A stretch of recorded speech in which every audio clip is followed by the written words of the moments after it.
Does that mean?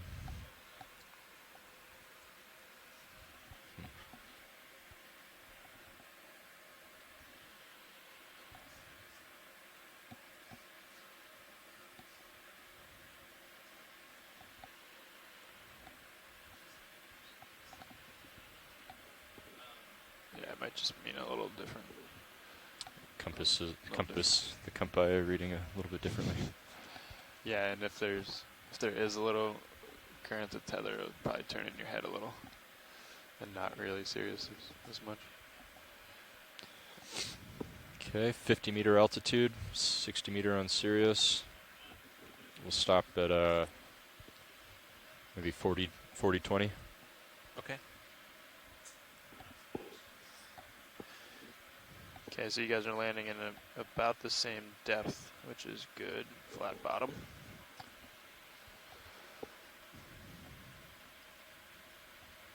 meters altitude on Sirius, going 10 more. Copy.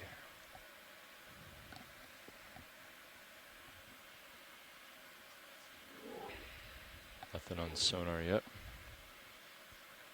It is pretty flat, I guess. Yeah, that's good though. You can't see the walls. Just for reference, guys, the slowing down. Bottom of this we think is 260 meters, in case something were to happen. Okay.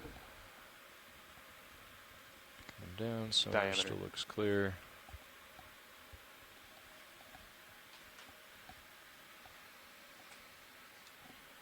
I have you in Titan. Great.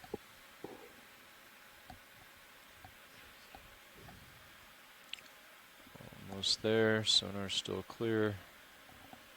Cameras are clear. 20 meter altitude, 20 meter delta. Auto depth is in. Auto head is in. Auto head going in. All right. And your camera is all the way back. I'm going to start backing toward you, Dave. Ready.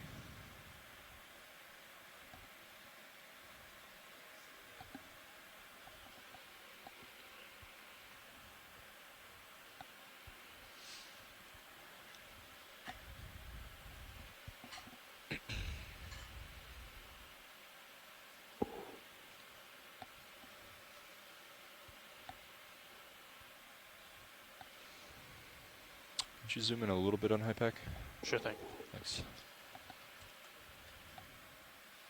So, Okay. Approaching you. Anything on fisheye yet? I have you on main. Fish There I eye. am on just see main light. camera. Okay. I'll follow you up to 90. And turning to starboard. It's 90 now.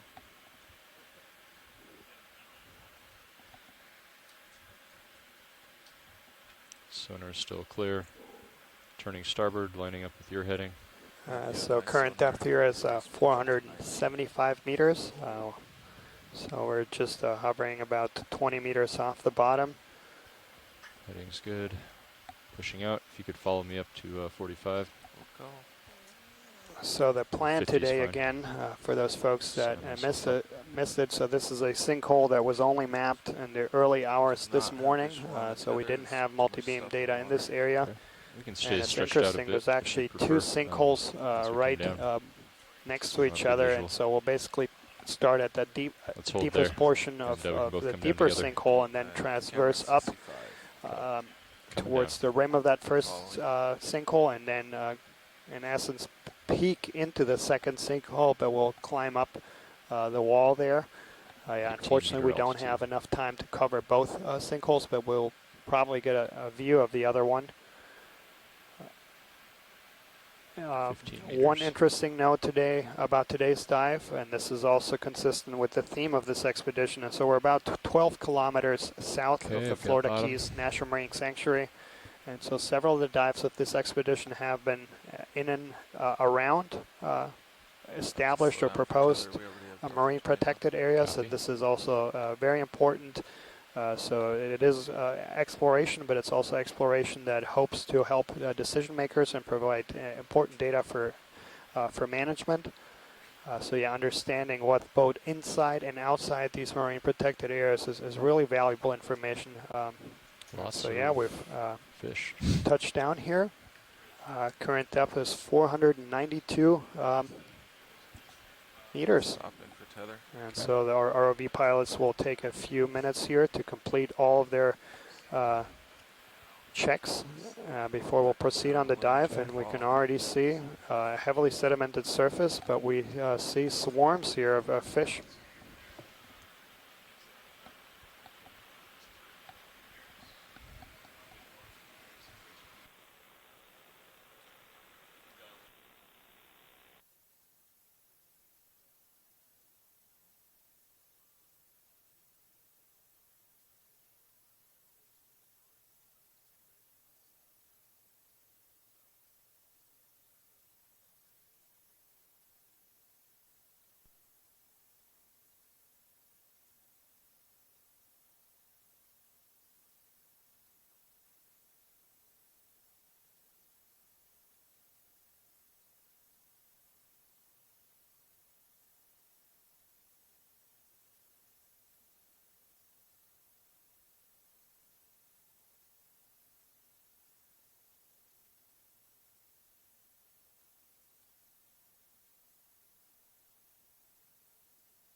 And so I mentioned that the previous dives, not in this area, so this is a completely unexplored sinkhole. You actually have to go over 4 kilometers away and offshore to find the closest historical dive. But there's 3 sinkholes that have been studied by different programs, including Harbor Branch Oceanographic Institute and their manned submersibles Johnson Sea Link. And they noted that in these sinkholes they have large aggregations of sediments, of mostly soft sediment bottoms, and a lot of fish and a lot of large fish, including tilefish and groupers. Right now we're seeing mostly small fish, and once we are settled here, we'll do a few zooms to try to identify these. And then we'll start moving due north. The sinkhole is about 400 meters in diameter and has about 100 meters of relief from bottom to top, and we'll climb that entire 100 meters and then hopefully spend the last portion of the dive surveying just outside the sinkhole on the top of the Pourtales Terrace, where we expect to find some hard substrate and then potentially environment for corals and other encrusting sessile fauna. Yeah, absolutely. And here in the base of the first sinkhole, this is what we expected to find, knowing these sinkholes serve a bit as traps. It's not surprising that we're seeing a nice sediment cover in the floor here, where sediment moving across the terrace maybe is accumulated in the base of this sinkhole.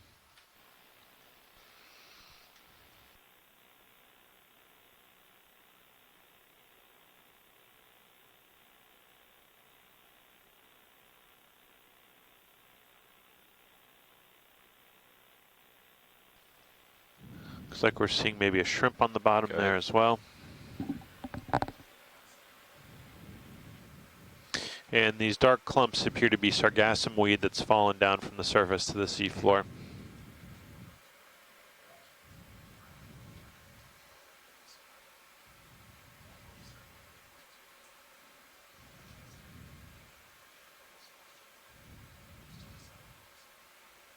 Nice little squid. Copy that. Come out. So yeah, there's different fish. One of the larger ones, and that's a fairly common species, Manducus matarensis. Typically found at depths of about 600 to 400 meters.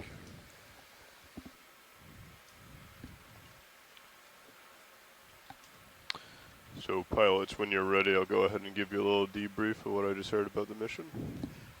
Copy that. Okay, so right now we are currently Zoom in on this. slightly northwest of waypoint There we have a 1, coconut and we are heading towards that waypoint has sunk into the 2, sea which floor. is to the north-northeast. With a chitin growing We're at on the it. bottom of a Say sinkhole some at the moment, bioencrusting and on what we'd that like coconut, to do suggesting it's is, been or here at for least some what the time. scientists would like to do is explore the bottom right around where we are. If we see anything of interest, we can head towards it. But the main movement for our ship will be heading towards waypoint 2 to the north-northeast. Copy that. Copy that. All right, come on out.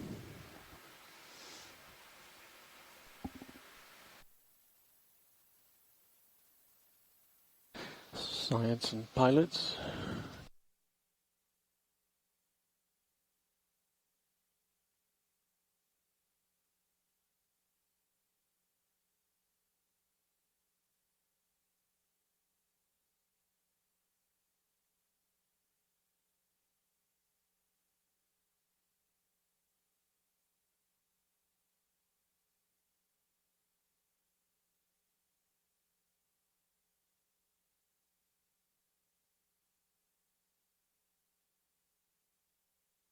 A piece of man-made debris on the seafloor, which unfortunately we see often in our exploration. And being closer to shore, we may see more today. That is a balloon tumbling across the bottom there. Getting a Nothing better in the view of those sonar. shrimps.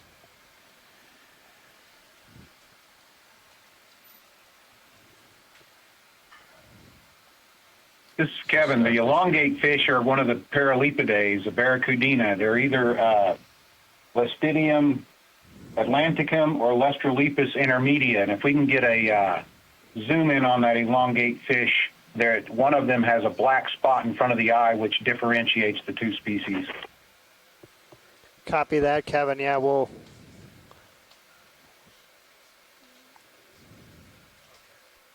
right, come on out.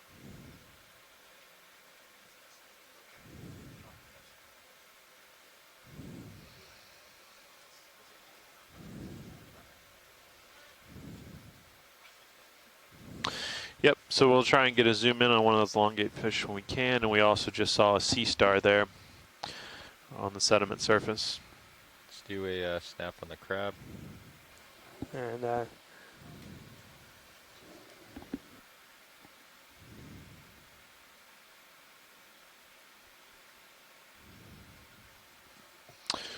And here we have a crab. Oh. Who's He's got his squid. preying on some fish, it appears.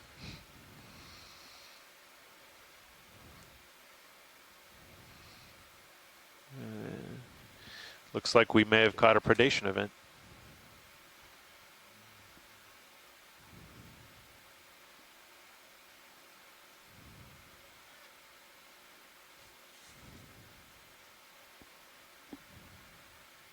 And that does look like the golden crab chasing Fennerai, and so yeah, Kevin has chimed that in as well.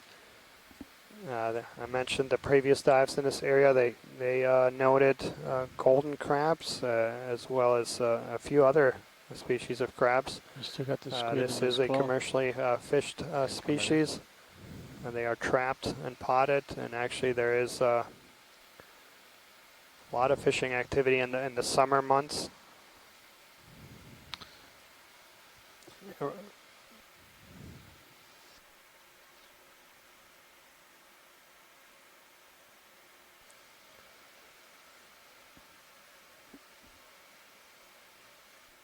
Yeah, quite remarkable. It looks like that is a piece of squid. Yeah, we're seeing a little bit of an ink cloud come out of it. This is not the first fishing crab we have seen on this expedition. This is the second time we've seen a crab fishing, but this is the first one we've seen actually successfully catch prey. It's very interesting here.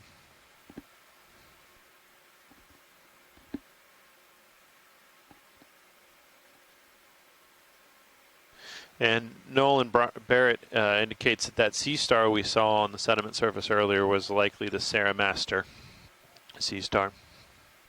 Clear. Hey, come on up. Pretty far away. Yeah. I don't have a lot of tether here.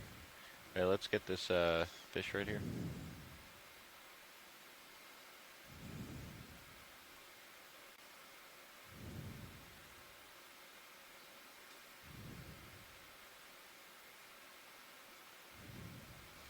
That looks like the herring smelt Argentina. Argentina striata. Hello, Mike Vecchione here. Hey, Mike. Hi, I just wanted to comment on those squid that we're seeing. That's the genus Abralia. There's two species that we get in the Gulf of Mexico. But it's a vertical migrator, so it's considered to be a mesopelagic. And right now it's probably trapped on the bottom there because the bottom is shallower than its daily migration, which makes it subject to predation by nasty benthic things like that crab. Doesn't look healthy.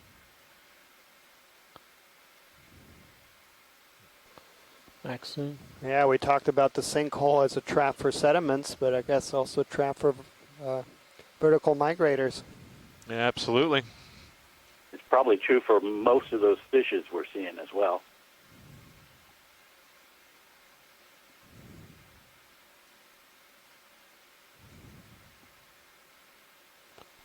Now we see a sea robin in the background, also very distinctive. That's going to be in the genus Peristodion. Difficult to ID to species, but yeah, that's a common name for that is sea robins.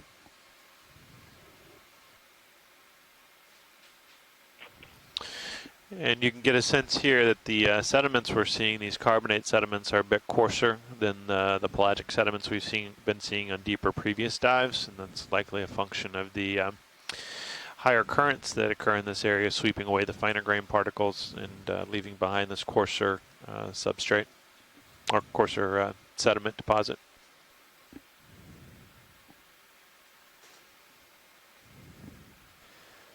Yeah, and I talked about the previous dives that have targeted sinkholes. Of course, not this sinkhole. This is completely unexplored area, but they noted something very similar in terms of swarms and really dense aggregations of fishes. Get that shrimp. Go ahead. And yeah, that looks like mantis shrimp.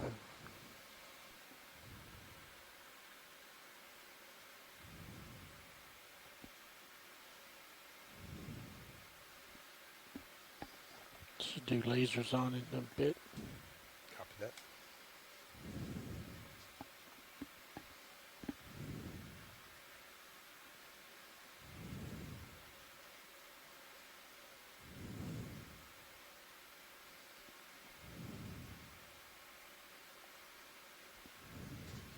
Oh, Kevin, any idea on the genus? Come in tight. Laser's clear. Copy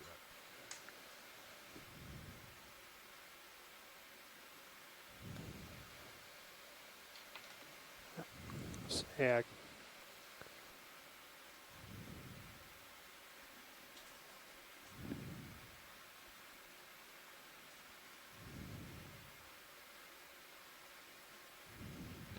Come on out. This is Kevin. Yeah, I think I agree with Mike Vecchione. I think that close-up of that last segment on the tail, I'm not seeing a groove on either side of that ridge, so I would agree that it's probably a commercial white shrimp, although this is pretty deep for them. I've never seen them this deep. 60 meters is usually the deepest I see white shrimp. I don't think it's a solenostrid like a royal red shrimp. It's not that there's no, it does not look right for that. It looks more like a Penaeid shrimp. Excellent. Yeah, thanks, Kevin. Let's get this fish And right here. thanks, Mike, also.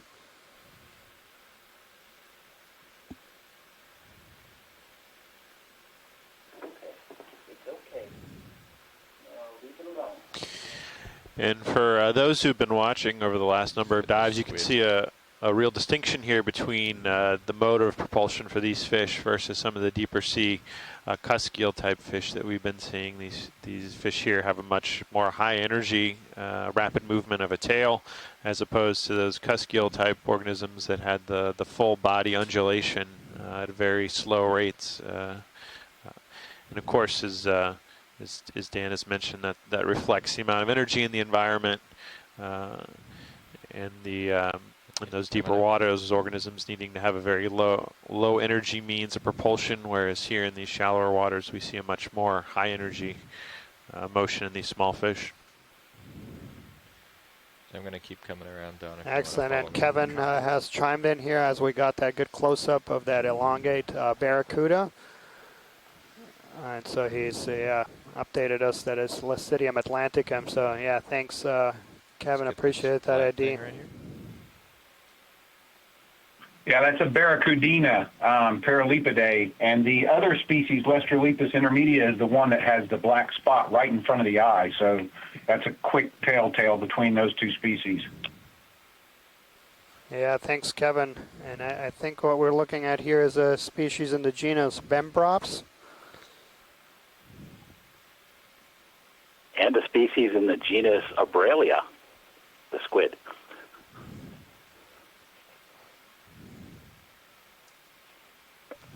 Excellent, yeah. I think we're going to be very busy with IDs. There's a lot of things here, and yeah, very exciting start of the dive. Show this fish's tail. If we can get a close-up of the lateral line on that Bembrops, whether it drops or drops gradually, we can tell the difference between the two. Also see a long elongate filament there at the end of the mandible. I need to double check between the two species which is which, but there's two species, and that's the differentiating factors. Excellent, yeah, thank you. So yeah, these are commonly known as duck-billed flatheads. Is that what he was asking? We've caught them on tape on several of the previous dives, as deep as about 700 meters. Let's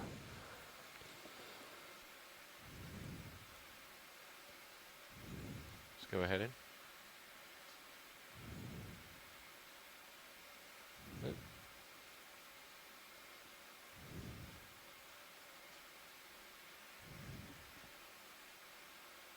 We can get this fish again to come in tight.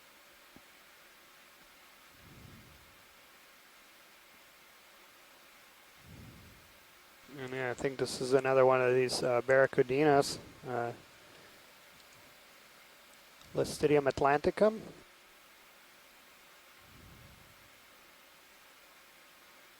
Yeah, coming out.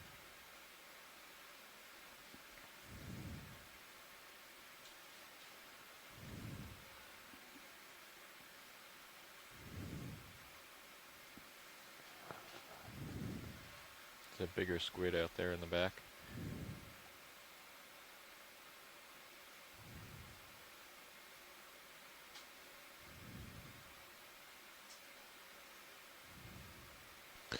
A really nice shot of a squid there. He's booking it. Right, coming up.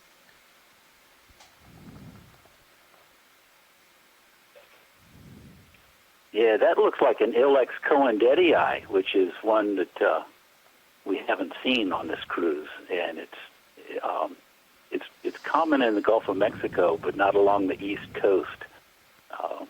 There's another species, Elisabrosus, that we see commonly along the east coast. But there is, in this area, there's sort of a mixed, it's a third species that might be a hybrid of the other two. It's called Ilex oxygonius, and this could be that as well. So we're getting good squids. Excellent, yeah. And there's an interesting comment here. So yeah, Mike, you had pointed out that we have a number of vertical migrators here in the sinkhole. And there's a lot of literature about vertical migrators being trapped on the top of seamounts, and Tina Molodtsova had pointed that out. Snap right here. So this might be the same phenomena that we have an aggregation here just based on the migrators being trapped in that area. Plastic. Right, coming up.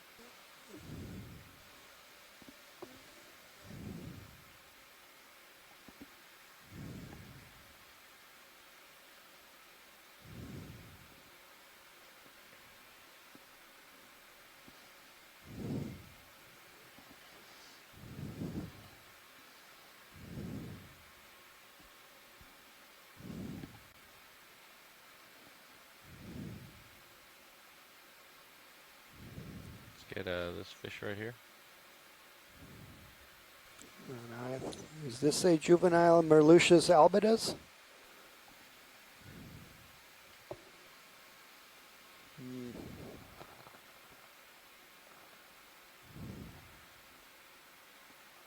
That looks like an areoma to me.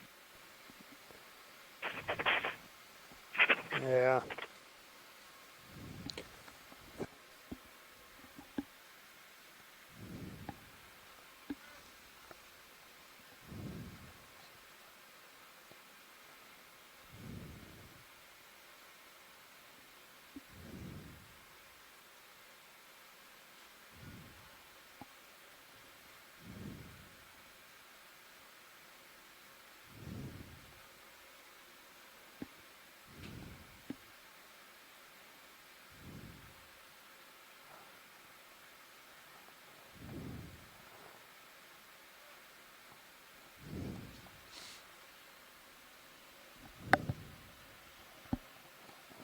Got a floater coming at you.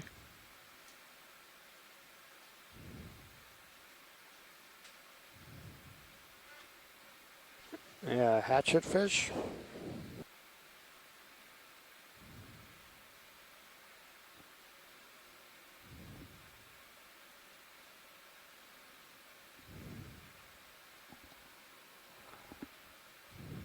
Coming up.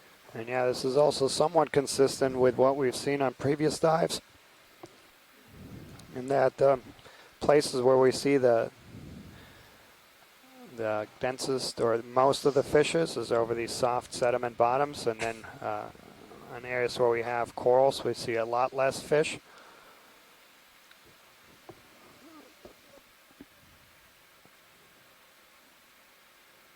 Genus for that hatchet fish was Polyipnus. Need to look back at it to differentiate which species it is. Thanks, Kevin. This shrimp, it's a different shrimp.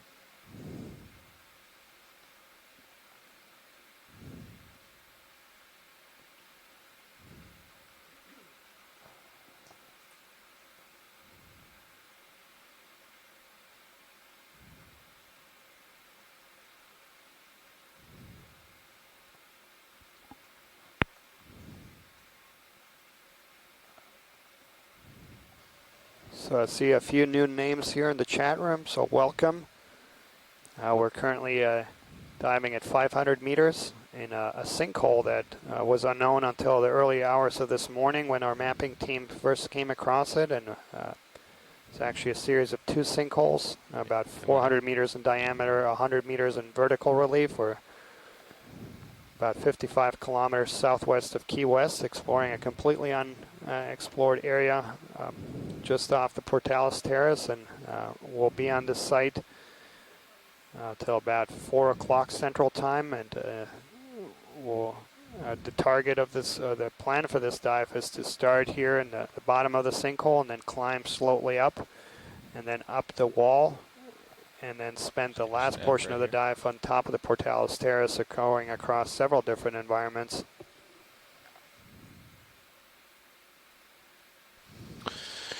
Appears to be oxidized piece of rock rubble. Not clear what the source of that would be. Could have come down from the wall of the sinkhole potentially and been transported by gravity here, but not clear yet if that's the case. Come on up. Yeah, and on these zooms we see again, a lot of sand, but also a lot of pteropod shells, and that's something that we've seen consistently throughout all of the dives that we've done here on the West Florida Escarpment, including some of the deeper ones. Those teeth. Viperfish. Viperfish.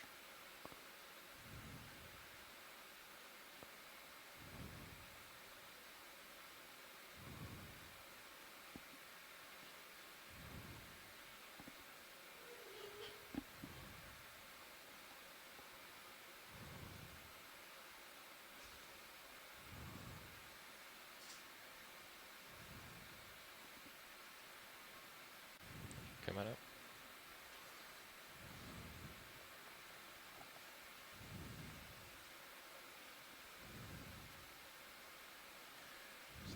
this real quick.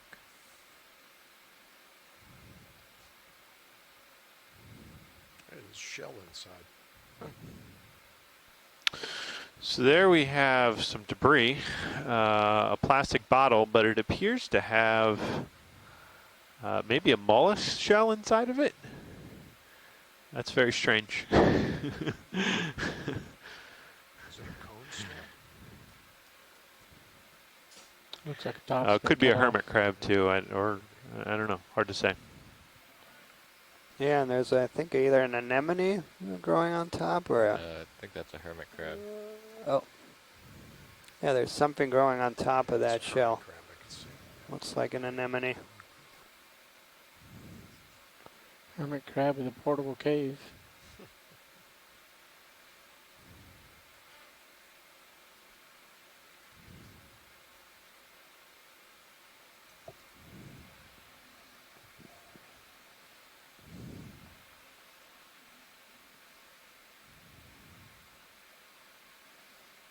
You want to run the lasers for a little bit? Zoom in here. Yeah, and there we clearly had a hermit crab.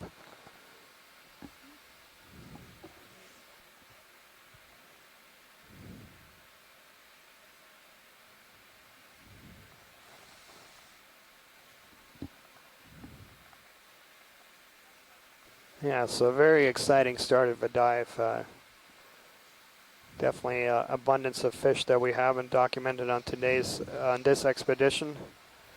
It is unfortunately the last dive of this expedition, but we'll have plenty of time to explore this habitat. Because it is a shallower dive, we won't have to come off the seafloor till after 4 o'clock Central Time. So if the conditions permit, we'll have another full 6 hours of exploration here. This is another squid if you want to go in.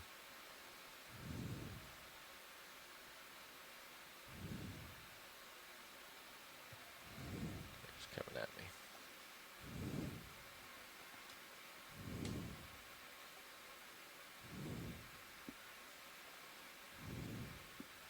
Okay, coming out.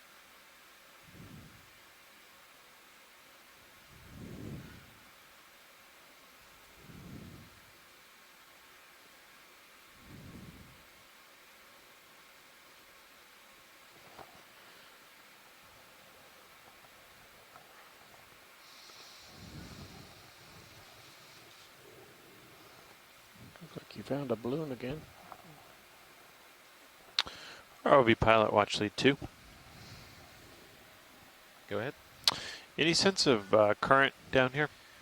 Yeah, I was just trying to get a sense on that. Let me hold position for a second here. I feel like there's a current going to the west, possibly, but Okay. I'll drift a little bit here and see what happens. It's hard to tell. There is a current, there's not a lot, because that balloon's not going anywhere. Yeah, seem to be pretty slow. And there we see another balloon on the bottom, mylar balloon. I don't think it's the first one we saw, but conceivably it could be, but it's probably a different one. So yeah, unfortunately, in our and it has a Hitchhiker. it's like a squat lobster has positioned itself on the mylar balloon. Inside. Inside the mylar balloon, no less. Yeah, so that's unfortunate that on many of our dives to unexplored areas, human debris has arrived before we have. But this is something we see with unfortunate regularity on our deep sea dives, is examples of debris like this on the seafloor. So we're going to be heading north. Is that the plan, Nav? Yeah, the next move that I was looking at is a 020 and start heading north-northeast up the slope here. Yeah, I haven't seen anything on my sonar. Yeah, and a couple of folks had noted in a chat room earlier that it looks like we have 20, faint 30 sand meter ripples. I mean, Well, there's let's get definitely a lined up lot here of first. lines there. It's unclear They did here. mention They that they don't wanted to seem move up regular the enough slope to be pretty sand slowly, ripples to so me. maybe 20-meter moves, and we can see what we see. so we can stop if we see something this. Yeah, I agree, Daniel. It's a little hard to tell. It could be just fish activity. We've seen a lot of fish disturbing the bottom. It could be ripples. We know that there may be some event where we generate ripples on the bottom for some period of time, and then that current goes away. But of course, the ripples will stay there until there's a sufficient force to reshape the bed. So these could also be ripples indicating some past higher current situation that we're not seeing currently today. There was no interest in going to target 1. Target 1 was just kind of a landing site. They said once we got down here to look around a little bit, and then we can start heading up. We do see a lot more clumps of Mostly this is sargassum. Nav. Just to clarify, there wasn't a huge interest in going towards waypoint 1, just exploring down here a little bit and then start heading up to waypoint 2. Excellent, thank you.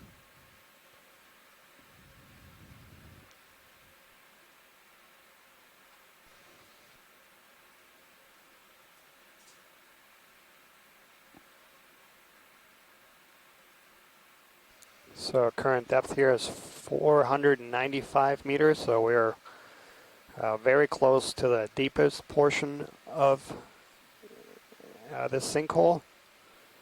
Just to orient folks, we are almost pointed due north, and that's the direction we'll transit here for the first part of the dive. So we have a waypoint that's about 600 meters north of us that will take us up and over a lip of the sinkhole, if you will, and there's actually 2 sinkholes next to each other. And so we'll climb up over that lip and then perhaps look into the second sinkhole. Bridge, this is RV Nav. And then after that, we'll start heading east. We'd like to call it a move climb of the 20 wall meters out at of this sinkhole. 020 degrees and a speed of decimal 2 if possible. And I will note that we're towards the deepest part of this first sinkhole, and just taking a quick look at the salinity and temperature here at the base, we don't see any significant changes. So it suggests there's no submarine groundwater discharge occurring in this location.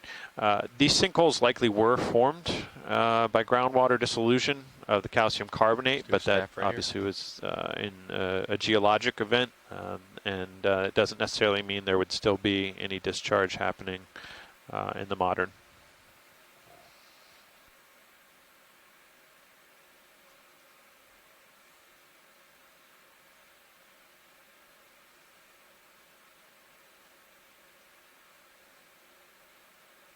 And I should note that these sinkholes, which we have several of which on these Pourtales Terrace, have been known for a while. So in the mid-50s, they were first discovered in this area.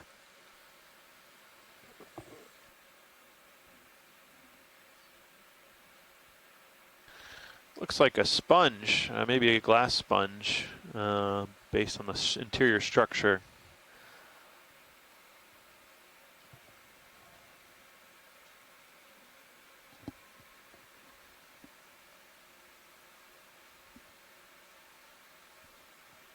Coming up. Yeah, it's definitely going to be a glass sponge. Copy that, Bridge. Thank you.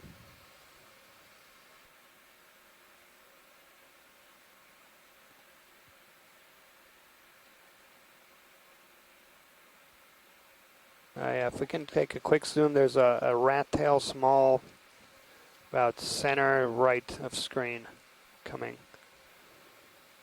Go ahead in. Keep going.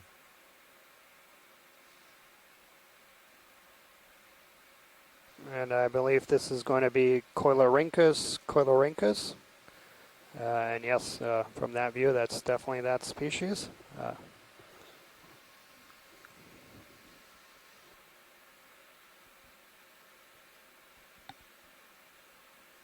Coming up.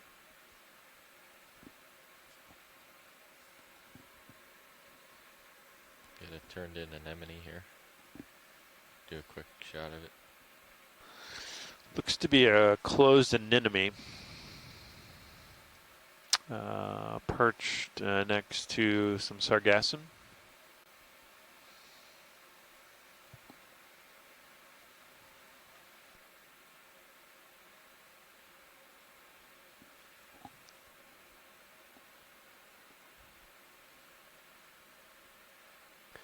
And this looks like an Hormathiid anemone, so you can see those very distinctive bumps on the stalk. Is that hermit crab trying to get too big of an enemy for its show? Yeah, it appears to be a hermit crab directly underneath the anemone.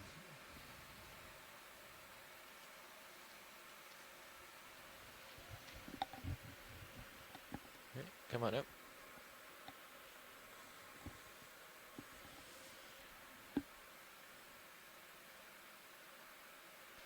And another one of these duckbill flatheads, Bembrops. And Kevin had actually provided the species of one that we got to zoom in earlier. Change my head. Bembrops anaterostris. Copy. And yeah, no shortage of mobile fauna to record here. This is quite remarkable and definitely very different. And yeah, when we woke up this morning to the mapping data that our mapping team worked on really hard, just on the topography, it was just stunning. Something completely different, and two sinkholes right next to each other.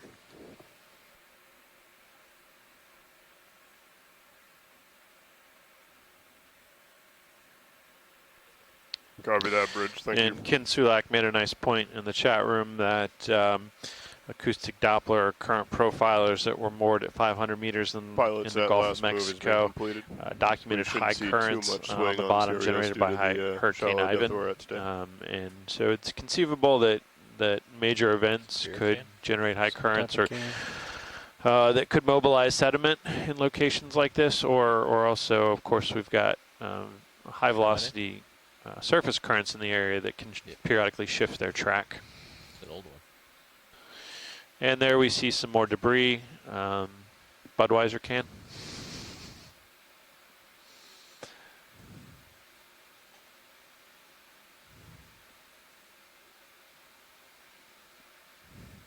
Certainly would make our job easier if the organisms also had labels on them.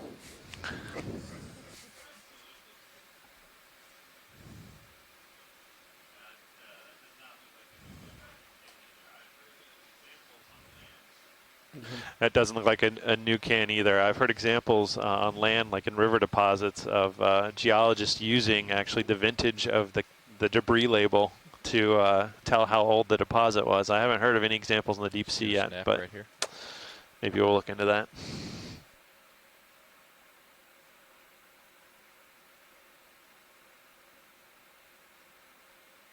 It's A buried crab. I'm not sure. Looks like a crab carapace there. I don't know that it has a crab in it. Yeah, it looks like a barnacle on top.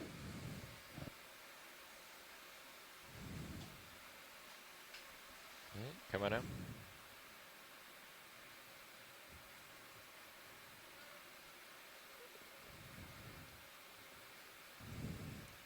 Get a quick zoom on this guy in the middle here. Other carapace. So yeah, that looks, just based on the color, looks like the carapace of a golden crab of Chase and Fennerai, and we saw a couple of live ones earlier. Yeah, so it looks like there may be some predation on crabs here. The question is, who's consuming them? Yeah, well, or it could just be the molt of the, yeah. Absolutely, could be molts left behind.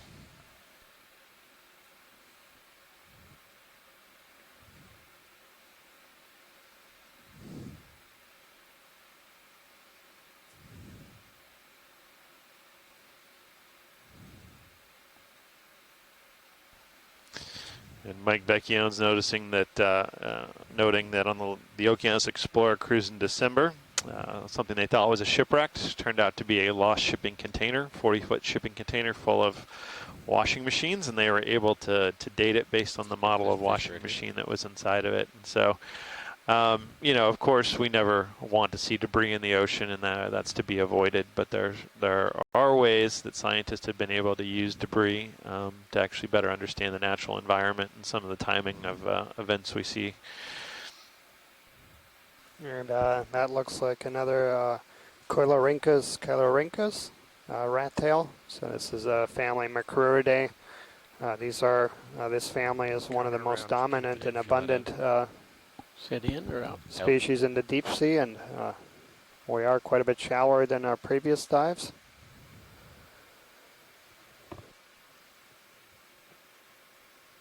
Another can.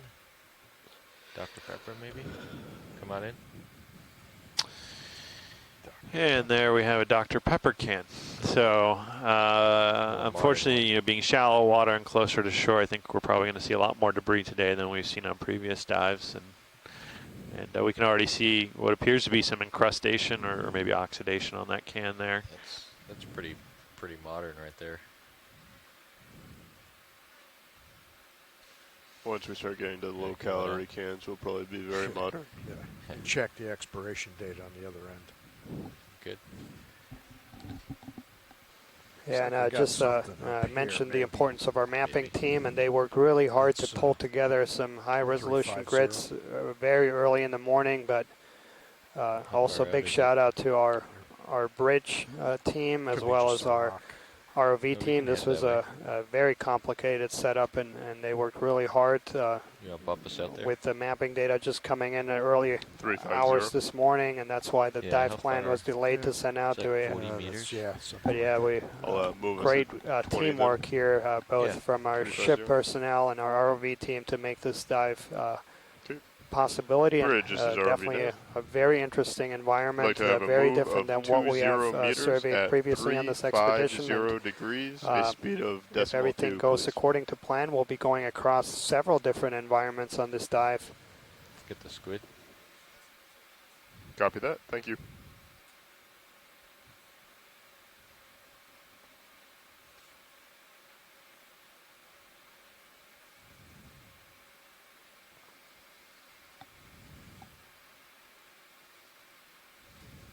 Good copy, Bridge. Thank you.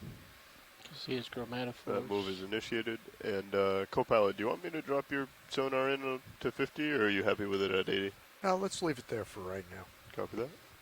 Can you continue to go in tight to him? So yeah, Mike Vecchione from the Noaa's National Marine Fisheries Surveys is pointing out this is our other ILX.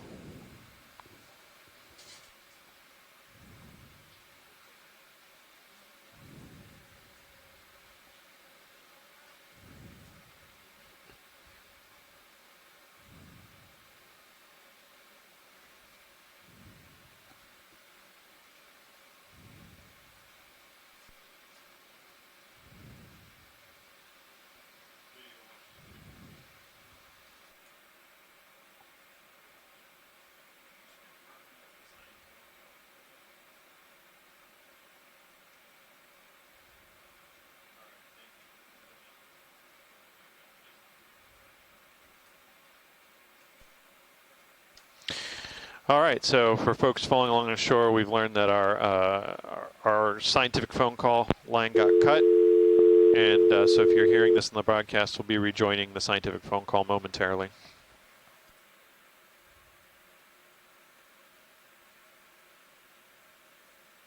And also, just to point out, since we have a few new names, so if you're watching just the video stream, that will broadcast 2 audio channels. So on one side will be the scientists, and on the other side the ROV team. So you can actually adjust the speakers to the left and right side, and then tune in depending on your interest. If you're more interested in the engineering and hear what the ROV team has to say, and you'll go to one side, and if you're more interested about the conversation by the scientists, the other, or you can keep it in the middle and listen into both channels. Yeah, and especially when we're doing things like recovering samples, it's useful to tune into both sides. As the scientists here communicating with the ROV pilots, it's good to hear both sides of that conversation as we figure out how to best take samples. Okeanos has rejoined the conference call. Get the can real quick. So yeah, the conference call is back, and Mike Vecchione had tried to call in, so to provide some explanation there on the behavior of that squid, that LXC squid. So yeah, the conference call is back. One important thing to mention about this general area, so this is an area that is a lot of looks like some recreational line. fishing almost found happens a in this quota. area, Yeah, no. and that might explain some of the debris. Let's see. Yeah, we're seeing some debris and maybe some line on the bottom here. There's a hat. And a hat.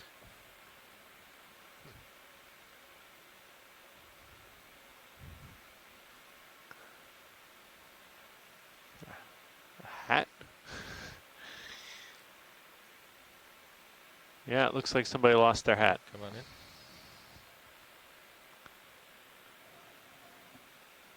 International Angler.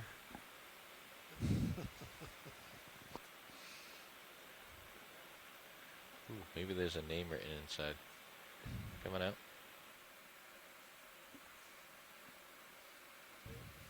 Copy that, Bridge. Thank you. There's something else. You can see it on the Stereo screen center up to your starboard side. Copy that. Looks like debris. Trash, maybe. And steel cables continuing under the surface there. Let's do a quick snap here.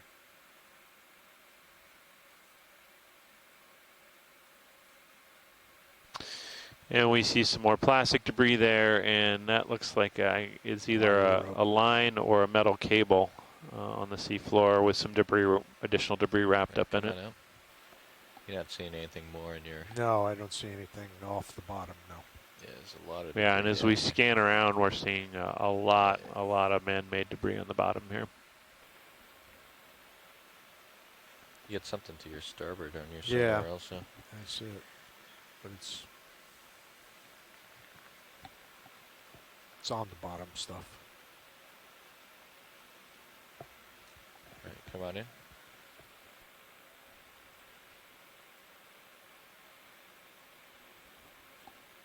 It's like raincoat. Rain Looks like some pants, foul weather gear. Foul weather gear, yep. Yeah, and then there's a fish right on top of that looked like a...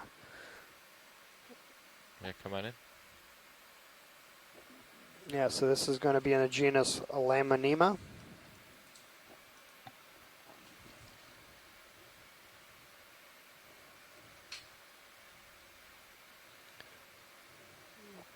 Yeah, the Mooracod.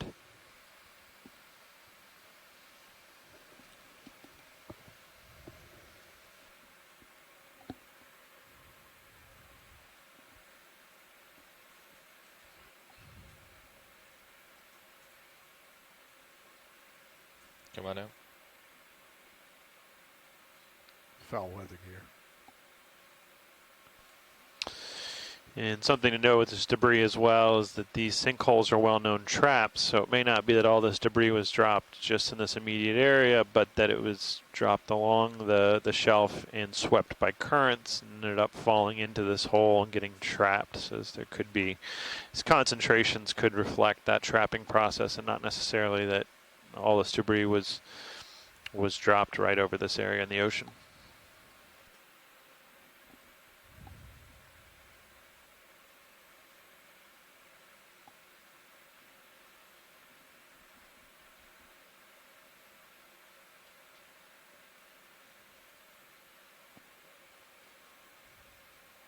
Hey, this is Kevin. That Limonema was Limonema barbatulum, the short-beard codling. Thanks, Kevin. What's that?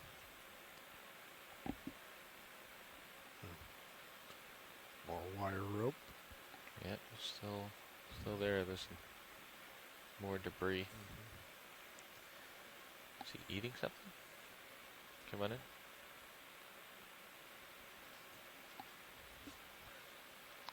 Go ahead, Workshop.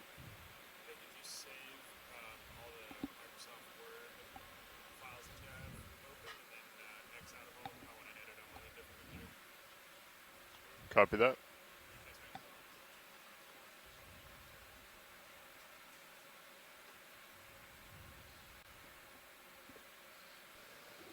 Yeah, Workshop, it does this look is like Nav. he's eating a piece of shrimp, but There was only one Word document open, and it is saved and exited out of.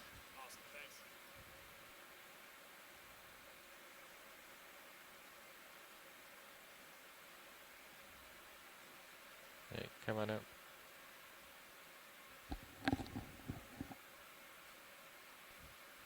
Repeat your last video.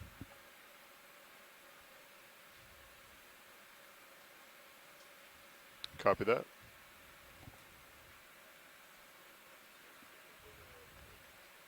Looks like a different crab there in the background.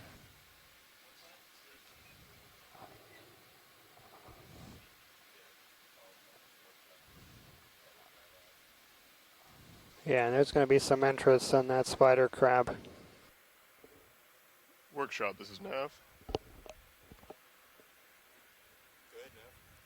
We had a request for the expedition coordinator to come to the control room if someone could run over and find him. Thank you, Workshop. Appreciate it.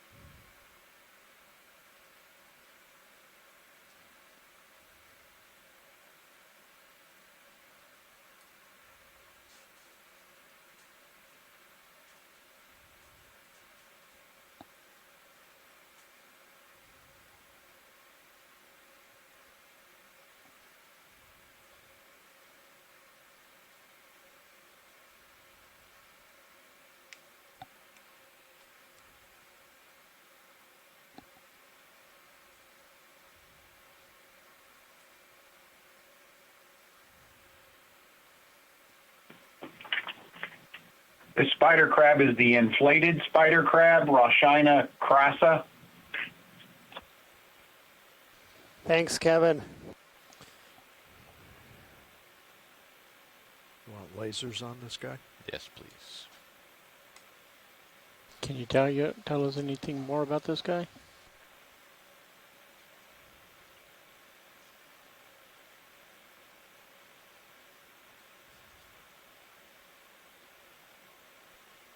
Go ahead, Workshop. Yeah, Video was looking for him. I will let Video know. Laser's clear. Okay, come on up. Copy that.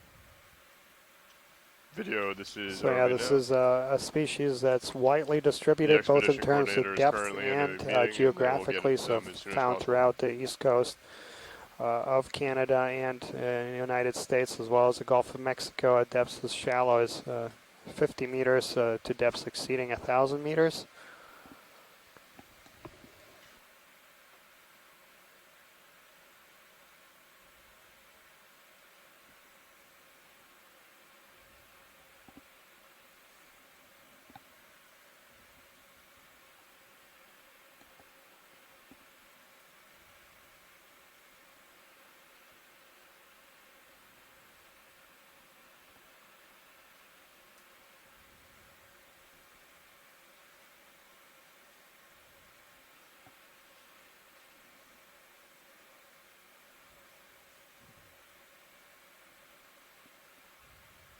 Just come on in.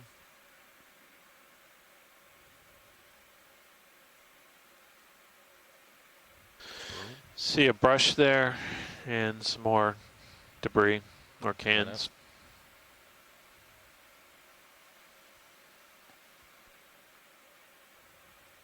Let's get a snap on this.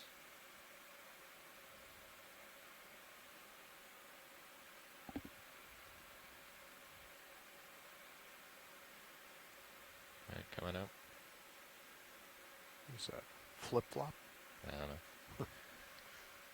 Would we like to continue at 350 and keep heading another 20 meters or so? Looks like there's still a mark out there. Yeah, we can do another 20 and then Sure, let's see. see what's out there. Come on in, Video. Copy that. 20 meters at 350. I will call it in now. Bridge, this is ROV nav. Yeah, sponge. Would like There to was call in actually a another move fish, of just if you 20 pan back meters out, that at was just on the bottom 350 left of us. degrees. Speed of Come on now. decimal 2 knots, please.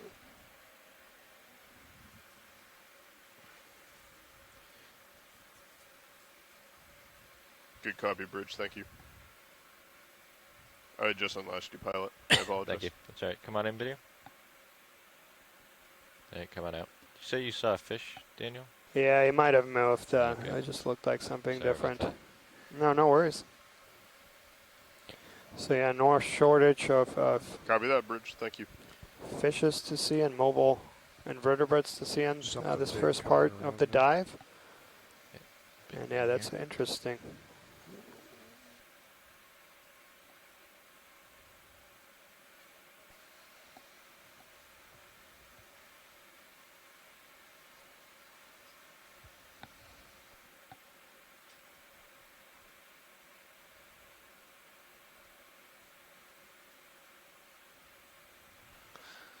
Yeah, that looks like it just Seaweed. might be a clump of sargassum that's rolled, maybe down the shelf and fallen into this sinkhole.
A few notes here about this general area. So I mentioned that we're just south of, just off the Pourtales Terrace, but we'll hope to make it up to the Pourtales Terrace here towards the end of the dive.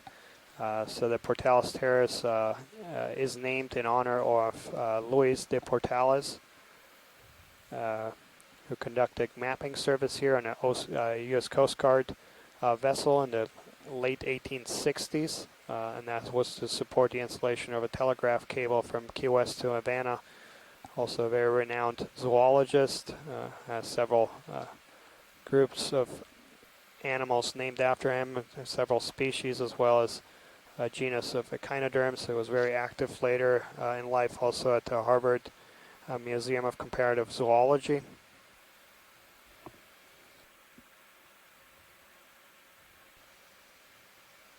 And so yeah, quite fitting that we'll end this expedition in an area that is named after a very famous and renowned explorer and zoologist.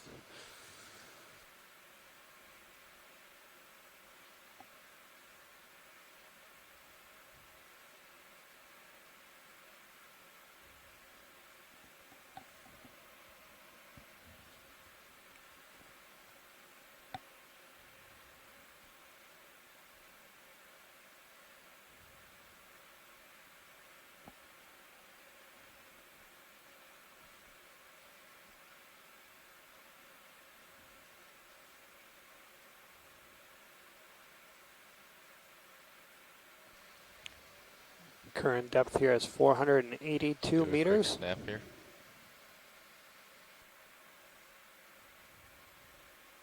That's a super old beer can.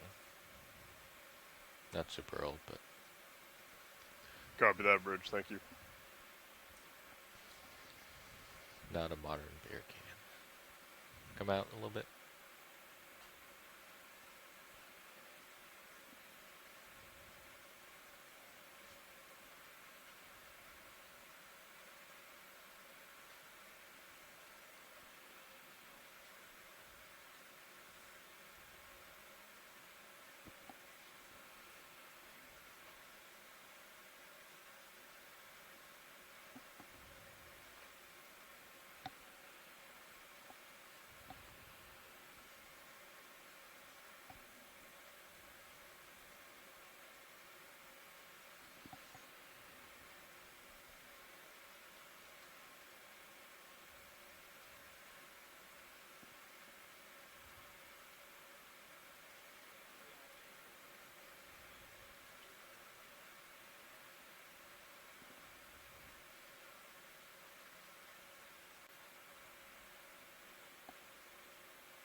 Do a quick snap here.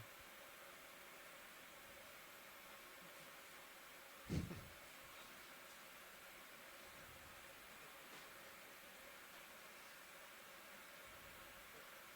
right, come on out.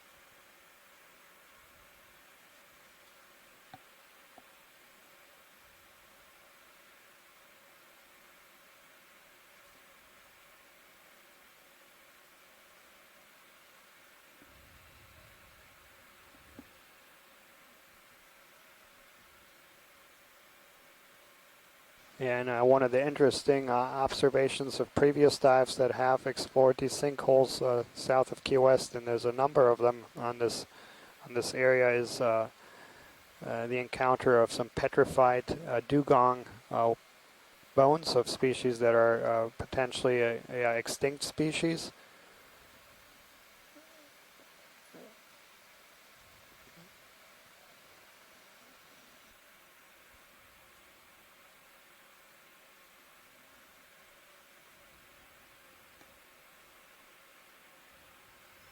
Not sure we're getting any closer to that. So Yeah, to I know, provide that's some kinda geological weird. context for this feature, it is a Might be just sinkhole, and slope. these A little are bit of slope well here. known throughout the peninsula of Yeah, we Florida just- on the land surface, Picking up a little where bit, 'cause it keeps moving meteoric away. waters, try- rainwater, surface water Nav, drop down the can take on Sirius some sonar to 50.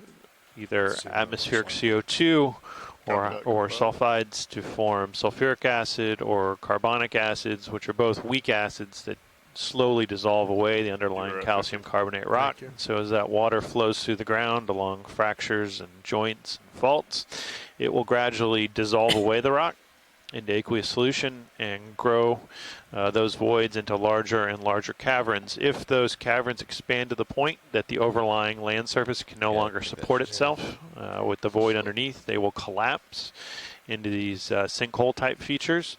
And so that's what we're seeing here. Although in There's this map right location, here. this was a submarine location. And so what may have driven the dissolution here, in addition to the groundwater flow, is at locations of mixing of fresh groundwater start and heading seawater, more towards that we can point, I get don't a think. brackish water which has At least I'll that call way. it a more aggressive dissolution profile Again, and we'll can be cause moving 30 dissolution meters at 020. and collapse Zero, You guys in wanna take a areas of second to pronounced submarine groundwater discharge situated? as well. Yeah, you can put So that in. that's Yeah. likely Copy the that. mechanism on the Great, just Florida arrow me down. platform that led to the sinkholes we see here Looking to around make a the move Pourtales of Terrace. 30 meters at 020 degrees, a speed of .2 knots, please.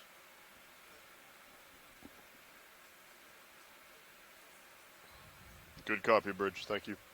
So yeah, Shirley Pomponi from the Harbor Branch Oceanographic Institute is joining us, and Shirley and several other researchers from Harbor Branch have done work in this general area for quite some time. And I mentioned that some of the previous dives that have Copy that, been Bridge. Thanks. targeted these sinkholes What's the surface current? found very similar things that we're seeing right now. That's So the a same. heavy sediment, pretty but high, also still found same. quite a few sponges on Same direction, at least. the bottom here, and then on the walls of the sinkhole that we'll target later. Same direction. So yeah, thanks so much for joining us, Shirley. And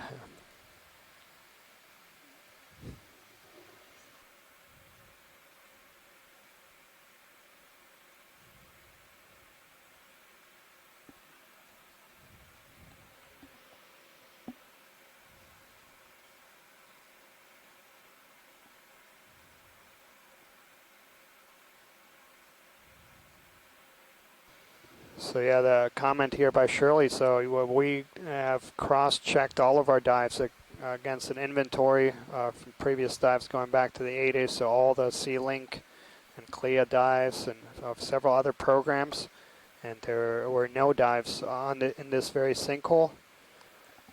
So to the best of our knowledge, this is a completely unexplored area. We are kind of on the westernmost tip of this Pourtales Terrace. There's several other sinkholes in this area, but actually there was no multi-beam data even over this feature, so we just acquired multi-beam data this morning.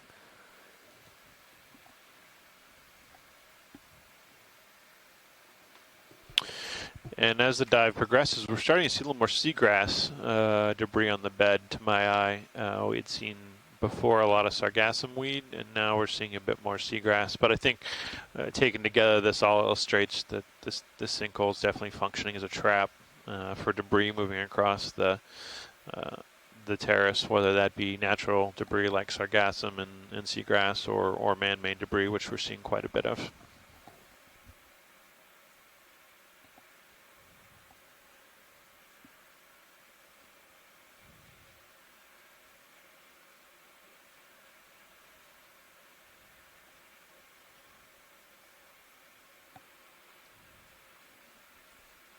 Yeah, and Shirley is also pointing out that one of the sponges they collected in this area, actually a compound was isolated from that sponge that has anti-cancer activities. And this is also something that was pointed out by several of our shore-based scientists in previous dives. We had Nolan Barrett joining us from the Medical University of South Carolina and the College of Charleston, who's also been engaged in on research on sponges and potential compounds isolated from these organisms that have potential anti-cancer activities, and that's a very active field of research, as they are trying to learn from these organisms and then trying to synthesize those compounds synthetically and use them for medical purposes.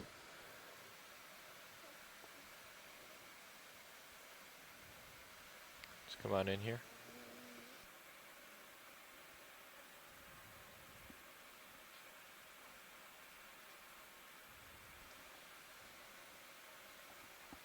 And there's a view of some more debris and seagrass moving across the bed. I believe this is our thruster wash and not a current that is causing this movement. Possibly. I'm not. We've Could come be up the quite a surge bit. from Sirius too. Yeah, it could be. And it looks like we're also starting to climb here. So our current depth is 475 meters, so we landed about 25 meters deeper. And we see the slope here to our right. And so again, this sinkhole is about 400 meters in diameter and about 100 meters of vertical relief. Ooh.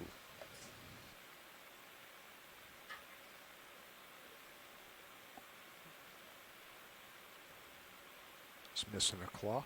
He's missing 3 legs and a Three claw. legs, yeah. Yeah, that crab is missing, looks to be 3 legs and a claw. So he's not doing too well.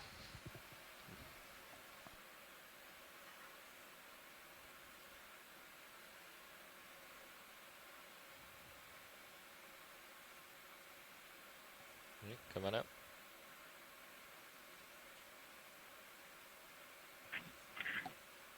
That crab is the Bathinectes longispina. Its the common name is baffle swimming crab. It's one of the deeper water species of the family Pourtales, which are the swimming crabs, which contains the blue crab that everyone likes to eat. You want me to Thanks, follow Kevin. you around, or you're going to come back? I'm going to come back. I'm Okay. just sort of doing a Copy that. serpentine pattern All right. here. Yep. Copy that, Bridge. Thank you. That move Let's has get been this completed. fish here. Copy that, Nav. Let's get the fish here.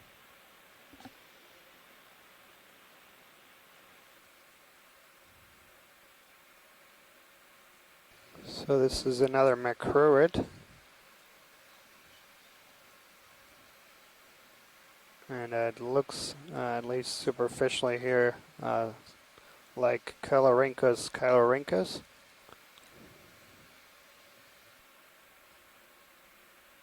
Let's get the tail.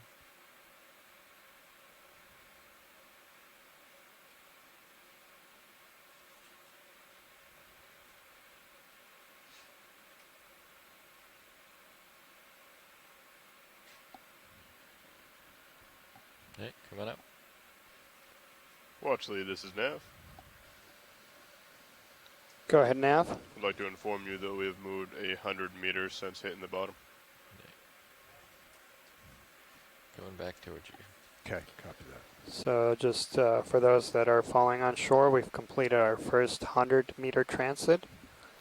So we landed very close to waypoint, the initial waypoint, and we're moving north.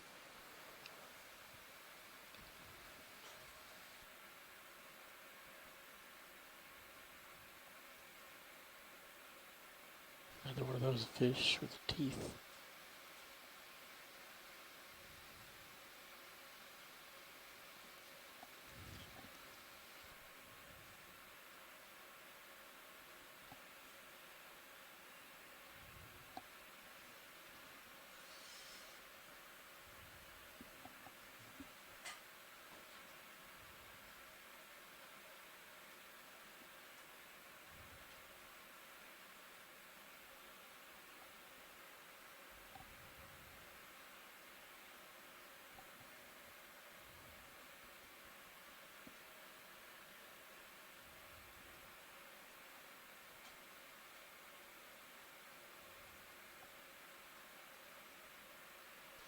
Yeah, but I think this dive and the 14 dives that preceded it really served to illustrate the wide diversity of different habitats we have in the deep sea of the Gulf of Mexico.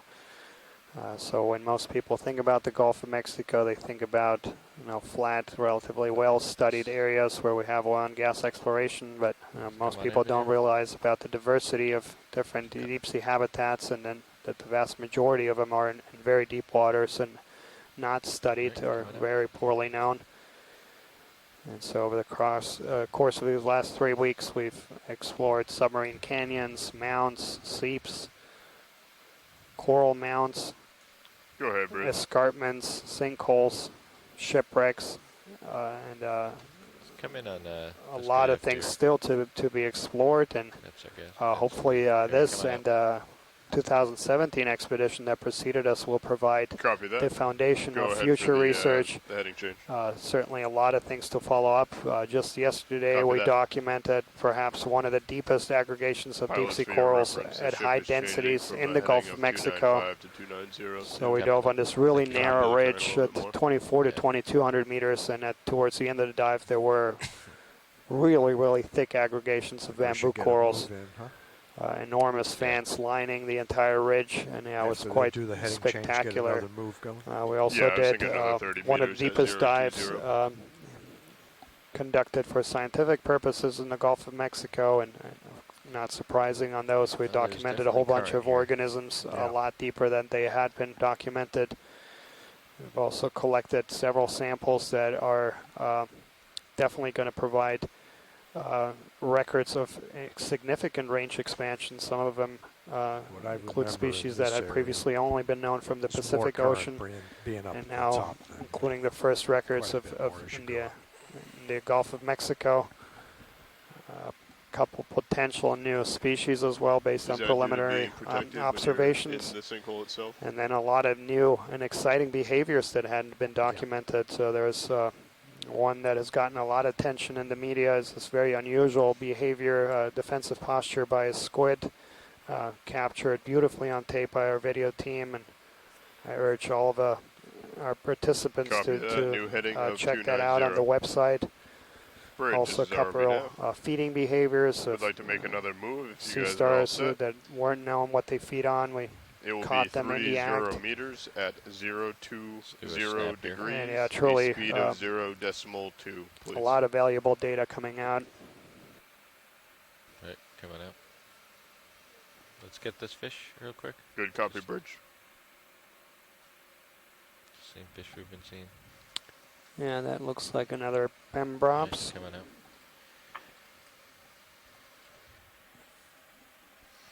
So I'm definitely feeling current now. Looks like it's going Good from copy, west to east, if you see where all the seaweed is going. Absolutely, pilot. Yep, it seems like we are starting to see more current moving west to east here, and seeing some of the seagrass on the bottom start to get picked up and moved. And yeah, just to follow up on what you were saying, Daniel, of course, been a fantastic expedition all the way from Perdido Canyon to the Pourtales Terrace across the Gulf of Mexico. We've seen a wider range of things that you've noted. And of course, for all of our participating scientists, very shortly, all of our video and mapping digital data will be available for the National Centers for Environmental Information, NOAA's NCEI, for download and access. And then additionally, all of the samples we've taken will be placed in archives as well. The Smithsonian Institution will hold all biological samples, and we've sampled a number of very interesting sea stars and corals throughout this expedition. We've also made a number of interesting rock samples that will be held at the Oregon State University Marine Geology Archive, where they'll be accessible to the scientific community as well. What I'd like to do is just string together a bunch of 20-meter moves at 020 until we find something. When we do, where we don't have a whole lot of swing with Sirius, if we do need to stop and explore, we can do that pretty quickly if that's all right with you. Yeah, and in addition to supporting the scientific community, another thing that we were hoping to do with these highly exploratory dives is also to support decision makers and management in the activities. So Gulf of Mexico, there are some really important management efforts underway. It is by area. the area in the United States that has the least amount of protections for benthic habitats, and there are some proposals to create new marine protected areas and new management areas. And we had a few dives on areas in and around proposed habitat areas of particular concern that will be evaluated very shortly here by the Gulf of Mexico Fishery Management Council. They actually have hearings to start that process just a week from now. And also did a couple dives in areas that have been proposed for expansions of the Flower Garden Banks National Marine Sanctuary. So this very important sanctuary that we have in the northwestern part of the Gulf of Mexico, protecting just 3 shallow water banks at the moment. But there are proposals that were actually put in place by the public and the scientific community. And so, yeah, we collected data in those proposed expansion areas that can hopefully help decision makers. And even today's dive, we're just about 12 kilometers south of the Florida Keys National Marine Sanctuary. So this other really special place that we have as part of our Office of National Marine Sanctuaries system that protects over a dozen of the most special marine places that we have in U.S. and territorial waters. And so, yeah, all these dives have implications, and collecting data both within and outside established and proposed marine protected areas is important for decision making.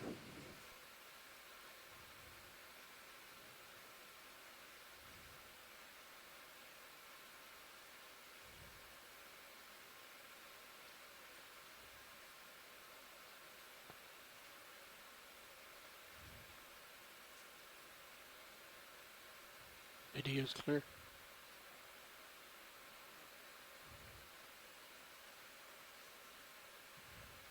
All right. When you're ready.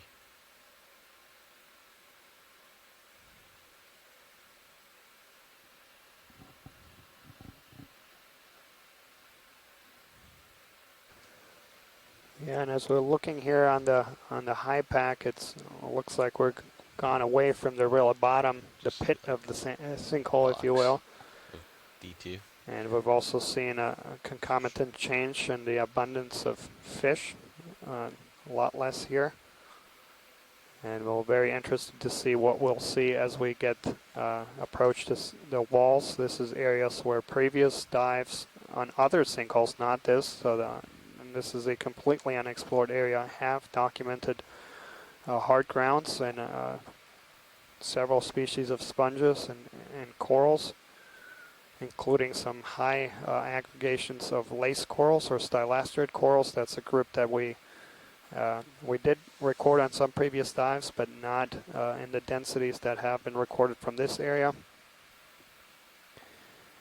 And this is also another theme of this expedition. So one important partner among the many. So we've had actually we've had scientists from over 100 scientists participate on these dives, including international participants from Norway, Russia, Would like to make Canada, another ship move of 20 meters Japan, at 020 and of course many of the U.S. a states. speed of decimal 2 knots, please.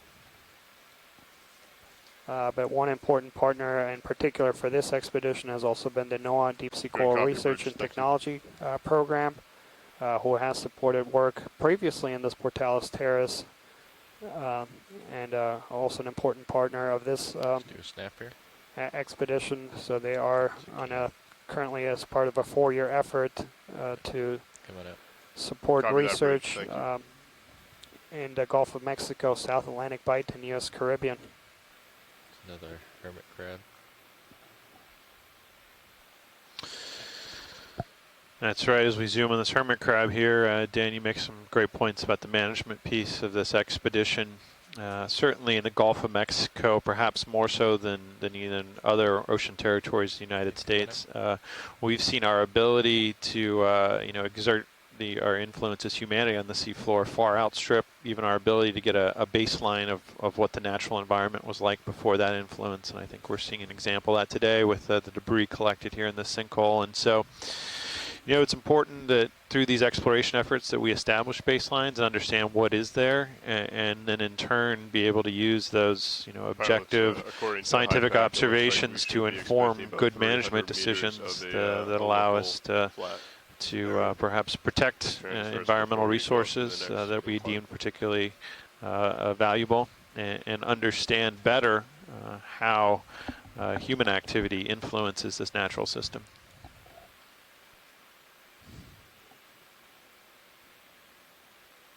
Yeah, absolutely, Adam. And we talked about this several times throughout the expedition, that the Gulf of Mexico is actually a place where some really significant discoveries about the deep oceans and about ecosystems in general were done not too long ago. The discovery of cold seeps that has revolutionized our way that we think about ecosystems and the use of energy, and the lack or relatively lack of dependence on photosynthetic energy.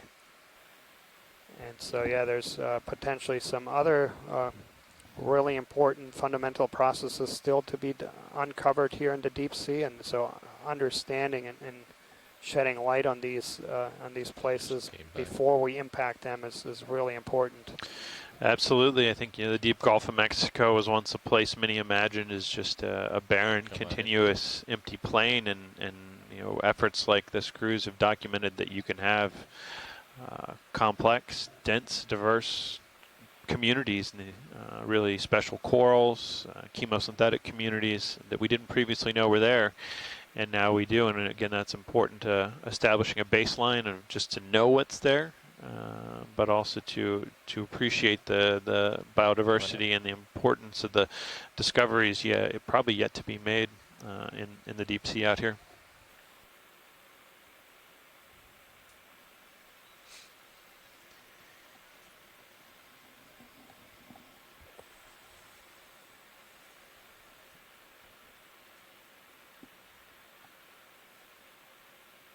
Yeah, and that's you know, we've talked also a number of times about the role of exploration and how that's changed over time. And in the past, a lot of exploration was just to look for new resources to exploit. And you know, one of my favorite little stories was you know, the first Westerners that came upon the Grand Canyon.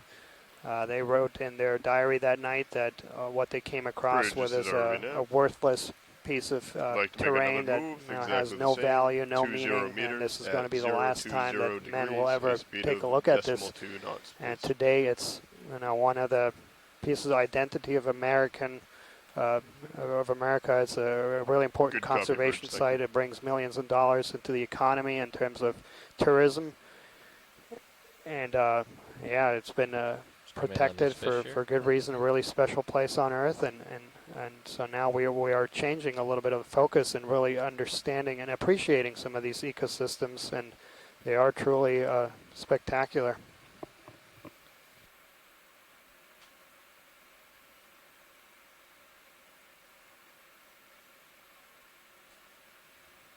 That fish is the black belly rosefish. Thanks, Kevin. So yeah, that's a fairly widely distributed species, and I believe there's also a fishery targeting that in the Mediterranean, not here, but it is a fish that is, because of this, you know, because of this sitting on the bottom, is commonly caught as bycatch on fisheries that target crustaceans. Right, come on out. Let's get the starfish, sea star.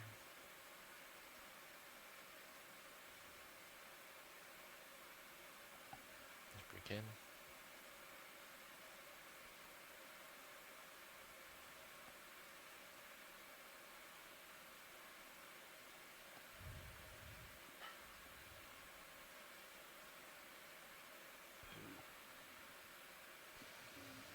Another current.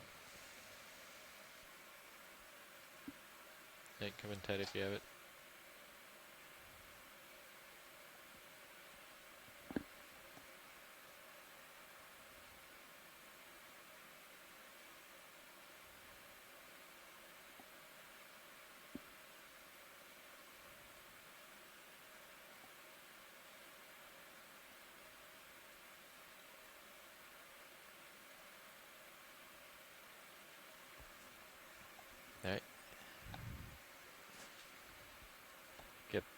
Can we get the lasers? Copy that.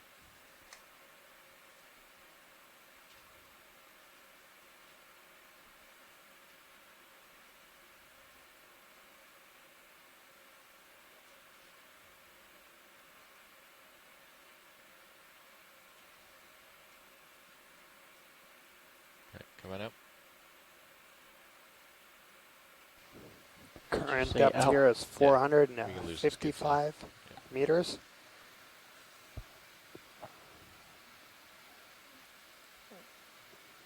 We have, just as a time check, we have over 5 hours remaining, so we'll be looking at coming off the seafloor a little after 4 o'clock Central Time.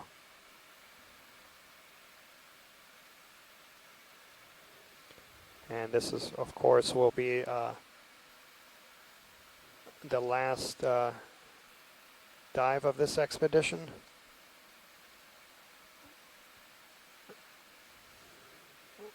We will have just a brief, so no planning call, of course, tonight, but we'll have a brief debriefing call after the dive as we ascend, and we'll have a larger call to talk about some of the preliminary findings of the expedition in a couple weeks, and we'll send out the dates and times of that shortly.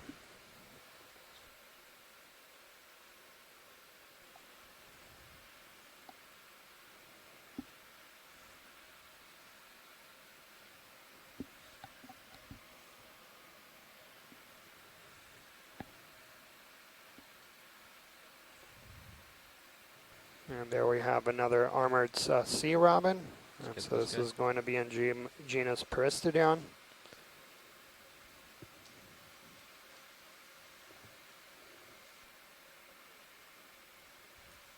Copy that, Bridge. Thank you.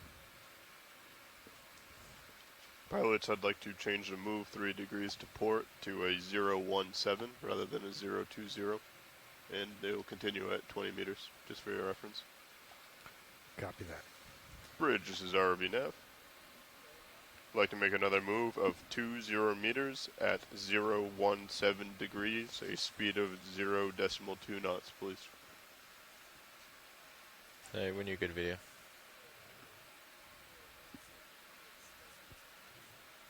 Good copy, Bridge. Thank you.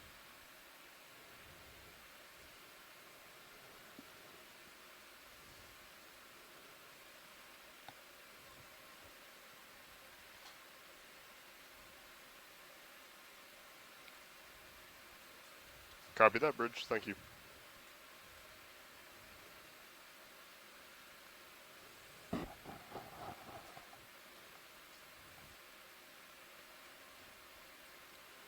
Quick zoom. And so, yeah, this is a Sea Star, and thanks to Megan McMuller, who was, I think, passing on a note from Chris Ma, indicating that this looks like Peltaster dentalis. So yeah, thank you to both Megan and Chris, and yeah, I want to thank everyone now for joining on the chat rooms and the Sea Scribe, and after every dive there's been a lot of email traffic about certain IDs, and yeah, this is exactly what these expeditions are hoping to accomplish, is to start a lot of discussion and follow ideas for follow-up work. And I think there's quite a few different things that could be done with the data that was acquired over these last 3 weeks.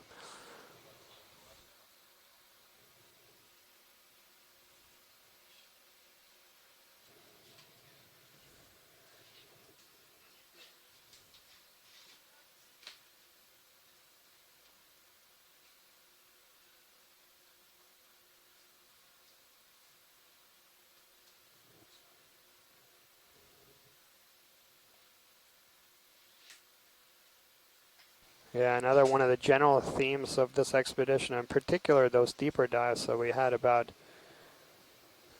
maybe half a dozen dives below 2,000 meters, and then a few of those actually were on ridges And those dives in particular, the similarities in the faunas to those that were documented during Capstone and Pacific was just striking.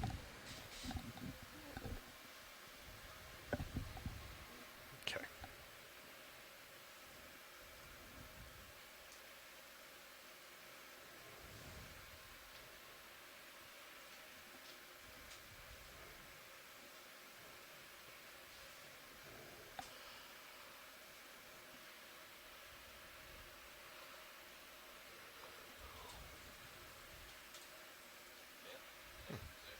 What was that? I don't know.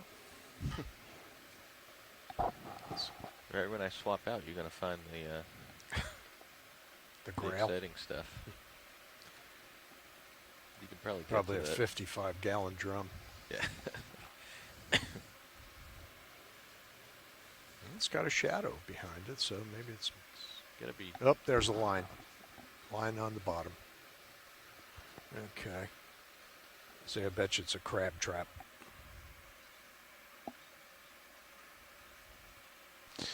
So we're seeing a line on the bottom up ahead. Looks like it's. And also a strong that's reflection on our scanning sonar. Target ahead, yep. So there may be potentially a trap. Well, we'll investigate and see. Yeah, so this is an area that is known for both recreational and some commercial fishing. Copy that, Bridge. And, Thank you. I I'm see going to it. speculate that Looks this is like a trap. The a move crab has been completed, pot so we or have trap. time before I put the next move in if we want to explore this. Yeah, yeah, let's go I'm look. going to turn my heading. Okay, good, thank you. And, And yeah, a line that's what going it off looks the like. backside, yep. That's typical of these golden crab And, traps. So yeah, there's two species of crabs that are commercially harvested in deeper waters, and that's the golden crab and the red crab, and these are fisheries that use pots and traps, depths around 400 to 600 meters. That is one, and then there's also another fishery that targets the red royal shrimp, and that also goes to depths, similar depths. The vast majority of the fishing activity that close over seafloor is Looks like there's two in crabs very on top shallow of it. waters, Yeah. targeting commercial shrimp and just a few meters. Looks like this trap's There are a been here couple of for a fisheries while, in so it's deeper waters lost. on the seafloor in the Gulf of Mexico. And we see a couple of crabs on top of the trap. Is that an urchin? to the Yeah, left? so that's To the the golden left, yeah. crab that I mentioned. Looks small to And be a that golden crab that trap. urchin also looks somewhat familiar. Was that a It's a fish? on fish top? inside the And trap. so yeah, Video, It's you a want to fish on snap top. zoom couple on that? blackberry rosefish, I believe. A Okay, lot of well, the door's zoanthids open. on Yeah, that it looks line. like the vents have disintegrated, which Yep. means it's probably been down Mhm. there quite a bit. Yeah, it's been here a while. The door's open.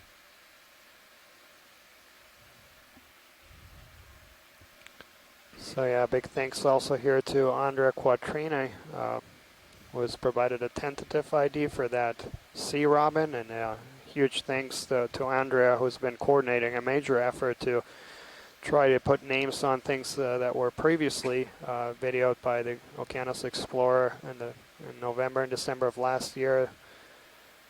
So we're over 100 different species of fish that were caught on video, and yeah, big thanks to Andrea for helping coordinate those efforts to put names on some of those species. Gonna lose the lasers.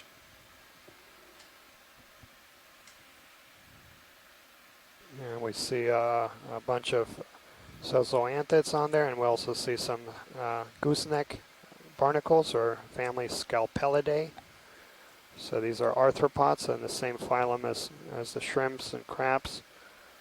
And that's historically it's some more of a reason. So they were originally grouped with mollusks, and it's not until folks actually saw larvae of these barnacles, that you could see the similarities with other arthropods, so with the segmented legs.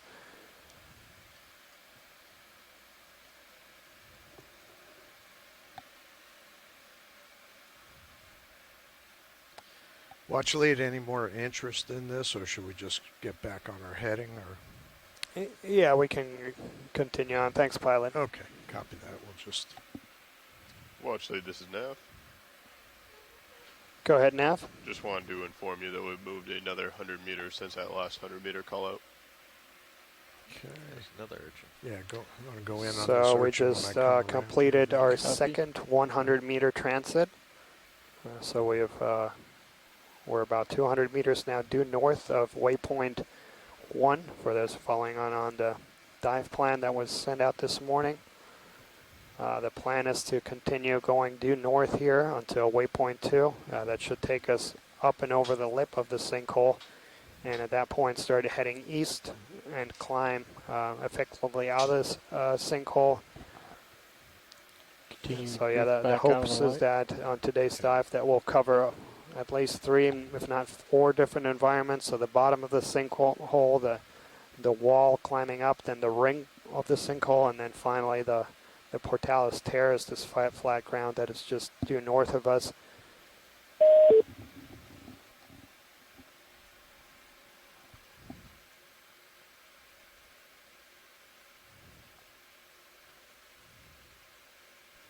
Video's clear. Pilots, be ready for Okay. another ship move. Copy that. Go back wide. Thank you. Yeah, Yeah, we're good. ready for another ship move. Copy that. Another 20 meters at 017. Good copy. Bridge, this is RV Nav.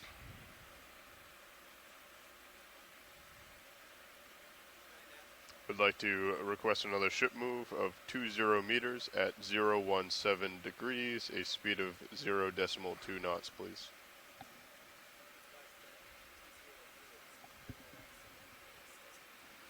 Good copy, Bridge. Thank you.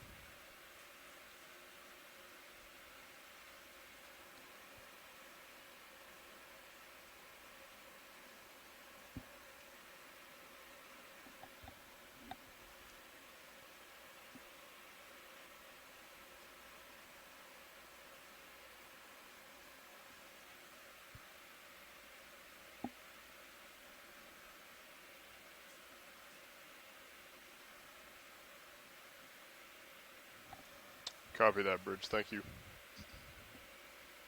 Watch lead, this is Nav. Go ahead, Nav. I just realized that we haven't done an introduction for this new shift. Would you like us to go ahead and do that now, or is now a bad time? Excellent. We will go ahead and do that. Pilots, are you ready for introduction? Sure. Copy that. Good morning, all. This is the navigator Lars Murphy sitting in the front row. I'd like to go through a quick introduction of our team. To my right, we have our pilot. Don Liberatore sitting in as pilot right now. And to my right, Sitting co-pilot is Joshua Carlson. In the far right of the corner, Roland Braun at video. And sitting in the video clipper chair, Tara Smithy. Who's in clipping? And they are all from the Global Foundation of Ocean Exploration. So very fortunate to have been working with this really talented team that maintain the ROV and are bringing us not just to the seafloor, but then also bring us a wonderful video, and then also making this whole telepresence possible. And then next to Tara, I'm Daniel Wagner with Noaa's National Center for Coastal Ocean Science, and I'm the onboard biology lead. And next to Dan, this is Adam Skarke. I'm a marine geologist and professor of geology at Mississippi State University, and I am the onboard geology lead.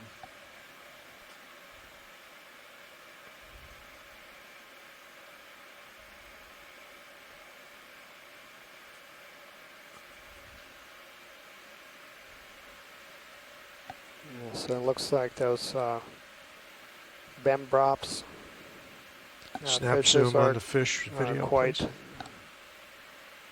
quite common here. So I believe this is the same species that Kevin had identified for us earlier, Bembrubs anaterostris.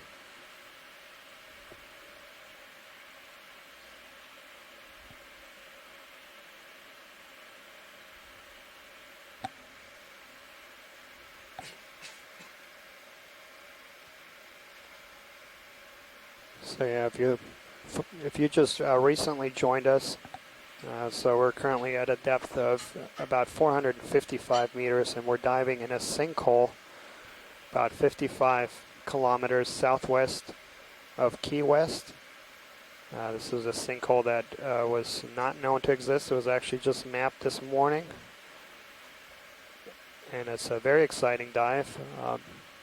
Okay, video. We have another 5 hours of bottom exploration remaining on today's dive, and we'll hope to traverse at least 3, if not 4 different habitats, bringing us up onto the Pourtales Terrace towards the end of the dive.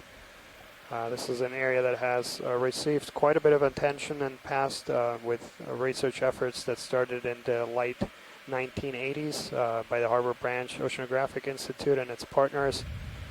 About 70 dives have occurred in and around the Pourtales Terrace. Most of these are by the manned submersible Johnson Sea Link, but also a couple ROV Jason dives, and most recently also a few dives with ROV Kraken from the University of Connecticut.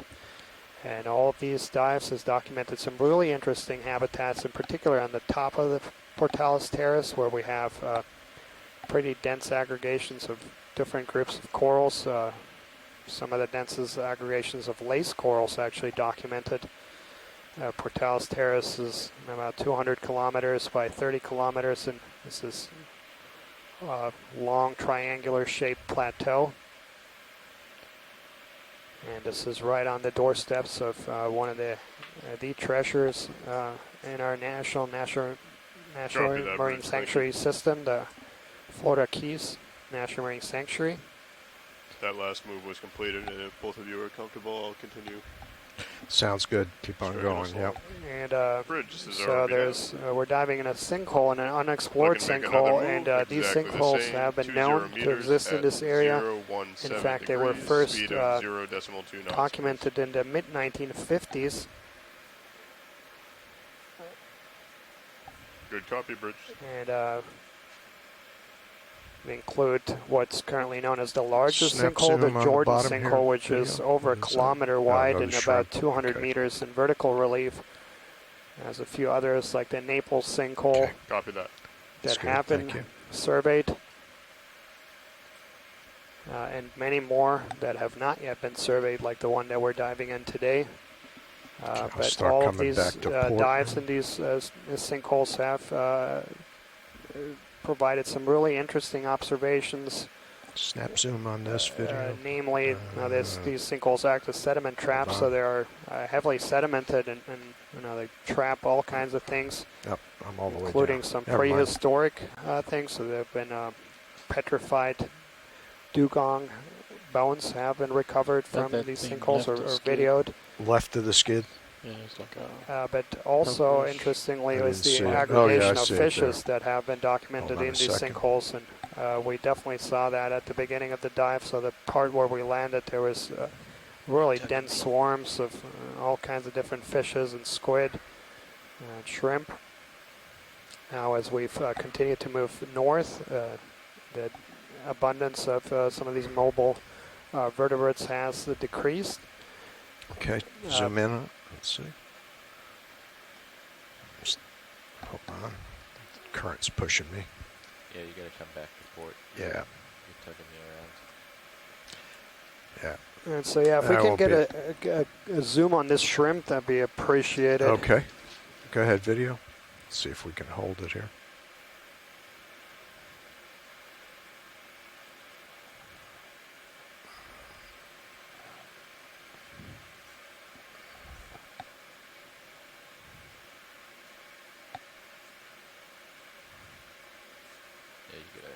You gotta come back. Yeah. Yeah, Sirius, my tether is tugging me around. I can't. Okay. Get the current slowly. Yeah. pushing you that way, so. Okay. I got to come over lateral then.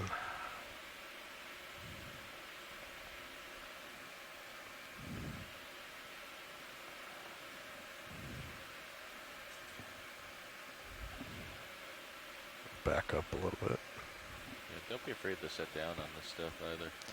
Like, you'll get a little dust, but Yeah. depending on which way you're heading, Yeah, it'll clear pretty it'll quick, clear yeah. pretty quick. I think that's the same guy there.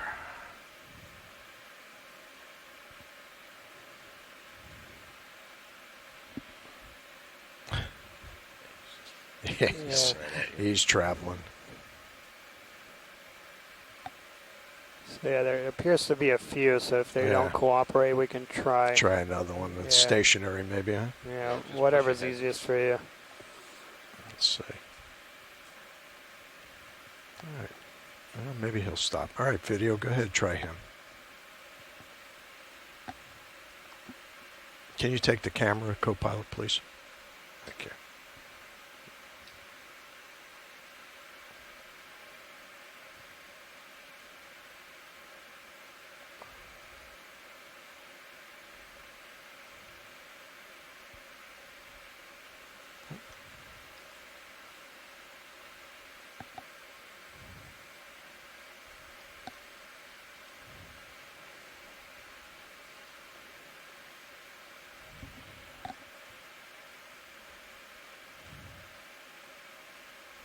Yeah, let him go off. Okay. If you push ahead, you Yep. center up. Okay. Well, not ahead, actually. More to your starboard. You have Okay. to turn back facing at me now.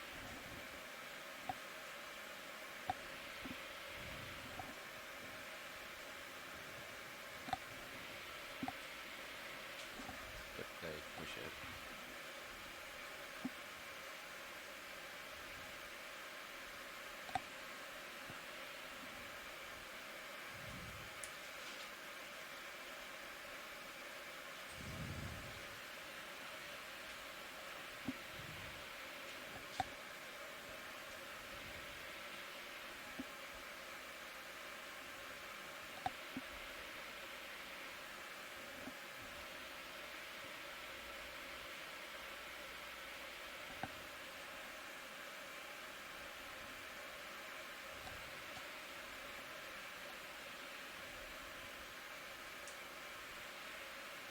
And we have another armored sea robin, so that's going to be in the genus Peristodon. Fairly conspicuous. Copy that, bridge. Thank you.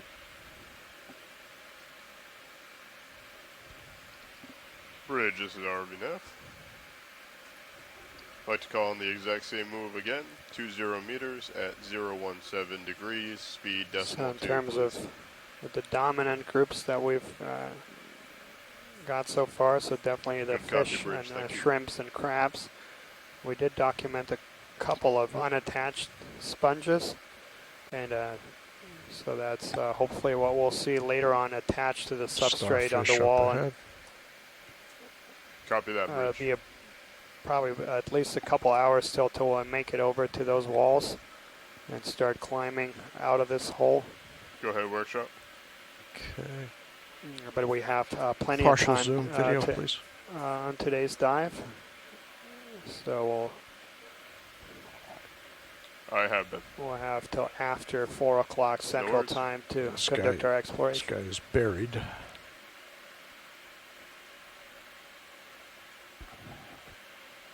Max zoom. Yeah, okay.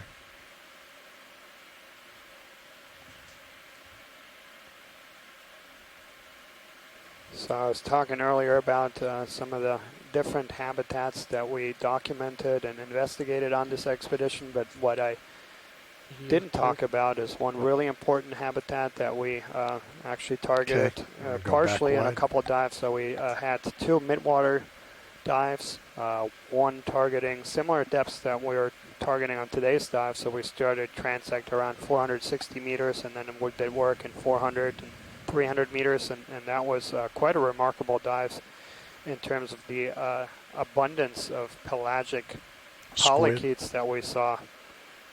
And then just a couple days ago, we had another dive, started in really deep waters with mid-water work and did some work in 900 meters or so, and going up every 200 meters, and also some really exciting gelatinous animals, a couple squid, and this is something that the Okeanos Explorer is looking to support also more. So this is the largest ecosystem on Earth, is the midwater, and one of the poorest known also for many taxa. Is that you, Mike?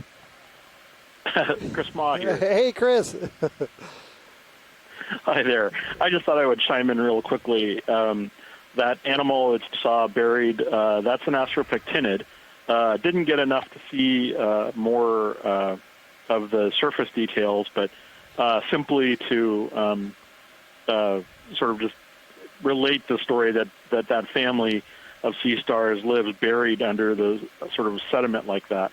And there are several of them present in the Gulf of Mexico, but they have pointed tube feet, and they have a number of special adaptations for living in sort of an unconsolidated muddy substrate.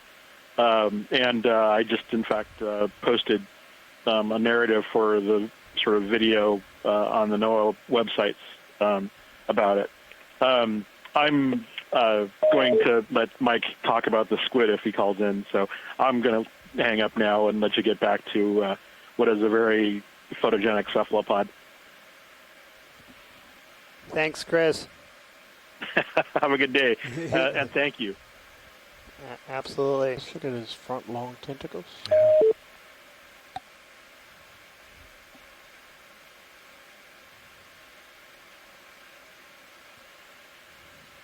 So yeah, that was Dr. Christopher Ma calling in from the National Museum of Natural History, a Smithsonian institution in Washington, D.C., who has followed this expedition very closely and made some really interesting observations about significant range expansions of a number of the sea stars. We have both imaged and collected a couple, and also in terms of new behaviors, few sea stars documented feeding on animals that they were not known to feed on. Good copy, Bridge. Thank you.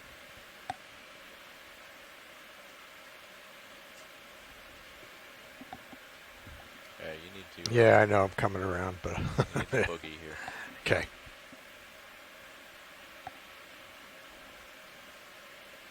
So yeah, today will mark the conclusion of the first of 3 ROV expedition that will be supported by the Noaa ship Okeanos Explorer this year. That will take the ship around widespread regions. Is that you, Mike? Mike here. Hey, Mike. I was hoping you would call in. Calling in because you guys mentioned my name. But, that was another Ilex that you got a nice close-up of. Excellent. Thank you, Mike.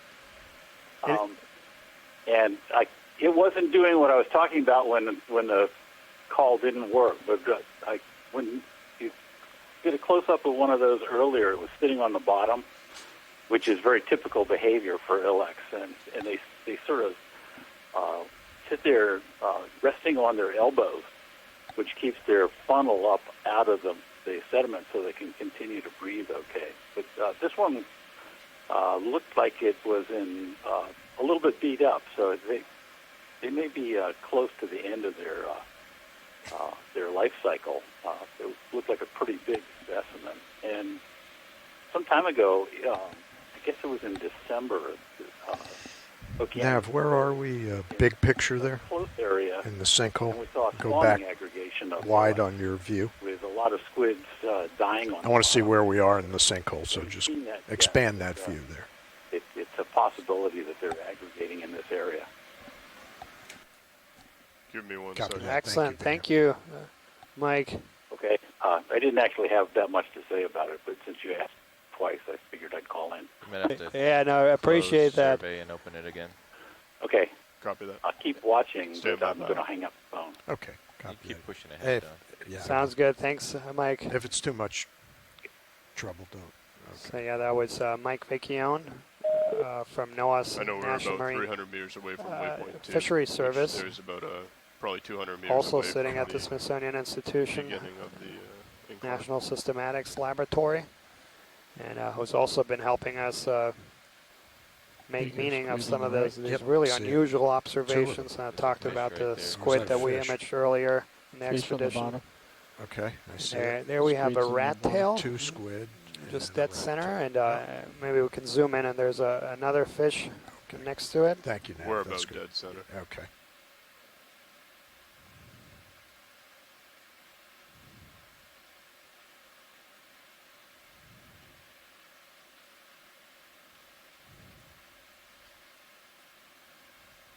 Okay, video, you want to go in partial on him? So yeah, this is going to be a rat tail, and this is Coelurhynchus coelurhynchus.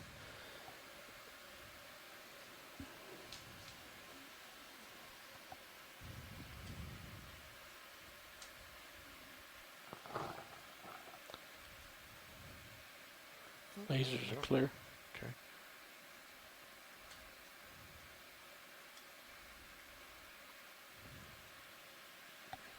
He's in close. I got to back up. No. I dusted him.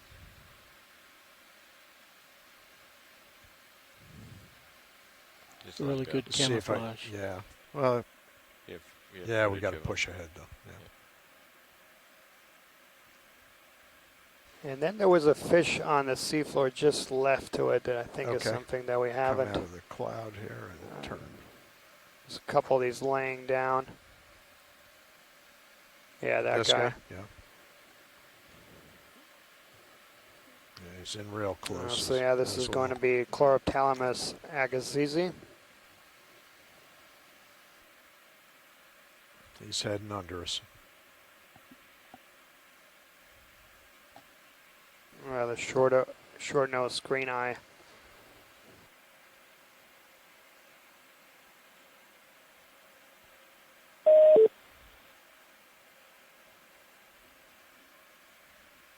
What is that there? Debris? Looks like it. Yeah. Snap zoom. Yeah. Okay. Crab and a spray Another can. piece of debris. So I was mentioning, so today will be the last dive of the first of 3 expeditions by the Noaa ship Okeanos Explorer. So there'll be 2 additional ROV expeditions this year.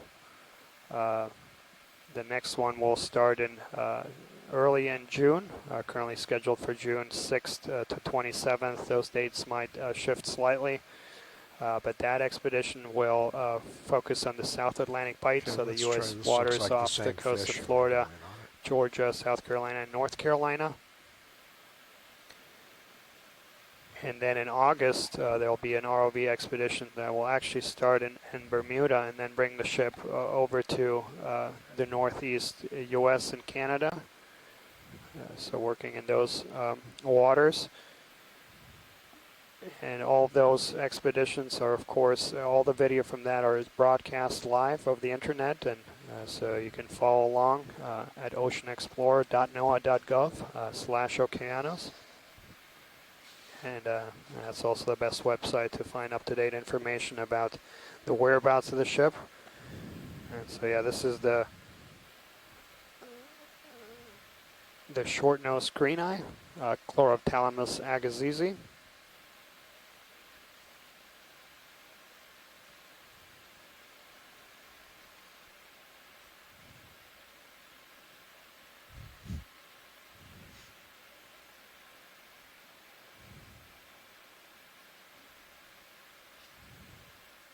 Video's clear. Okay, copy that. This is a very widely distributed species found throughout the world's oceans and tropical waters. And also fairly wide depth range of from shallow waters relatively shallow waters, about 50 Snap meters zoom to up on to center 1,000. there. Oh, batfish maybe? And it's a toadfish. And so this looks like a juvenile Chonyx. Go ahead, Bridge.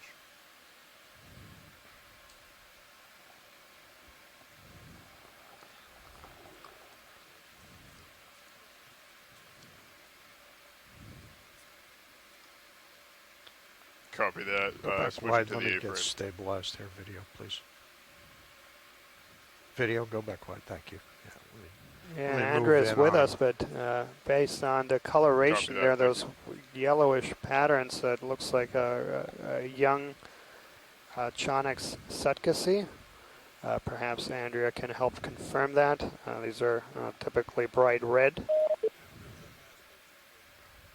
Copy that, Bridge. Thank you. Okay, video, let's try it now. All right, stay hold there. Turn. And there's an anemone, and that's something that we've been referring to as liponema. Okay.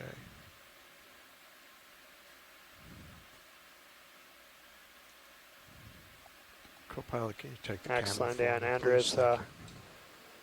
also thinking it might be that same species. So yeah, this when they're adult, they can be they're bright red, and we actually imaged a few of these, and actually in really deep waters. We had over 1,000 meters, a couple of dives. So this is they're commonly known as the toadfishes.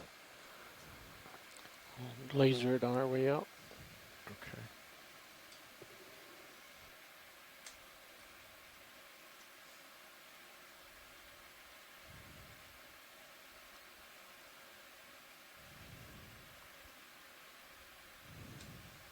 Camera back. Okay, thank you. Video swapping out. Pilots, the ship is currently stationary. I'm going to hold off on further moves until D2 can get out a little bit so we're not constantly over top of it. Copy that. Watch lead, was there interest in a zoom on the anemone too, or are we good? Watch Pilot, I think we're good. lead? Okay, copy that.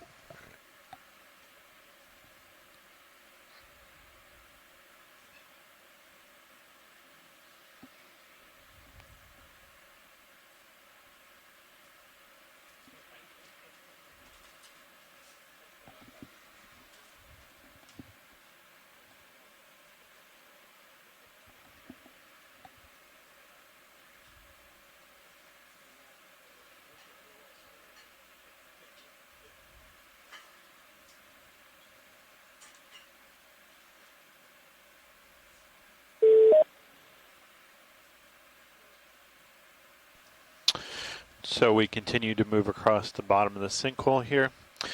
We're going to be watching our sonars for any hard returns to investigate, and also as we move forward in the dive, perhaps another hour long, we'll start to approach the wall of the sinkhole, where we expect to potentially find exposed hard rock substrate.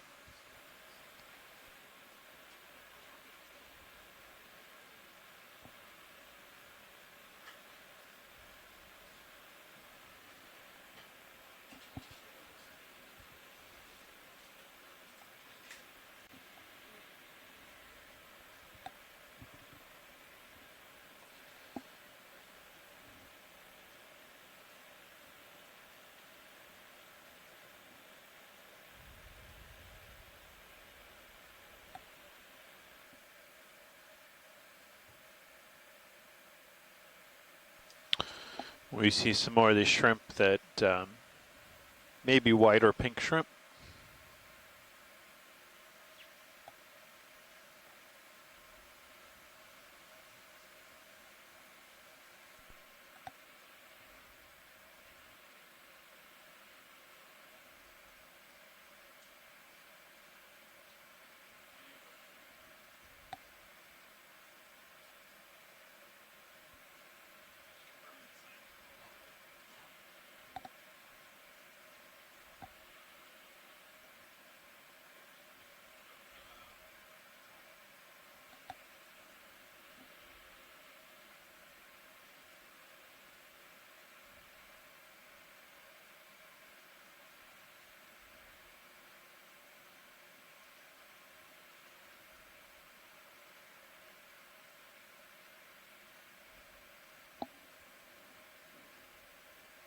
Is that a squid up there? Yeah, I think so.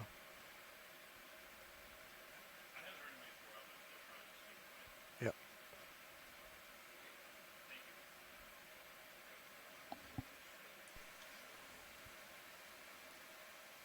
We'll probably put a move in, Nav. Copy that. We'll continue with the 20 meters at 017. Video, you want to give me a partial on the squid here? Bridge, this is RV Nav. We'd like to make a move of 20 meters at 017 degrees, speed 0.2, please.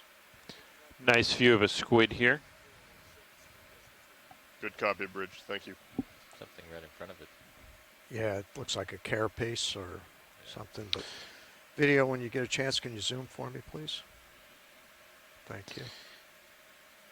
Yep, indeed, that looks like the carapace, possibly of a golden crab. And we see behind it a squid on the seafloor. Copy that, Bridge. Thank you. Interesting position. Oh, we have liftoff.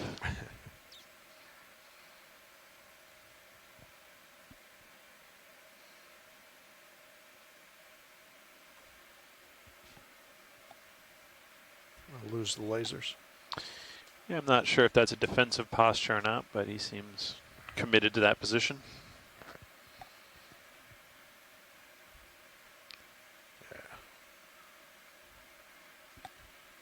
Is that my tether pulling me around? Yeah. Yeah. Okay. Tether oscillations. Yeah.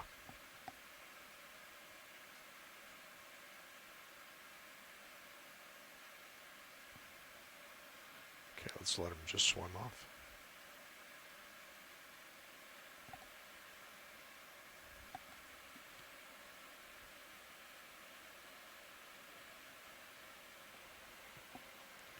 Certainly are a lot of shrimp here. Huh?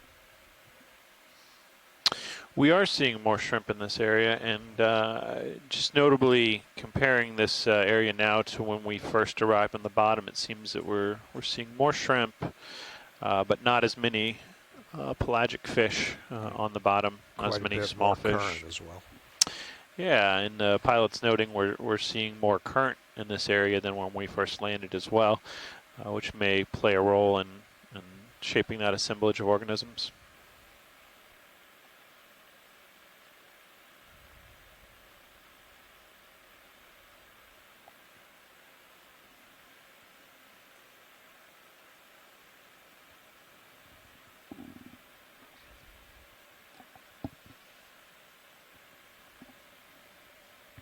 Watch lead, this is Snap zoom video, please. Just wanted to let you know that we've moved another 100 meters since our last 100 meter call out. Back wide, thank you. And we see a piece of debris there.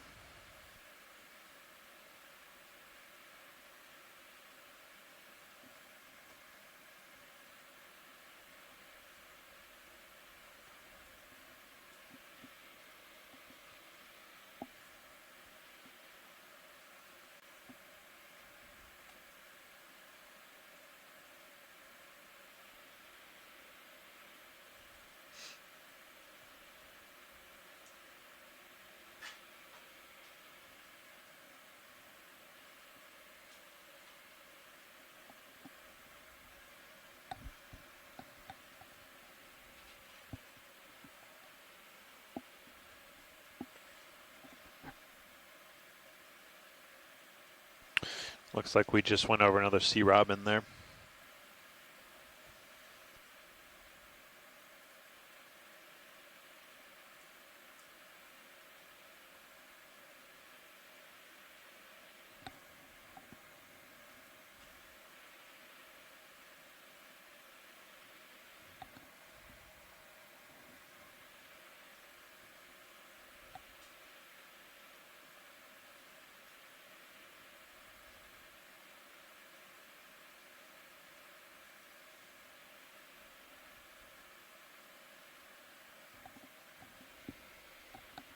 We got a ship move in now? Yes, we currently do. Okay, copy that. Although the pilots are seeing elevated current, to my eye, I'm not seeing clearly organized bed forms yet, suggesting that the currents aren't sufficient to organize the bed into ripples. Although we've noted here the sediment is much coarser than our other dive sites, probably due to winnowing, and so it would take a substantial current to put this more sandy sediment into ripples. So that's not necessarily a surprising observation here.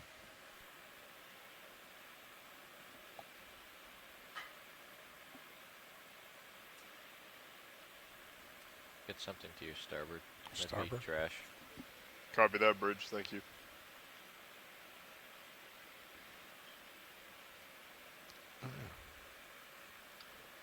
That move was just completed, and I was going to toss in another. Quick zoom on this. Sounds Looks good. like a cooler. Yep, that Yep. looks like a cooler. So another piece of debris Styrofoam. there. We got a styrofoam cooler on the bottom, or a Bridge is already now. plastic cooler on the bottom. Would like to do the same move of 20 meters at 017 degrees, speed of 0.2 knots, please.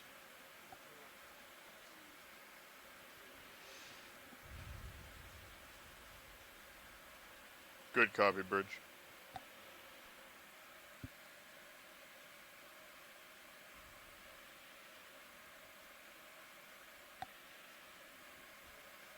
Copy that.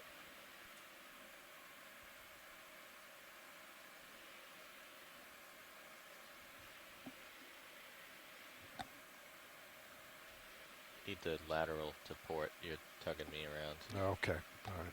I was wondering why I wasn't getting back in the picture there. Okay.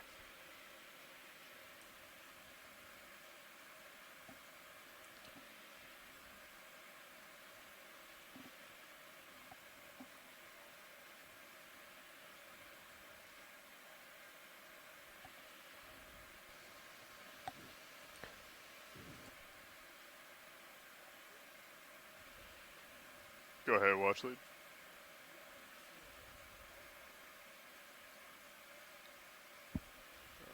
Yes, I will pull it up. Give me 1 minute.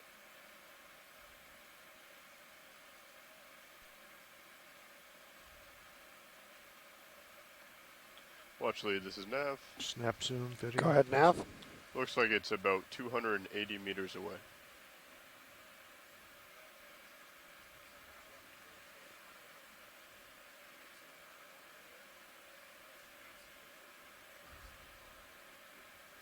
I'm coming in closer. Go back wide. Copy that, watch lead. We You're at will the make end our of way your over tether. there Oh, with okay. All right. reasonable speed. Can't get any closer right now. Gotcha. So that was another blackberry rosefish. Okay.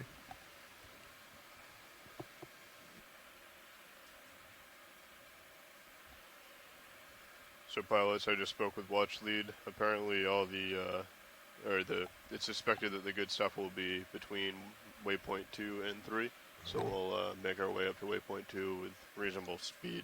Copy so I'll that. bump up the ship moves to 30 meters now instead of 20. So for those folks who are following along on the dive plan, so we covered Nothing about to worry 300 about meters running into from down here. where we Shall- landed, which was very close to the We should deepest start part to of the hit this sinkhole. slope upwards here We are pretty about shortly, but it 280 doesn't meters look away from significant. waypoint So 2. That just keep that is where the wall starts to climb up. So we'll start to pick up our speed here a little bit, because we'll expect that that's where we'll start seeing a different environment. We do have about 4 hours and 4 hours 15 minutes Try remaining of bumping up bottom to time, but yeah, decimal we'll three really from hope decimal to two, do that too. accomplish today is both climb the wall of the sinkhole as well as spend a little bit of time on top. So yeah, we wanted to have this dive to transect various different environments here.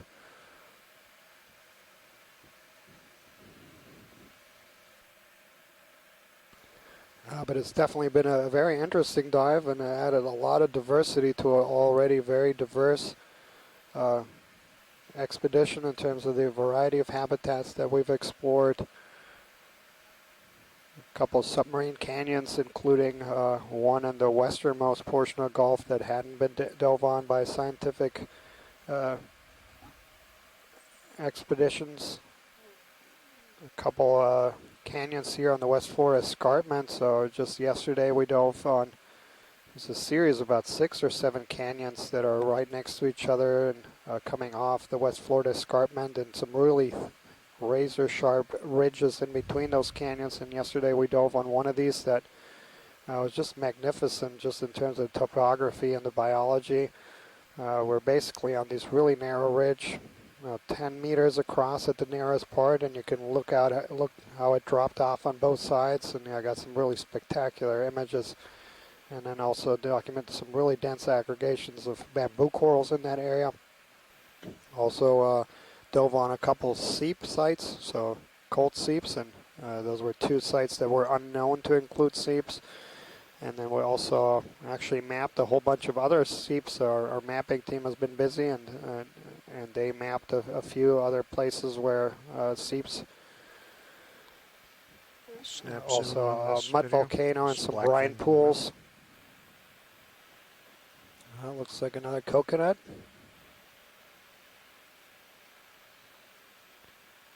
A couple of midwater portions of dives that were on midwater. A couple dives on Lophelia pertusa habitat, and one dive in particular found really dense aggregations of Lophelia, and these enormous mounts of about 100 meters across and 40, 50 meters tall. So it's truly been a snap zoom again on this. Nice kind of crash course in terms of the variety of different habitats we have here in the Gulf of Mexico. That's another toadfish. So yeah, this looks like another juvenile Chana sutkasi. Okay. And that's good video. And it is really the beginning only of the diversity we have here in the Gulf of Mexico. So the deep slopes of the Gulf of Mexico are considered one of the most complex geological slopes in the world. There's a lot of different environments, and yeah, truly spectacular what we been able to come across in these short time. Just 3 weeks. Covered over 1,600 miles, the bearing on the, taken us across a lot of different from 017 to 018. environments. Make sure we're right over that waypoint too, and I will be doing 40 meters. That's 40 meters. And we've also, in terms of depth, so today is one of the shallower dives. We've gone as shallow as just 400 meters, and actually got the vehicles down to 3,000 meters, and that dive to 3,000 meters was actually only the 5th time a scientific expedition had documented depths that deep here in the Gulf of Mexico. And a lot left to be done.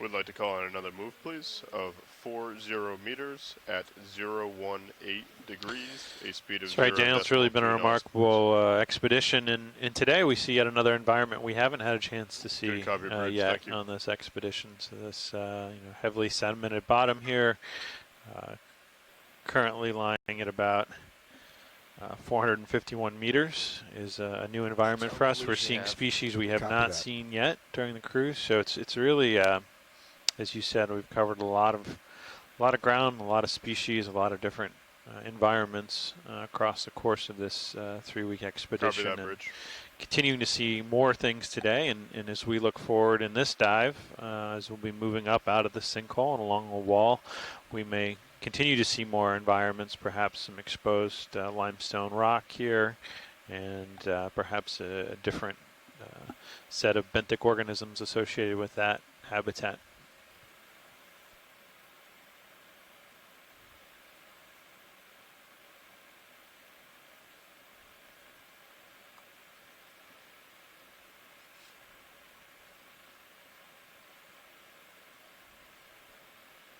And we talked a lot about the deep water ecosystems and the diversity, but most people don't realize that even the shallow waters of the Gulf of Mexico has quite a bit of diversity, including some really extensive shallow water coral reefs. Always just debris. Florida Keys just north of us. Those are among the most extensive coral reefs in the U.S. waters. Okay. And there is another piece of debris, and this is a Venus flytrap anemone, so that's going to be in genus Hormathiidae. So yeah, Florida Keys, extensive coral reefs, and then yeah, Flower Garden Banks, also extensive coral reefs in shallow water. So there is truly something for everyone. Okay, zoom in on that.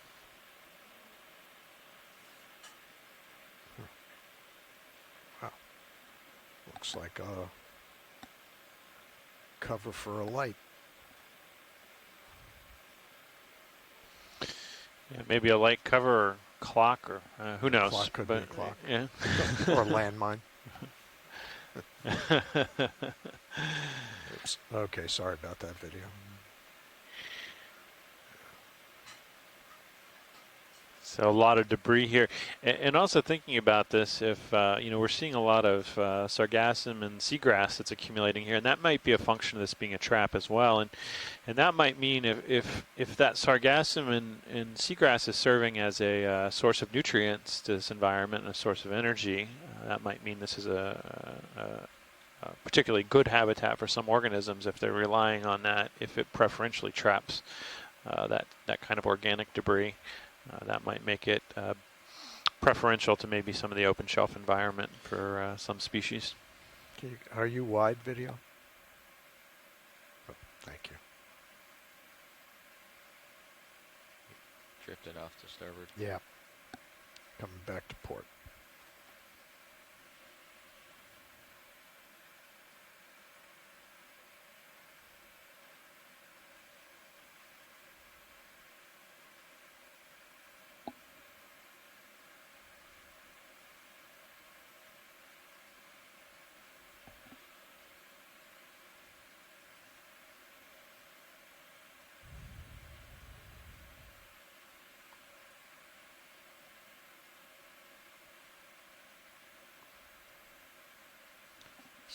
More debris. What's this guy here?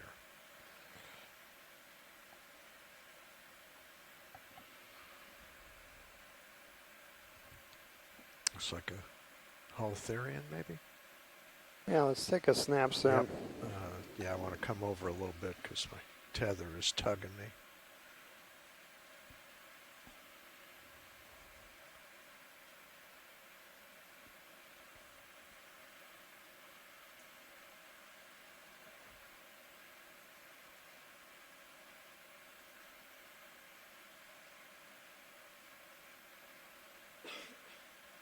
Okay, video snap zoom on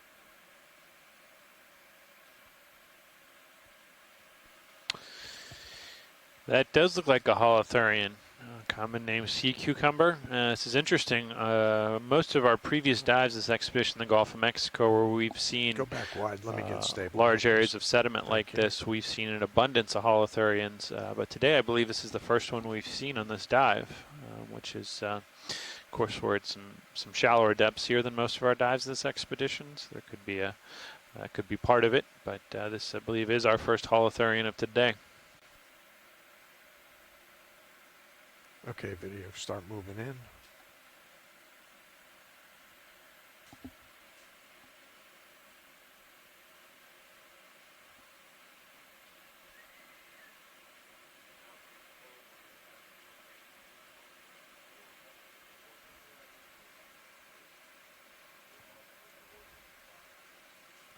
Co-pilot, take the camera, please.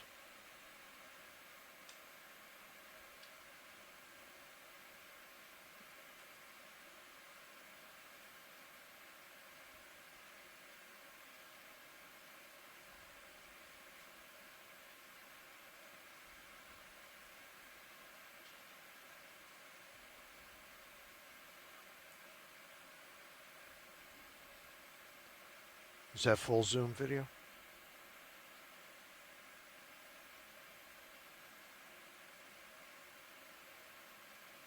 Okay.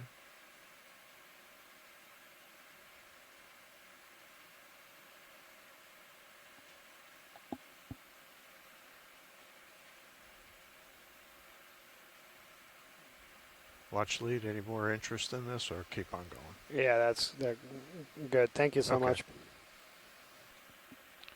Okay, video, when you're clear.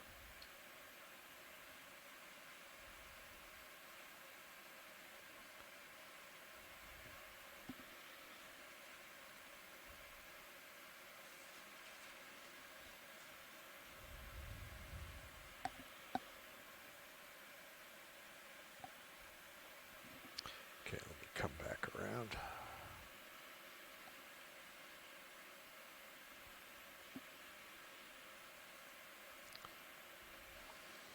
So for those folks that joined us just recently, so welcome. We're about 2.5 hours into the 15th and unfortunately final dive of this 2018 Gulf of Mexico expedition aboard Noaa ship Okeanos Explorer. Today we're diving about 55 kilometers southwest of Okeanos, Key West. We're diving in the westernmost portion of the Pourtales Terrace, so this triangular shaped large video on this. flat top terrace that we have south paralleling the Keys. And we're diving in a sinkhole that was just mapped for the first time this morning. Just and debris. the Okay. plan of today's You can go dive back is to out. Thank you. transverse across the sinkhole and then hopefully climb Copy that, out of Rich. it. Thank you. We have about 250 meters or so till the wall starts. And so we'll start moving our way over there as quickly as possible and then hopefully transition into a different habitat. And that is one of several habitats that we wanted to survey today. So of course we wanted to get a view inside here in the sinkhole where we spent the last couple hours. Copy that. Then we want to Bridge spend is some time RV on the wall where we We'd like to call another expect move. to It will find be some the hard same, grounds. 40 meters Where previous work on other sinkholes, so this is an unexplored sinkhole, but previous work on other sinkholes, there's Naples sinkhole, Marathon sinkhole, and Jordan sinkhole that have been surveyed quite extensively. Have found stylastrate or lace coral, so smaller colonies on the walls of these sinkholes. There's also several glass and demo sponges. And then the very last, time permitting, we do want to make it to the top, onto the Pourtales Terrace itself. That's a hard ground, so this is what we refer to as bioherms, so where we have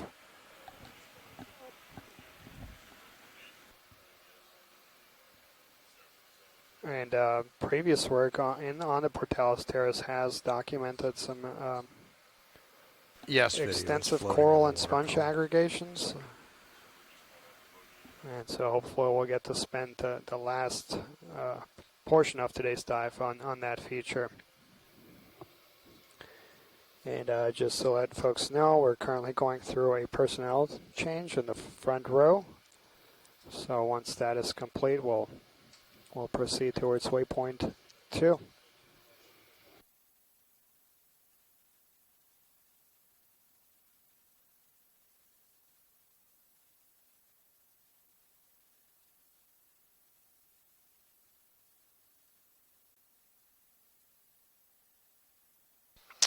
And as we go through this personnel change, we are noticing a fairly strong sonar return ahead of the vehicle. So we will investigate that sonar return once we pick up and start moving again here shortly.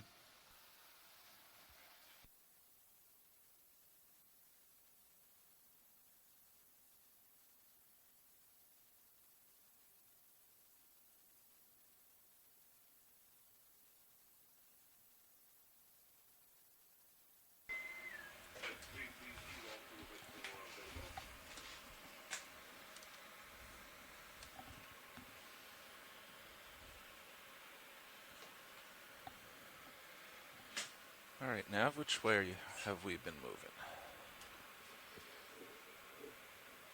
Hello, pilot. Hi. We have been traveling 018. And also I'd like to take a moment to welcome all our viewers who might be watching this live video footage at one of the public displays that have been set up around the country, including the Moody Gardens Aquarium in Galveston, Texas. Welcome. You're watching a live video footage. We're currently diving. Got it, thanks. We'll go Are we for in a that. move or swinging right now? About 20 miles, appear to be, sorry, 30 miles Yeah, we just southwest put a move of Key Okay. West. And we're in. 018. a little Copy over 1,500 meters, 1,500 feet, so 500 meters deep. Are you going to be able to get there?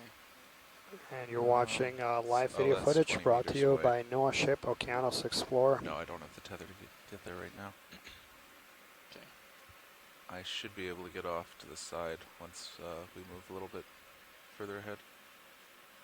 I don't think we have to actually move over that way. What'd you say?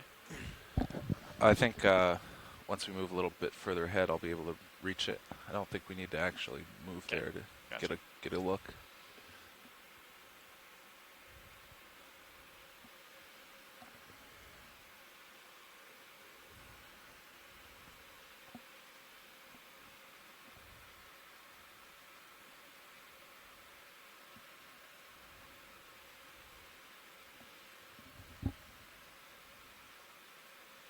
Lots of these shrimp.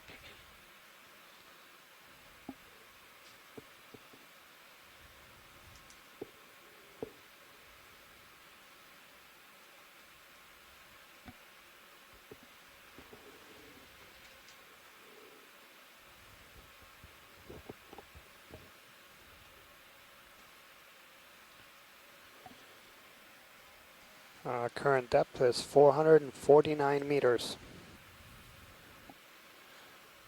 Watch lead, I'm going to go out on a limb and guess we've already taken a look at these shrimp that are so plentiful. Yes, we have. I but figured. So yeah, we'll call out anything that's new. I think the priority here is to try to cover some ground and make it over to waypoint 2. Yes, we are underway Perfect. in that direction. Yeah, thanks, pilot. We will want to investigate that hard sonar return ahead. Yep, we're going to check that out as soon as I have enough tether.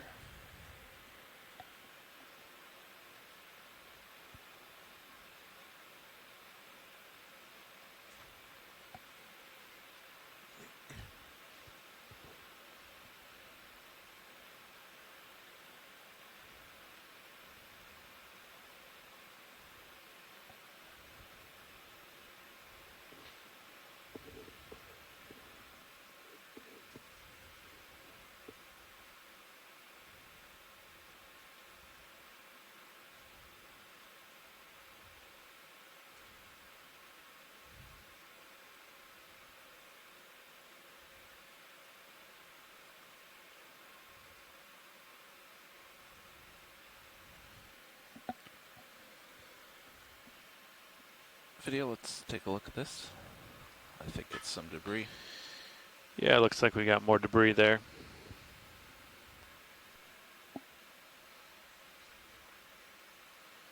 All right, we can move on.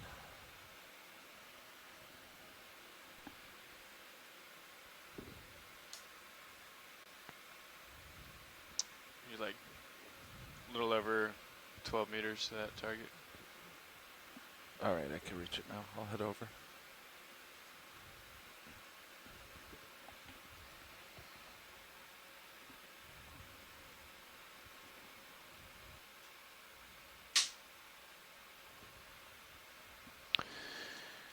And it looks like we've arrived at some exposed rocks, which is something I know many of our participating scientists were looking forward to. So this is our first Sonar looks view pretty clear, I can of turn.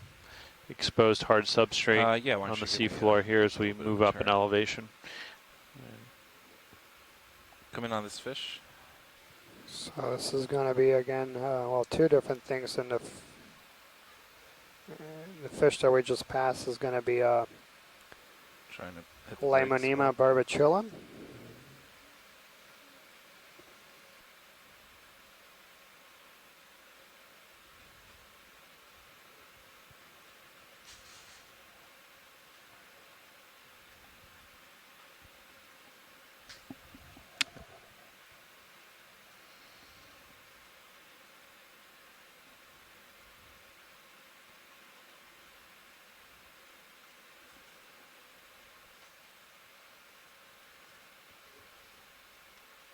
Excellent. Copy bridge. All right, video. Let's leave this guy alone.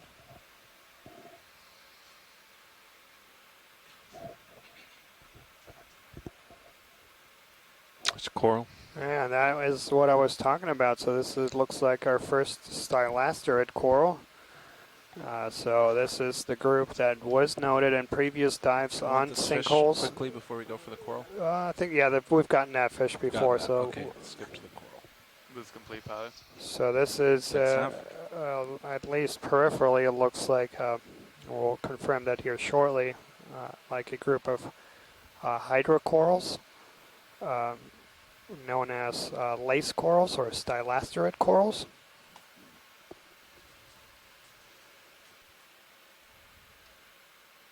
Command video.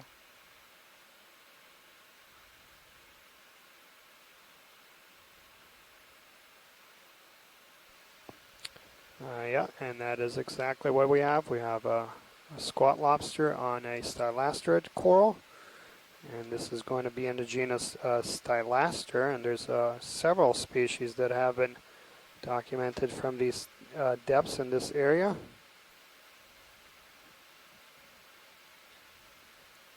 And it looks like a specimen that has only been identified from to the genus level based on a recently published guide by Harbor Branch Oceanographic Institute.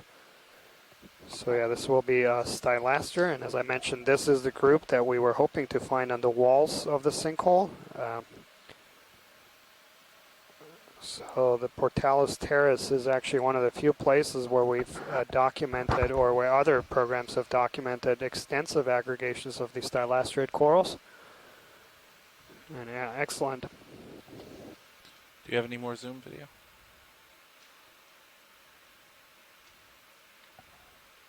That's Max. Okay. Whenever you're ready then. Okay. So these groups are going to be very different than most of the corals you were accustomed to seeing on previous dives.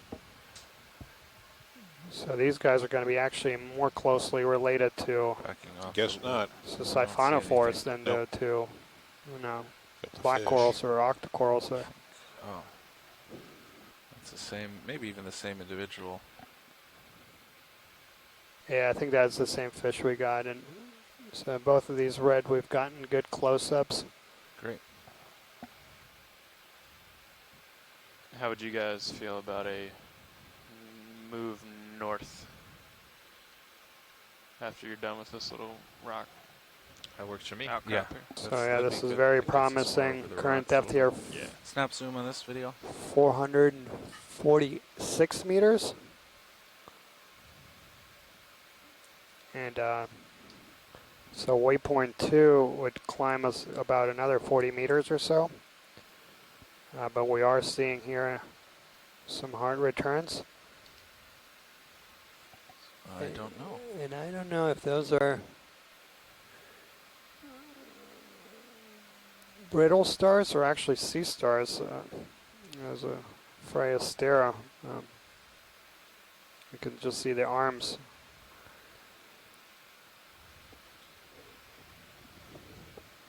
Excellent. All right, let's come back out.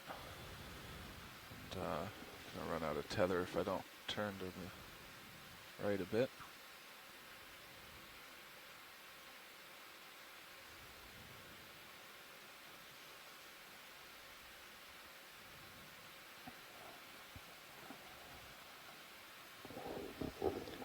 Lots of trash. Yep. Yeah, some more debris. Ready when you Another are. one of these Does that move now? cods, yeah, Limonema I'm ready barbatula, for that as well. and then a rose belly, I think that was just a little blackberry rosefish. rock locally. It doesn't And look like we've here in actually front of us started we have a slope. rat tail, and this is going to be Coming on that fish. looks like something we've been referring to as Nizumia.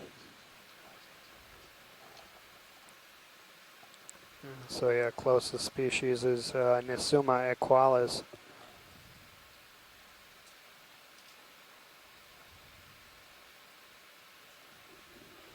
Excellent.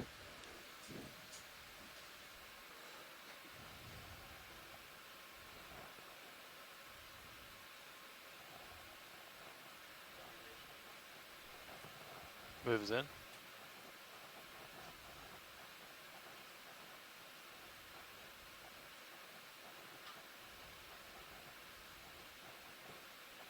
All right, let's let that one go.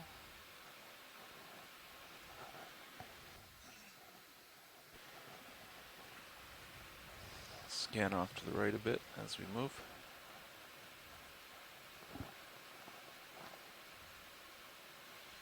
Same fish.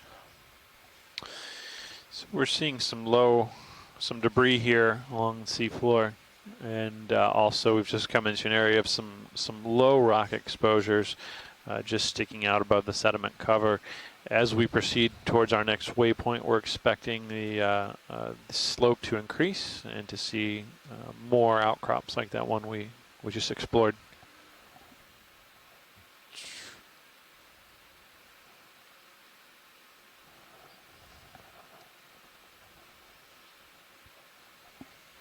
A little bit of an undercut ledge there, so this is interesting.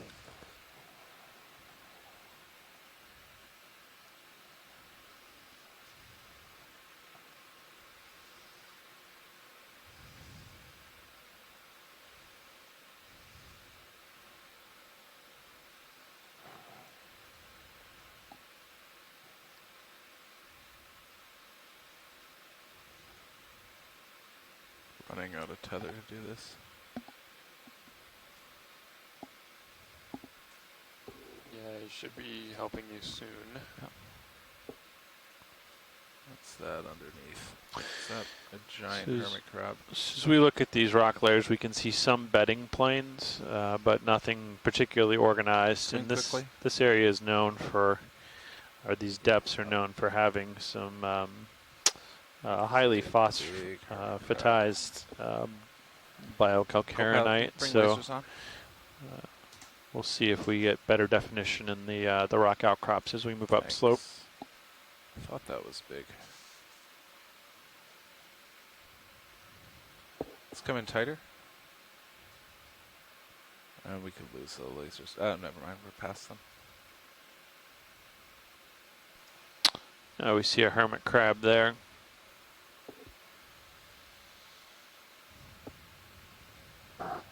Yeah, and to the right, I think I spotted our first roughy. Come on out. Go for that fish. There's also a tube-dwelling anemone to our left there, and yeah, so this is the western roughy. Come back in. We could probably lose lasers. Thanks.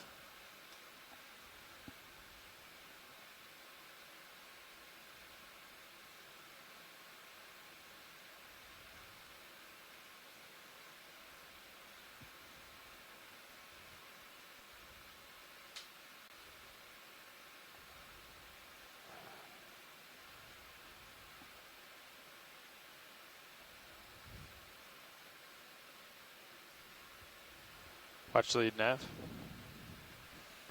Go ahead, Nav. Hey, we'll call that another 100 meters of ship move. Copy that.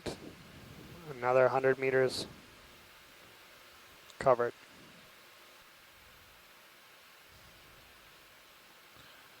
All right, let's let this guy go.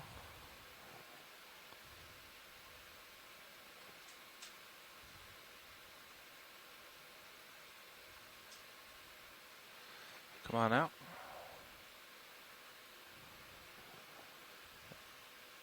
And did we have any interest in the things growing right on the undercut? There might have been an anemone there. Yeah, let's just do a snap zoom for good measure. All right, let's come in partial and I'll pan across.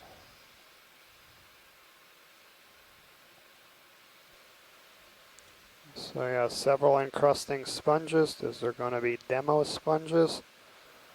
Small ones, a squat lobster, some polychaete worms.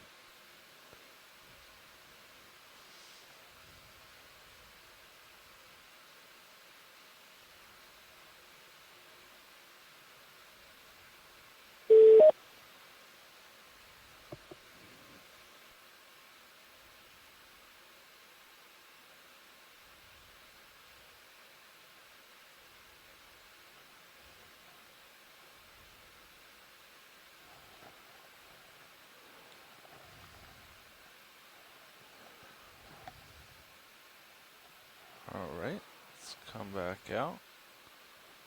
And we have enough tether to move on.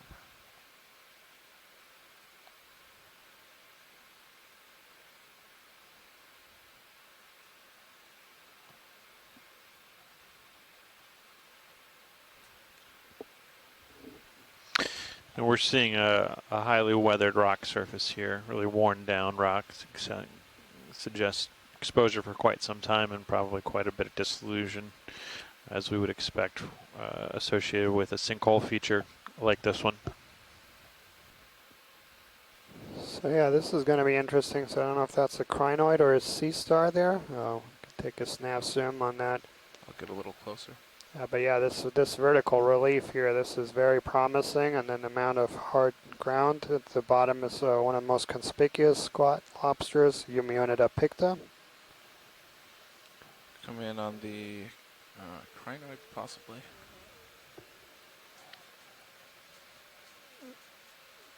So yeah, this is a crinoid. Trying to hit the brakes. And several different. And actually, Chuck Messing, who has been following us on several previous dives, he's done quite a bit of work in this area as well on the Pourtales Terrace, and noted some crinoid gardens in some of the shallower areas on top of the feature. The same edge.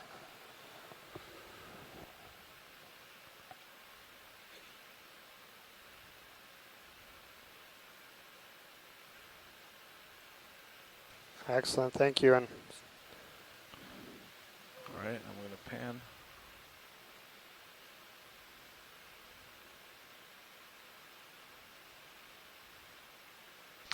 Yeah, I think there was another crinoid over here to the right that might have been actually a different species.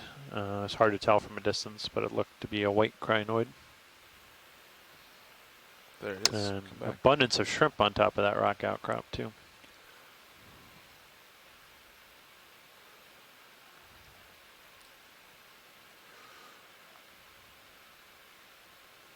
Yeah, and a lot of polychaete, sabellid polychaetes.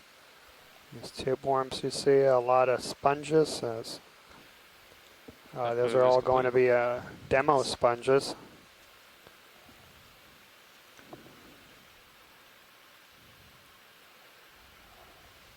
Current depth is 444 meters. Going to continue past it.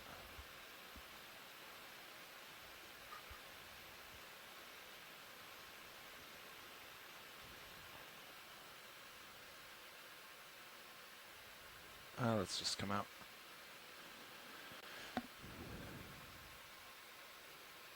Some bryozoans, a scleractinian cup coral. Anything in there we'd like a close-up of? I think we're good, yeah. Great, we'll keep moving. And if we look to the bottom there, we see sort of that cavern formed by the overhanging rock. This is a clear dissolution feature. So this would be where, going quickly where the cavern. Underneath the rock, there's been dissolution, voids and cavities cut where the rock has, the calcium carbonate is fully dissolved. And again, exactly what we'd expect to see associated with the sinkhole. All right, I think back out, and I'll get going.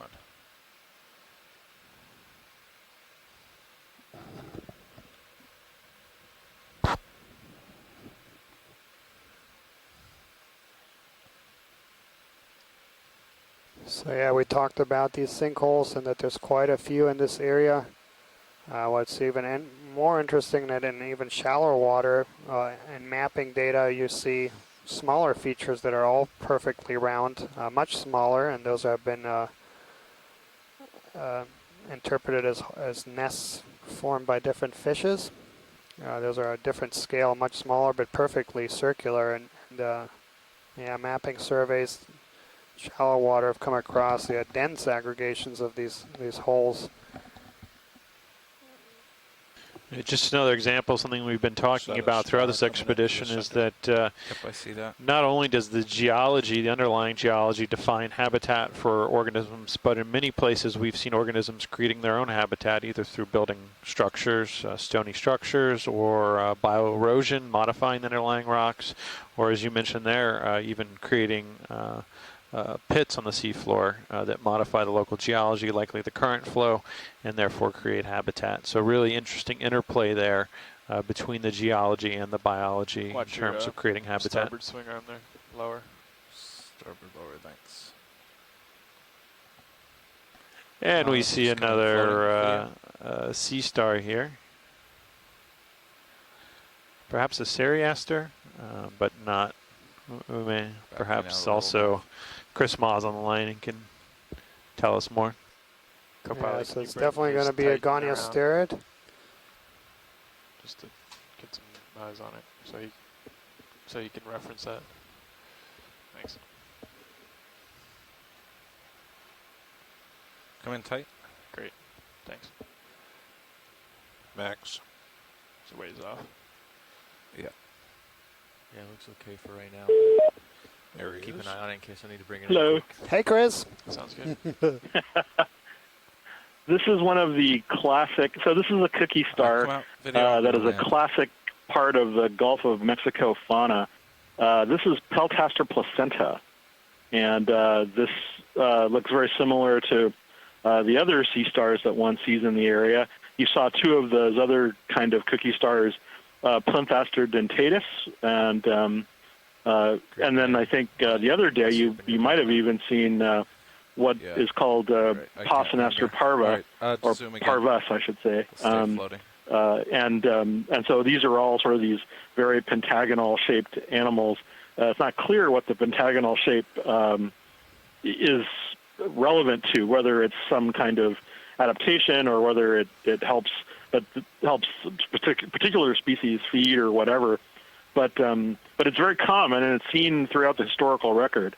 Peltaster is a widely occurring species, and you see it on the European side of the Atlantic, and there are Peltaster species found all throughout the Pacific as well. It's not entirely clear how this sort of intergrades with something like Ceramaster. There are some the cookies are a very difficult group of animals to work with, in spite of their very charismatic appearance. But based on what this is doing, it looks like the disc is kind of strongly swollen or inflated. I'd say that this might be feeding. It looks like there's a whole bunch of really good substrate that it's perched on top of, and the little radial areas where the pyloric ceca are present. All of the digestive enzymes are, those areas are swollen. So I bet that if this was flipped over, we'd see its stomach everted onto, possibly sponges or possibly some other kind of biofilm on the surface.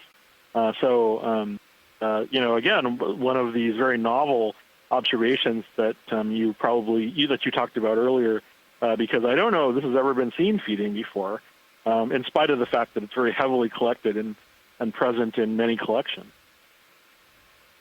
Excellent. So yeah, based on a zoom in, Chris, it looked like there was a lot of demo sponge on that rock. Yeah. So I wouldn't be at all surprised if that's what it was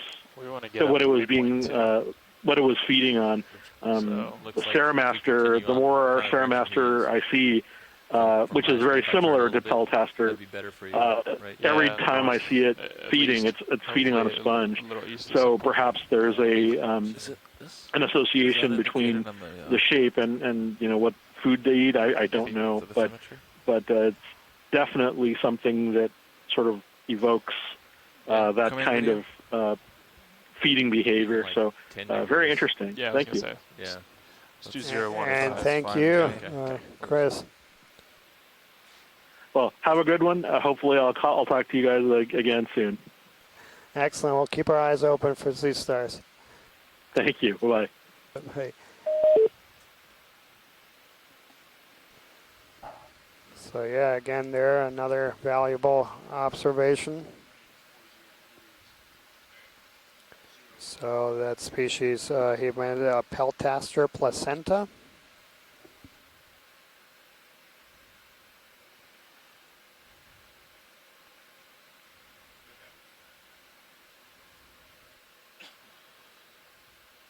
Video whenever you're happy there.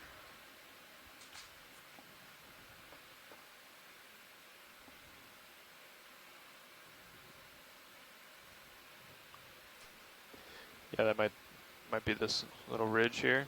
Yeah, maybe. Just a little offset, but thank you, Bridge.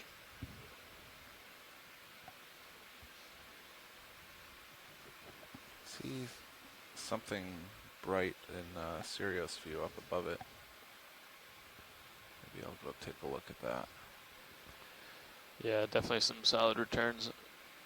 Serious sonar over there. All right, I'm going to come up and over. You can kind of see it in my... Yeah. Another bearded codling. Limonema burbatulum. Blackberry rosefish. And yeah, in the sonar we're starting to see some real hard returns. And this is, yeah, exactly what we were hoping to see here as we climb over the wall of the sinkhole. There's another roughy. Or slime head.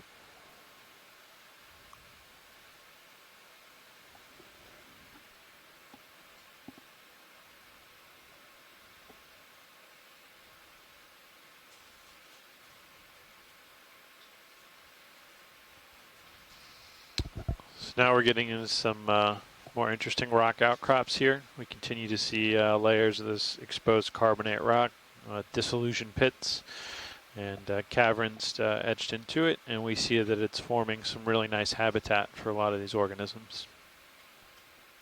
Yeah, and we see a whole bunch of fish here, and then we also saw a couple of these lace corals. Once we start moving, And I don't know if that's a cat shark or is that just my... Nope, that's just a debris. Yeah, roughies, a lot of these bearded cotlings.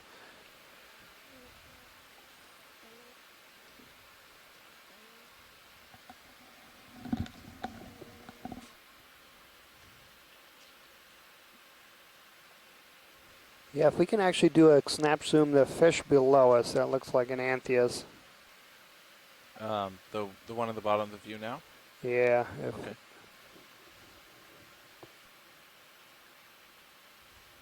Come in. And I was actually talking about just to the right and bottom, there's with yellowish fins. Oh, I see. Yeah. Yep. Come in again. So this is going to be genus Anthias.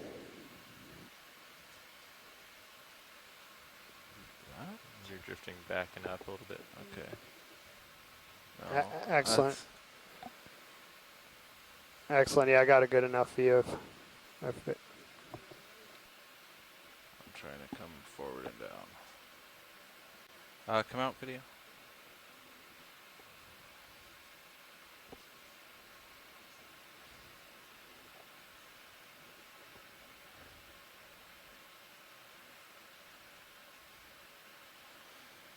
Sorry, Watchley.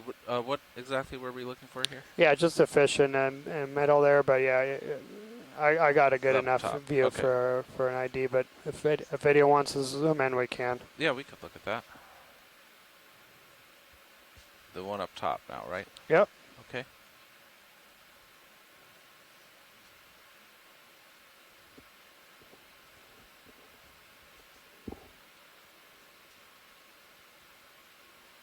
Yeah, so this is Anthias, and that's a very diverse group of fishes and a lot of species within that genus. Possibly Anthias nicholsi. All right, let it go. Come on out.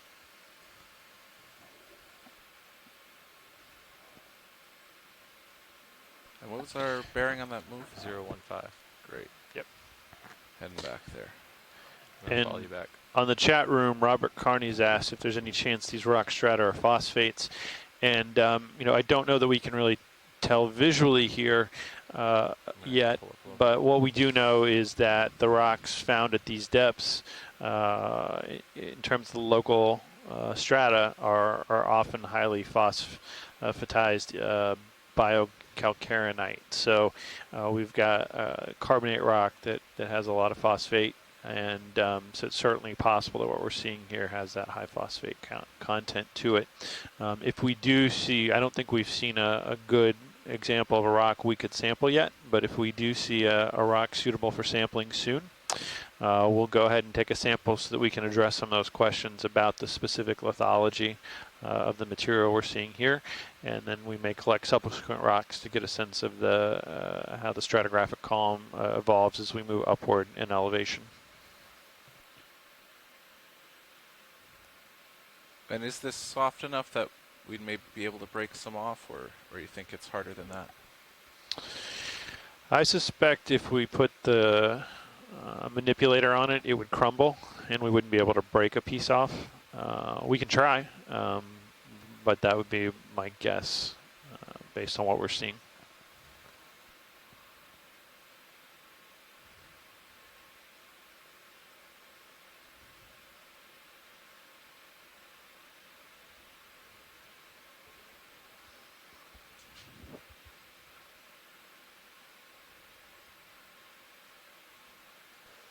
Current depth is 435 meters, and so yeah, we've transitioned now away from the soft sediment bottom of the sinkhole to the hard substrate wall of the sinkhole.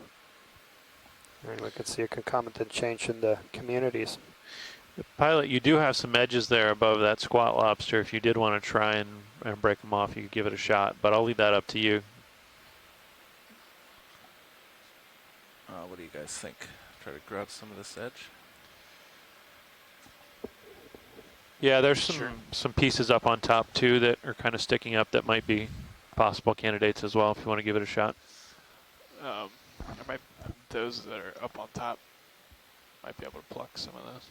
Look, there's one that's coming up on my screen too.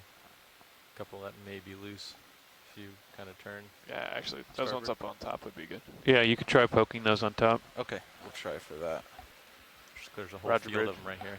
Yeah, some of those now coming into view on the right look pretty reliable. Complete, so Copy that. you might come up and over him if he sets up, but that's okay. Yep, I'll be watching. If you want to land there, Dave, then I would advise bringing in one of the swing arms. Port. Yeah, I'm gonna come over to the right a little where it's wider, I think. Okay, great.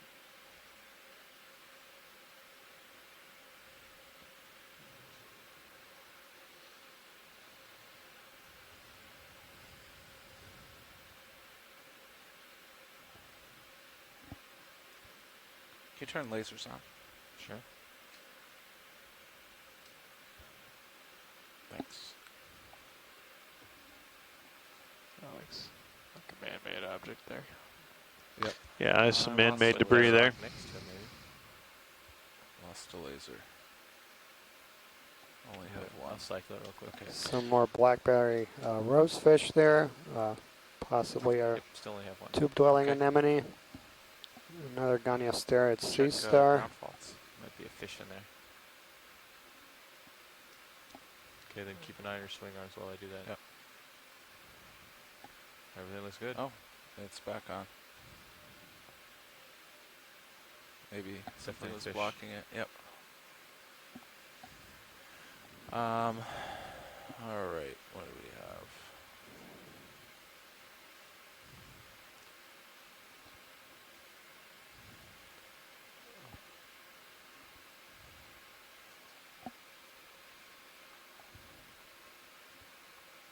Eye on that swing arm there. I think we're good. All right, I'm gonna go ahead and bring it in. set down and poke one or two of these.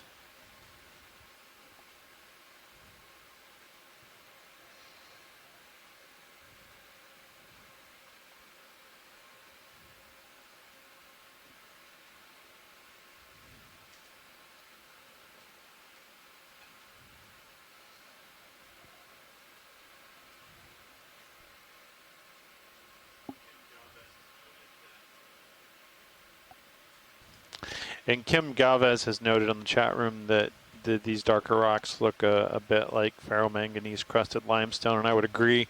They're consistent with what we've seen earlier in the cruise in terms of the limestones that have this thin black crust on them, which means they may they're likely representative of higher strata that have eroded and then moved down slope to here.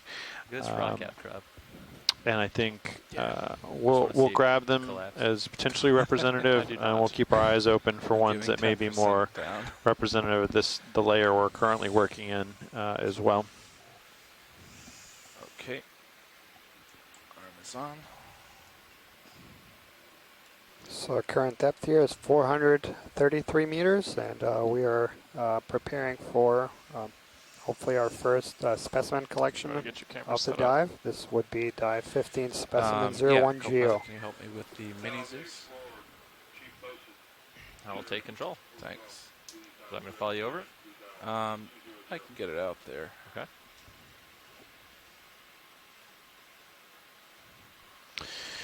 And as we're setting up for the sample here, I spoke about this a bit yesterday, and I'll mention it again, that obviously in traditional geology, when we're on the land surface, the goal is to find an outcrop and break a piece of rock out from something we're very confident represents the larger underlying geology, to reassure ourselves that we're picking a sample that's fully representative. Stuck. Here, interestingly enough, these rocks appear to be attached.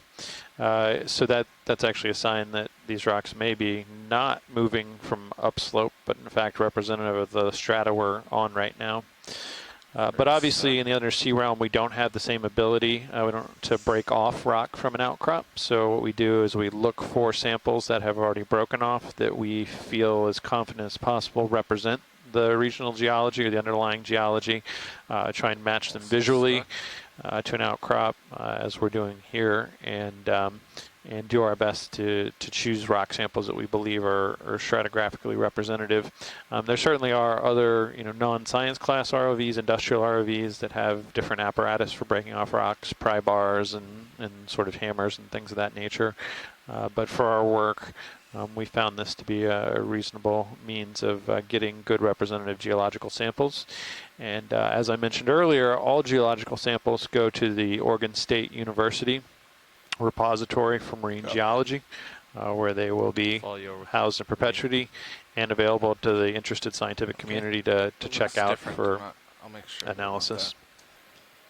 So watch, lead, everything dark and right in front of me is attached. There's this lighter color rock, possibly the same, maybe just sediment over top of it.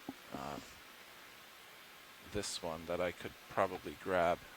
Is that one of interest? That one right on the right-hand side of the screen? Yep, right under the jaw. Yes, if you think you can get that one, let's give it a shot. Okay.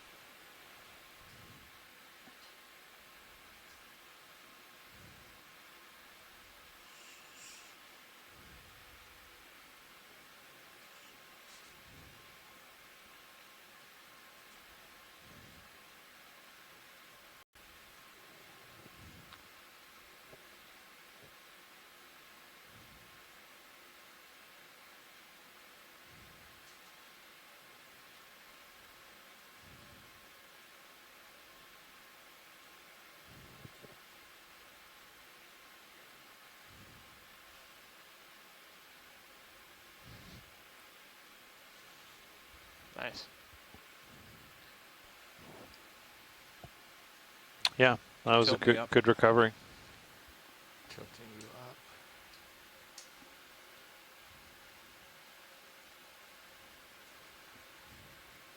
Don't want to do a full spin. I have a pretty gentle grip on it, but we can zoom and look at some of these things growing on it.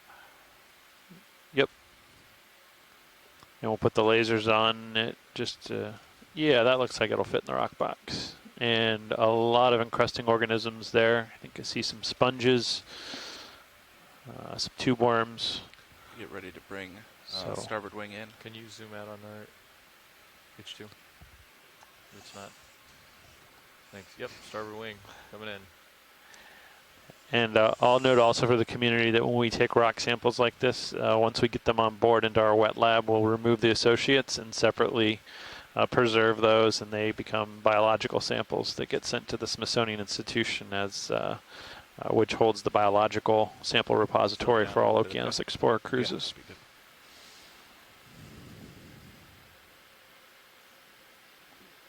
Yeah, and in additional to those biological samples, so there's also a sump sample for DNA that's taken from every sample, and those are the DNA extracts and sequences are also served publicly via the Ocean Genome Legacy Project, and Yeah, so I'm gonna try folks to can poke it in a actually little better. request Hang the on. sequences online. I mean, it'll probably adjust itself. And a huge thanks to our sample manager, stable. Lauren Jackson, All who's right, been fine. working Okay. really Yeah, hard no after problem. No, hours that's and fine. Bring it up. documenting and cataloging all the samples and making sure they get labeled and preserved properly.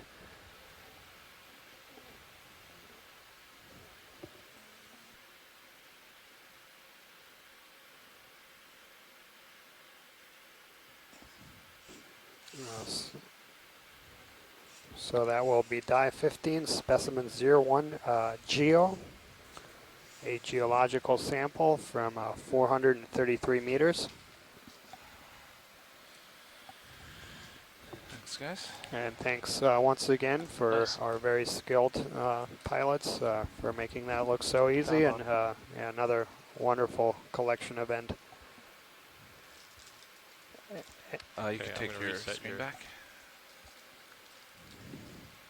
Thanks. There's a Eumunida picta, squat lobster, and pilot, before we move on, there's actually a request. There's another fish that we got earlier that I think was just left of us. This has a yellowish tint on it. I don't know if it moved on, but we can just pan over. All right, we'll take a quick look. Yeah, right there at bottom of screen, Sure. bottom left. We'll go for that.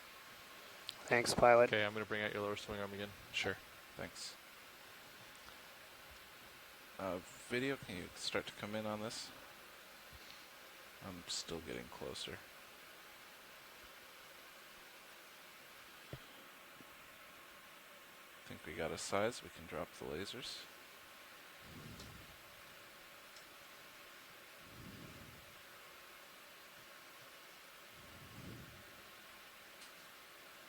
And based on that view, that looks very, very similar to Anthias woodsi. You can take more if you like it. Pretty stable.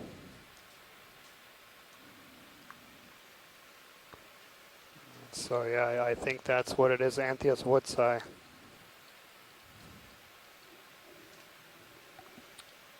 Excellent, and we have a cardinal fish next to it, Epigonus. That's great, pilot.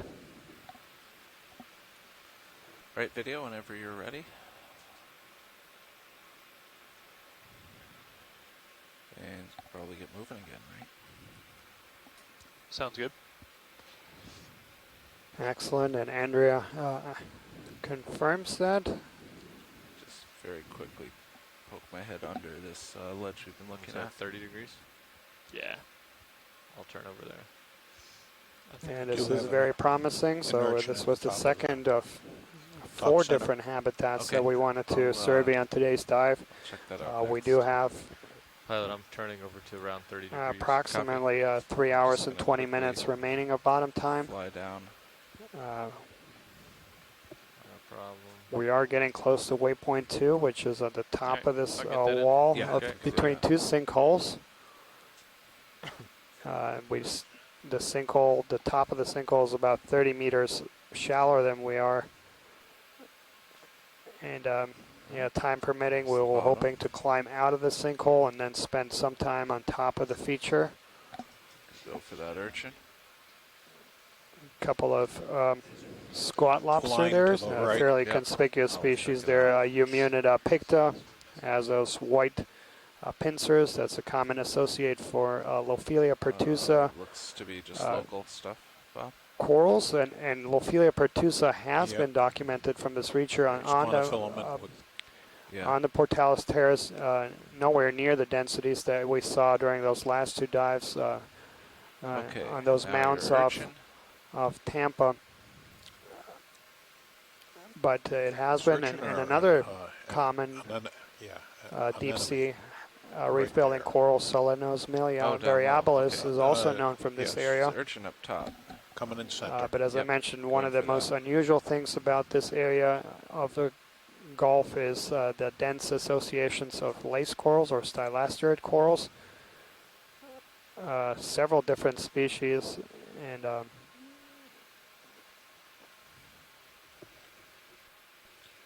Come in. So I believe this is going to be Okeanos, genus Okeanos. It's a little different.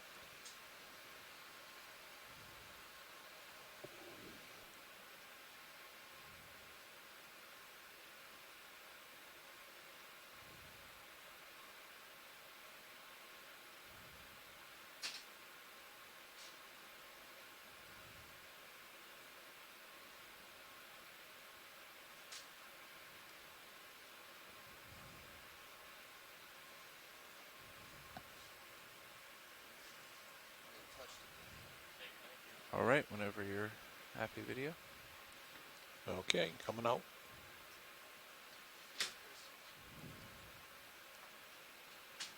And moving on.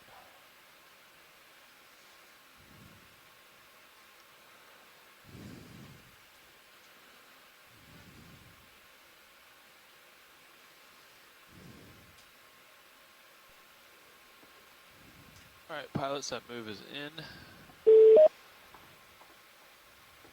Hello. That was a surprising bump. Hey, Chris. Hey, Dan. I just thought I would make an amendment to your identification there. One of the things that the very wonderful cameras at Okeanos focused on this, and one of the earlier sea urchins that you had imaged earlier, was the little horseshoe-like tips that are present on the spines right around the peripheral edge along the bottom. And that is characteristic of a very odd group of sea urchins known as the Echinotheridae. And these are sea urchins that are descendant or related to, probably descendant is too judgy a word, but they're related to these fire urchins that occur in shallow water tropical habitats. These are actually, oddly enough, poisonous, and people I know have actually been stung by those sea urchins. And apparently that's related to size, but you can apparently get stuck by one of those spines, and it creates a very unpleasant sensation for quite a while, which is why I think you guys should collect one. No, but these have very decalcified skeletons, and if you were to collect one, then you would discover why they're often called pancake urchins, because the water pressure in the body deflates because the water empties out, and these sort of lose half their volume, and they go from being kind of pumpkin-shaped to being flattened. And in fact, most preserved specimens of these are sort of very, deflated pancake, or as the New Zealanders would call it, a tam o'shanter shaped sea urchin. So a tam o'shanter is, I guess, kind of a hat, a very flat hat.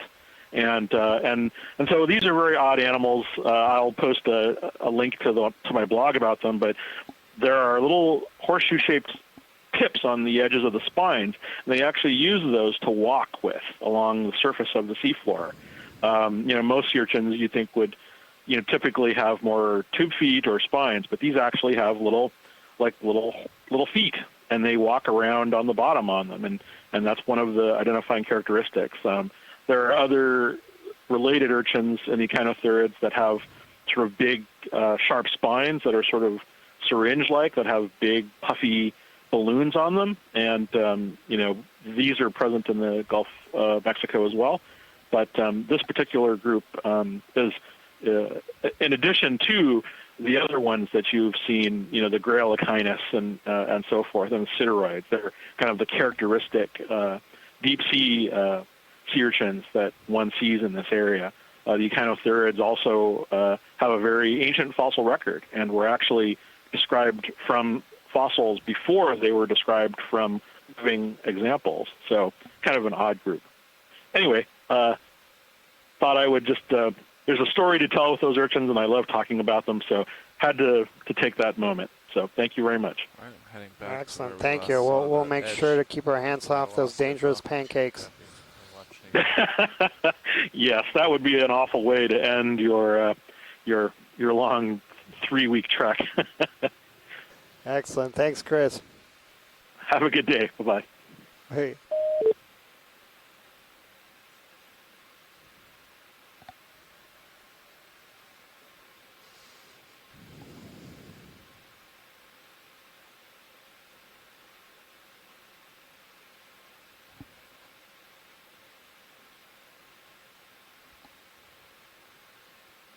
Some sort of transition here, but oh, yep, there it is.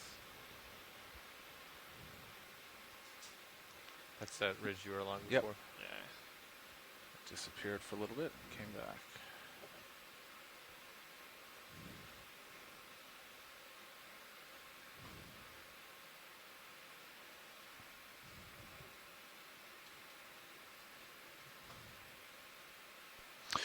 And we're back into an area of exposed rock here, which is great. Not seeing a lot of attached organisms right in this area, but we have seen some already, and we saw one coral, kind of isolated, as we approached the rocks earlier in the dive. So perhaps hopefully we'll see more coral as we continue to move upslope.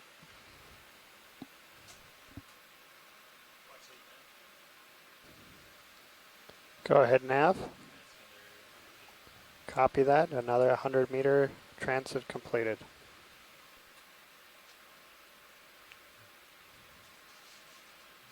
You're off to my port.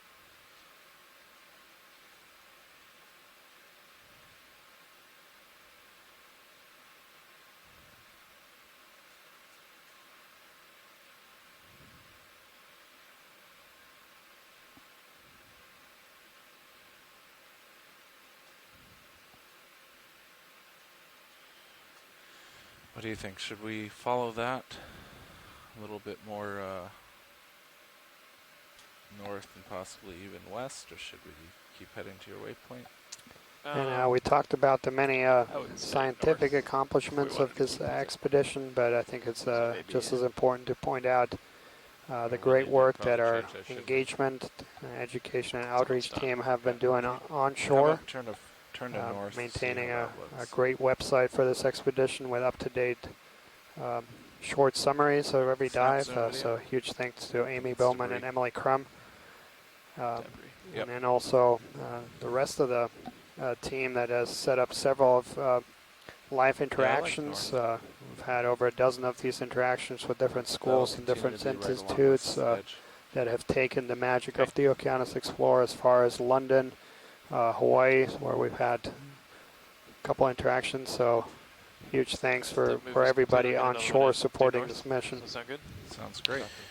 Hey, Pilot, when you get a chance, we might just do a quick zoom on the rock face itself. Some of these are biological rocks as formed by structural building organisms, and it would be interesting to see if we can see any hint of that just looking at the surface. Sure. Let's come in It's video. pretty pitted.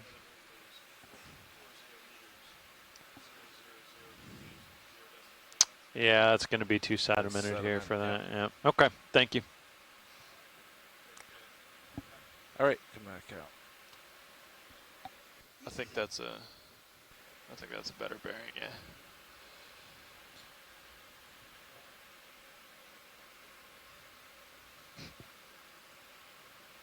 Some very active little fish. Copy bridge. Moves in. Have we seen this sort of behavior? I don't know if I can even follow that fish. Much faster than I am.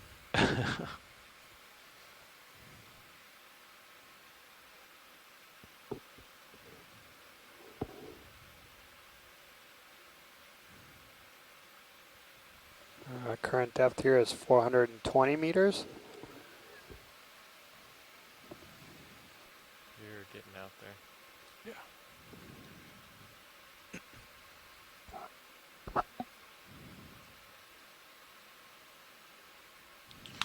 So this current area of elevated slope and exposed rock is the beginning of the ridge that we're climbing up between what I would call the lower sinkhole and the upper sinkhole. We've got two sinkholes that are attached to each other here, and the one we landed in is the lower and the deeper one, and we're now making our way up this ridge to the point where they join, and moving up towards the more northerly of the sinkholes we imaged last night.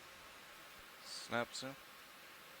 I like to think of it as the crazy eight that we woke up this morning when our mapping team had mapped this area, and it was a really unusual topography. Oh, it's a hermit crab with an interesting shell. Is he wearing his shell backwards?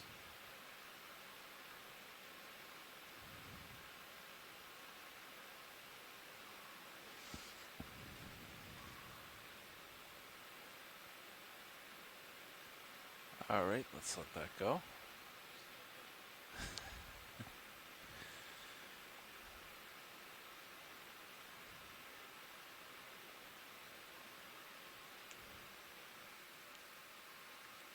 Yeah, and maybe if we have a second, what looks like either anemone or tube-dwelling anemones, that orange, brownish, maybe we could snap zoom on one of those. We'll get a good view of that. Come in.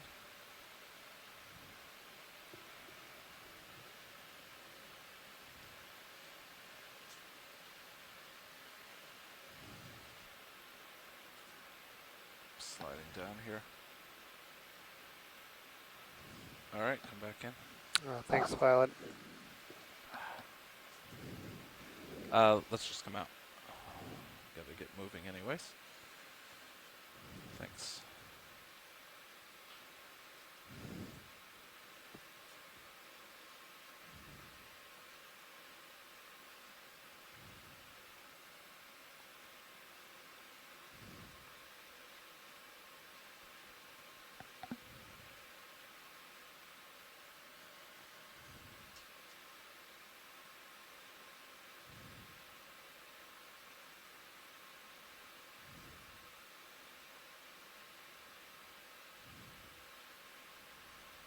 There's a transition again.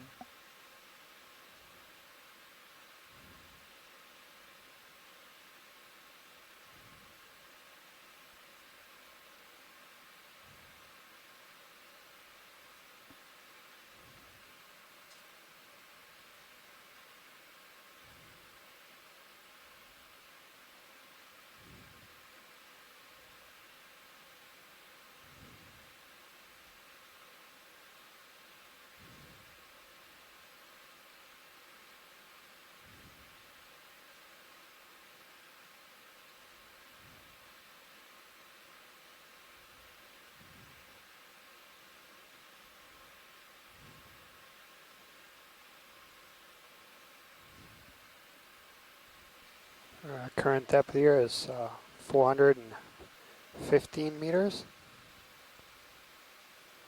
So we started the dive about 85 meters deeper than we are right now. We still have 3 hours of exploration to go on today's dive, which is unfortunately the last dive of the expedition. And yeah, here in the view, we're starting to see a dramatic increase in slope and some really spectacular slope. That's a hard return. There's a rock for you. Have we seen this fish? I don't recall this striping pattern. Yeah, those are fairly common. These are the rows.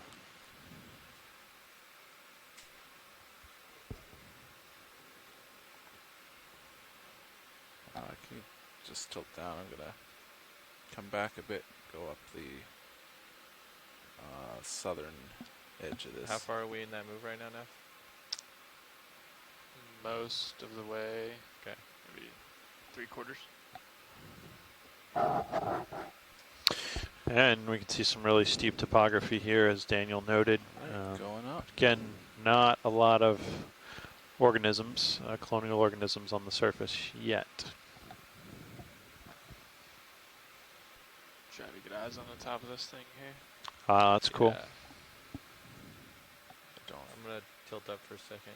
Okay, that's fine. Yeah, and as Adam pointed out, so this is basically the top, and that should give us a I'm going up. Peek into the second sinkhole. So there's basically there's 2 sinkholes that are basically fused into one another. Looks like a big 8 cut into the substrate. Now we have another one of these Eumunida picta squat lobsters, fairly common species, common associated with Lophilia pertusa corals, but also found in different environments, including on chemosynthetic areas or close to those.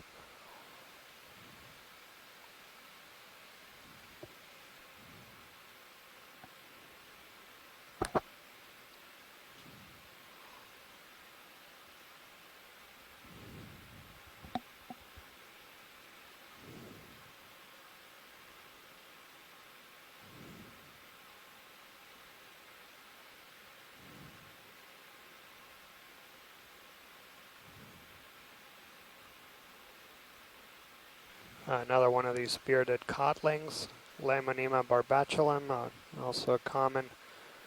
So for those folks that joined us recently, we've now transversed across 2 different habitats on today's dive. So we started in the deepest portion of the sinkhole where we had a heavily sedimented surface, clumps of sargassum and a few pieces of debris, but real big swarms of fish and shrimp and squid. And that's slowly transitioned here to a hard bottom.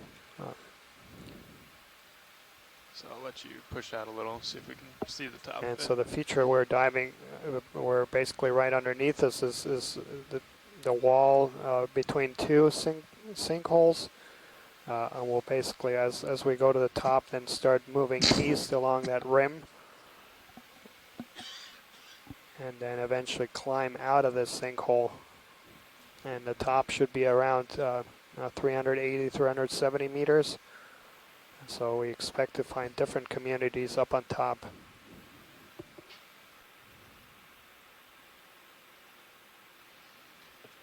Okay, maybe we should get another one in just to make sure we're reaching the top. Yeah, it gets hard again up there, but I don't think it's too steep.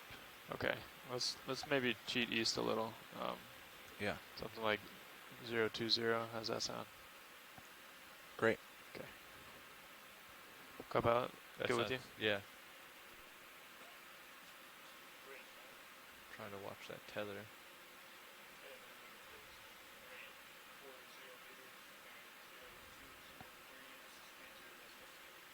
So you want to follow me around? Can we take a quick look at this object bottom right? Is that Yes. just debris? We will take a look.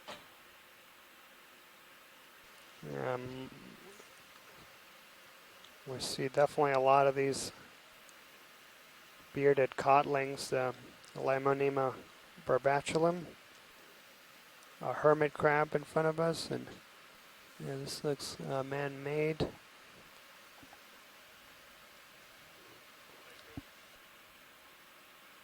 Come on in, video. Yeah. Electrical wiring. Yeah, electrical. Thanks.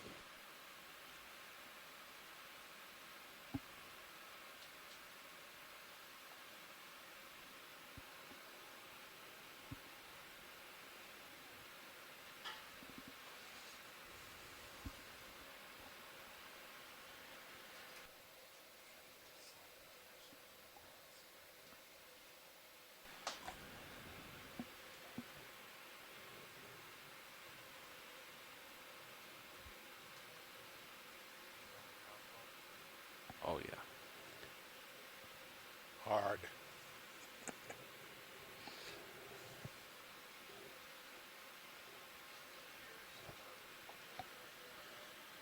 So I mentioned earlier in the dive that these sinkholes have been explored, not this very one that we're diving in, but there's at least 3 sinkholes in this area that have had several dives with manned submersibles. There's the Jordan sinkhole, which is one of the most renowned ones for its size. That's over 1 kilometer across and 200 meters high. And then there's also Naples and Marathon sinkholes.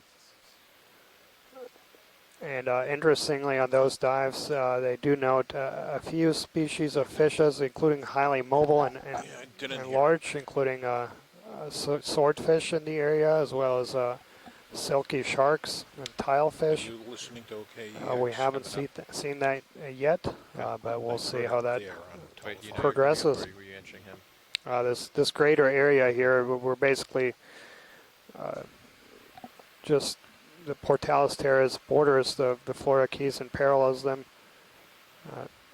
And this drop off here, the Pourtales escarpment is a common area that is fished recreationally and commercially.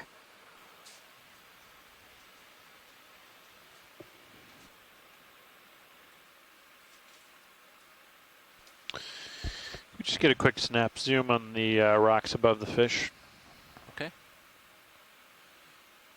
Come on in.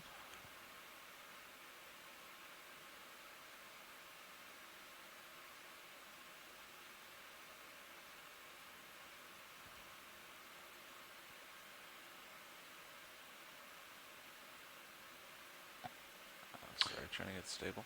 Great. Thank you. Saw a crinoid there and looks like a number of hydroids maybe. Good. Thank you. Okay. Yeah, there's definitely a crinoid, and I think those are brittle stars. We can come back out. Tube worms. Another hermit crab. See a bryozoan. Yep. Look at that. So pretty.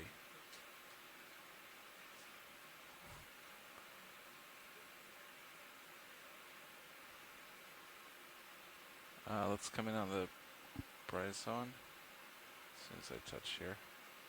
All right, come in. We get some dust. Yep, it's definitely associated with that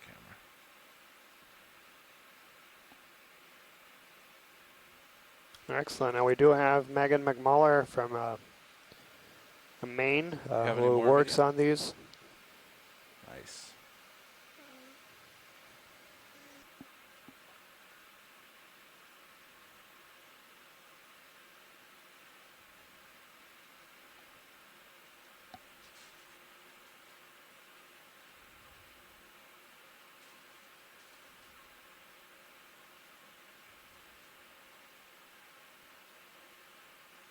I don't think that dust is going to clear whenever you're happy with that. Nice barnacle too.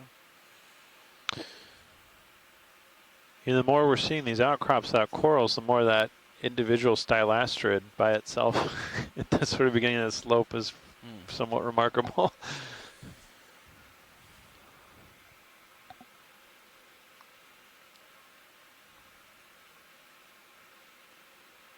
Go back to port a bit and then push ahead.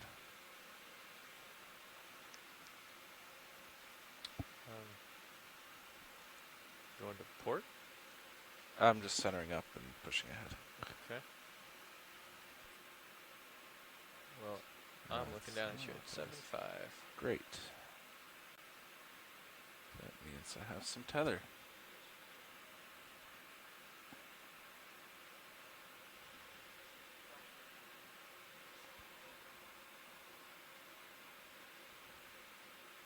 Got you at 8.5.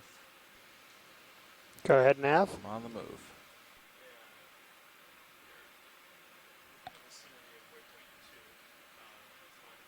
I'm going to go ahead and come up some more.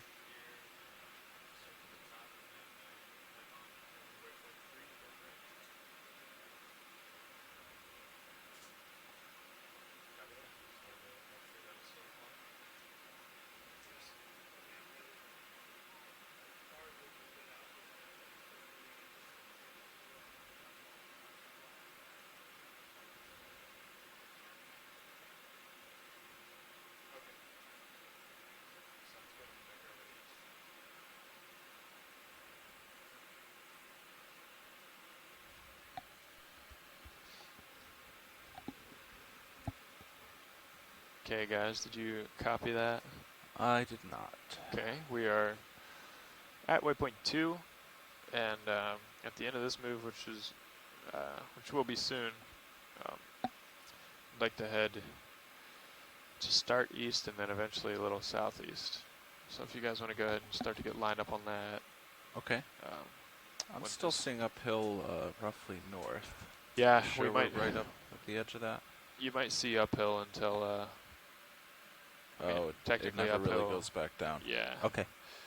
So I think what they really want to see is this next hill here up to waypoint 3. Okay. Next climb. So I will follow you around whenever you start pushing that way. Go out most of the tether length and then swing around, cover a little bit more ground.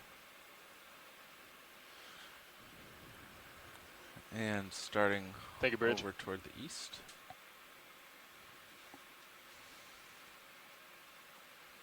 Feel free to follow. I will wait till you get out in front of me. Great.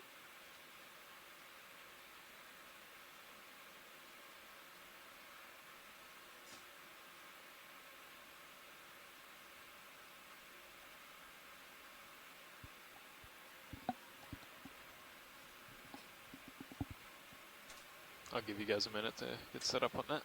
Great. Sure.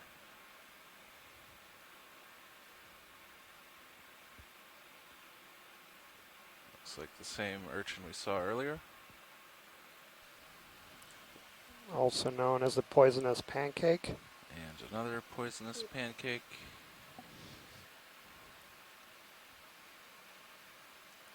So this is Echinothyroidea. Is this fish lighter colored than the ones we saw earlier? Yes, the one in front of it looks very much. I think we've seen both of these. I think that's another Anthias.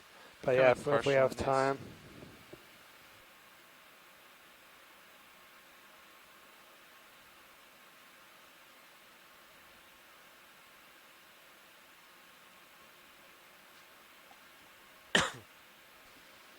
Yeah, it looks like the same kind of yellowish tint there with that same pattern. So that would make this Anthias woodsi.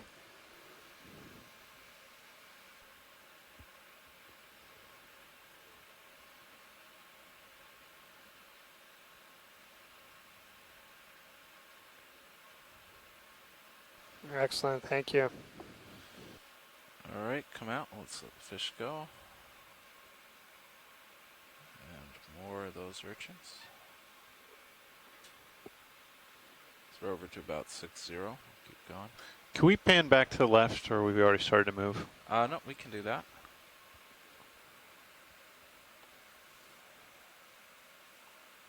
Thought I saw something white and branching on the seafloor right there next to the urchin.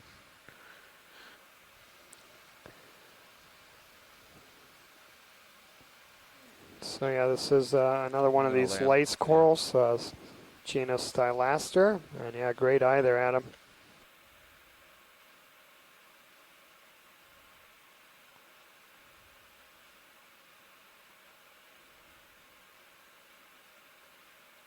So yeah, the same group of corals and previous surveys that have been done on other sinkholes in this vicinity. They've noted several of these on the walls. But if we make it to the top of this Pourtales terrace, some really dense aggregations of these lace corals are reported from top in several different species, including some that are more pinkish, reddish. Those are quite beautiful. And you can see there, even the polyps are open. Do you have any more to go for polyps? And these are, again, as I mentioned earlier in the dive, these are hydrocorals, so they're in the order Hydrozoa. That's sorry, the class Hydrozoa. That's a very different, at a very different level than the corals that we're most familiar with, the octocorals and stony corals. These are an entirely different class. We just use the common name of corals because they have that same growth form and a calcium carbonate skeleton. But just something to keep in mind when we hear the term coral, and when we hear people talking about different groups of corals, that you could be talking about some things that are very distantly related. And just as an analogy, so this is class Hydrozoa. The other corals in there are in the class Anthozoa, the sister class. So that's basically the class that we're in, the Mammalia. The sister class would be the Reptilia, the reptiles. So it's kind of the same Very thing. happy video.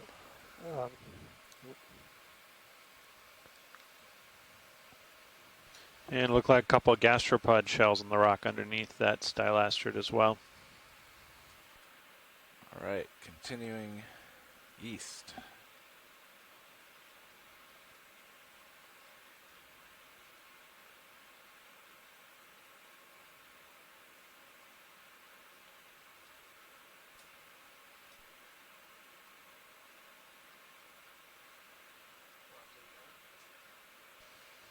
Go ahead, Nav. Copy that. Another 100-meter transect complete. Might want to come slightly more south than you're doing right now. Yeah. Coming around that way. Okay. Well,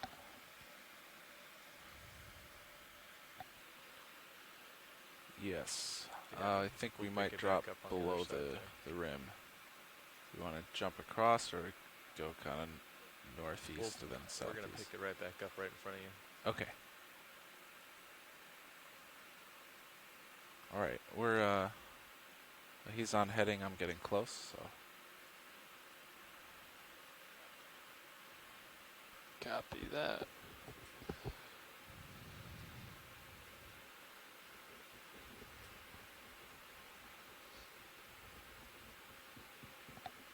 All right, you ready for it? Current depth here is 391 meters.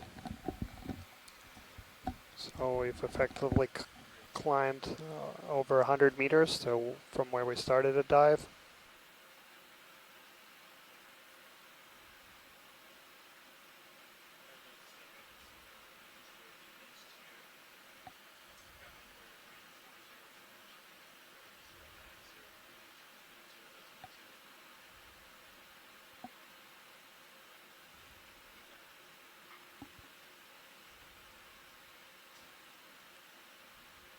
Oh, that'll be on the aft corner there against the wind, right?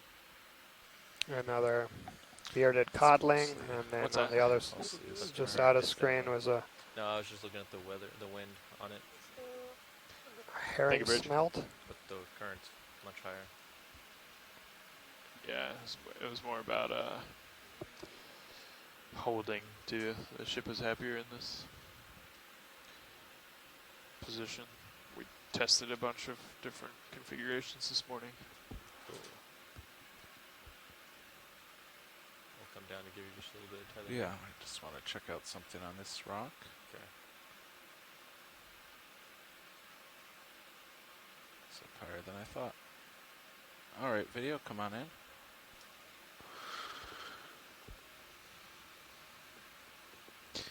So we've got a really sharply defined rock edge here, which isn't typical of these eroding carbonate rocks. I think what we're probably looking at is a crust, an oxide crust, perhaps ferromanganese oxide that formed on the rock, and then the rock that was on top of subsequently dissolved or eroded away from that much harder crust, and what you see remaining now is a blade of that former surface crust sticking up. It's got this very interesting anemone on top of it.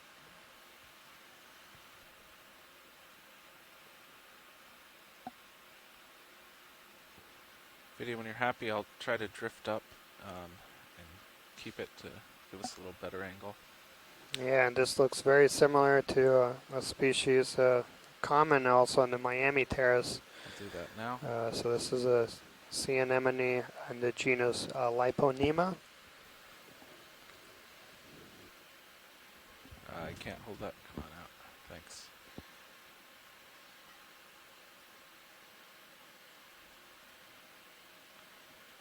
And then actually, pilot, there was a, just if we pan up,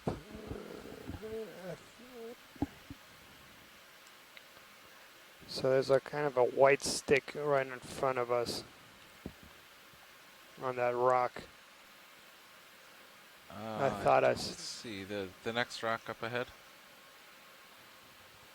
Yeah, I thought I saw.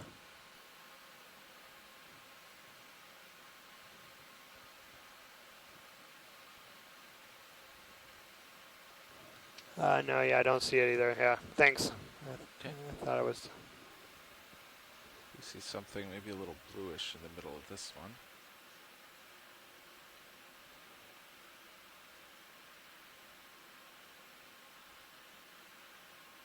Come in.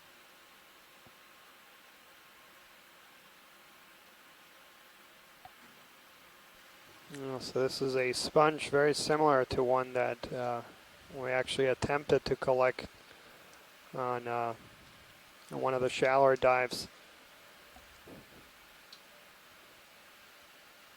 So yeah, this is a demo sponge. Go in tight if you have it. That's max. Okay.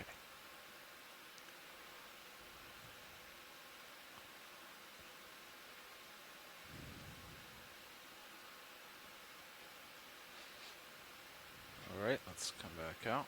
It looks like we got a little bit of tether. Yeah. Let's start heading back up.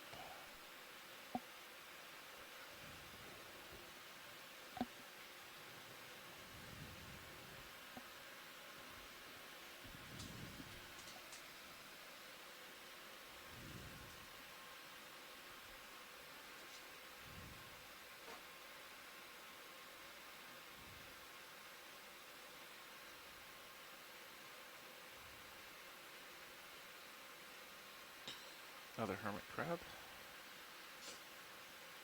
Yeah, herring crab, and that fish that's drifting in front of us, that's a herring smelt, genus Argentina.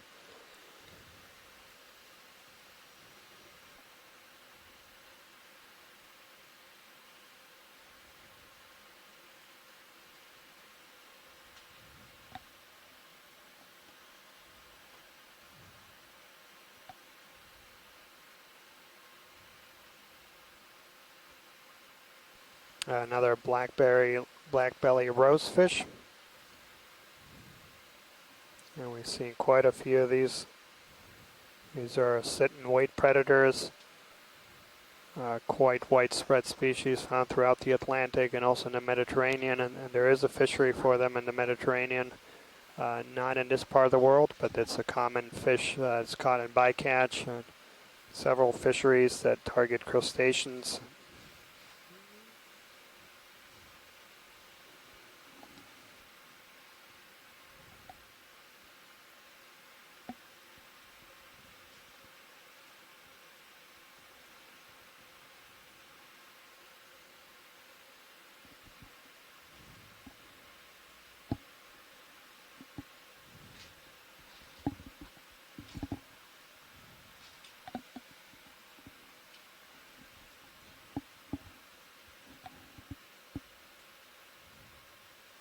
So we talked a little bit on previous dives about vertical zonation and the cause.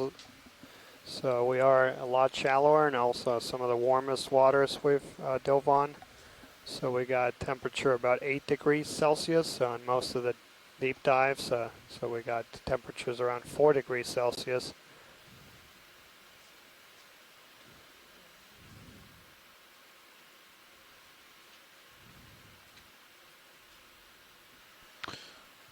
Another sea star there.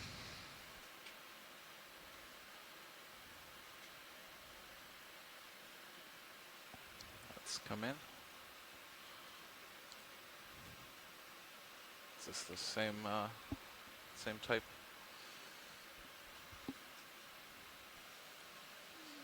Yeah, I believe we've gotten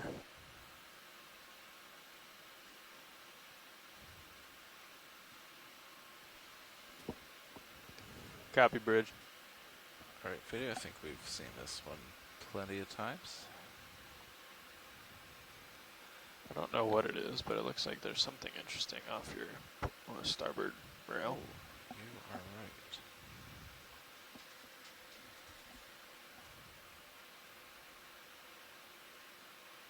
And it's gone.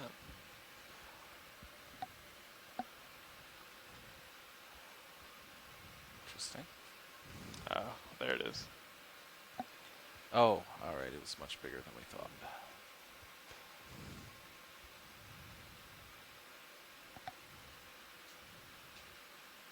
I thought it was a sponge, and I thought it was close. Yeah, me too. That's what it looked like.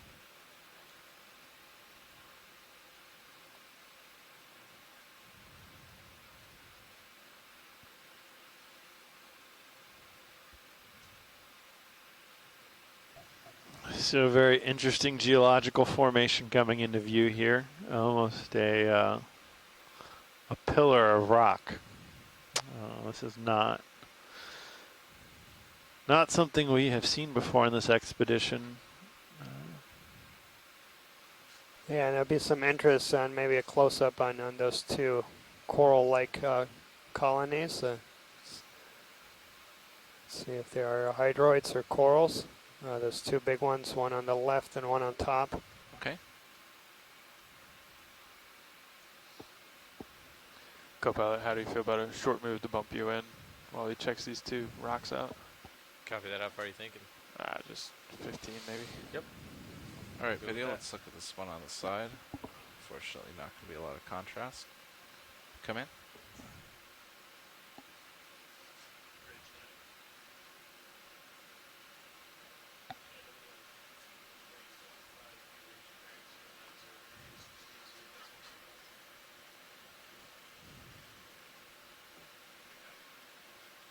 Yeah, that looks more like a hydroid and a crinoid above. Excellent, thank you. come up the side of this.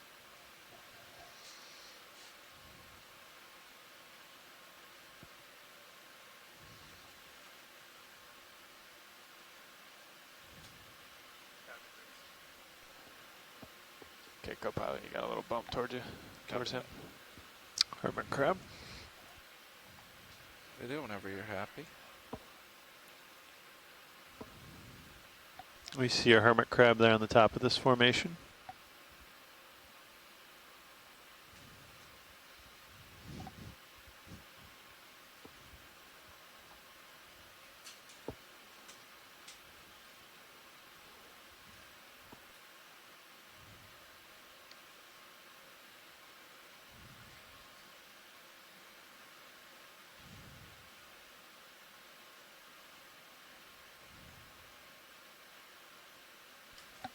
Yeah, so a really unique geological feature there. I think it's, we're probably looking at an area that for some reason was differentially a bit harder than the rock around it, and so we've seen the material around it erode away and leave behind these sort of pedestals and pillars that we're looking at here.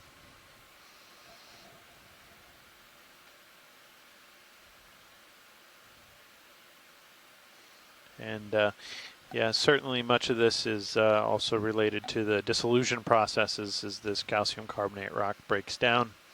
That's what formed these sinkholes, and so you can get differential dissolution and leaving behind some material while the rest will dissolve away, and you'll have collapse of overlying spans once they get too large to support their own weight. And here we see another one of these black belly rosefish, Helicolanus dactylolepterus.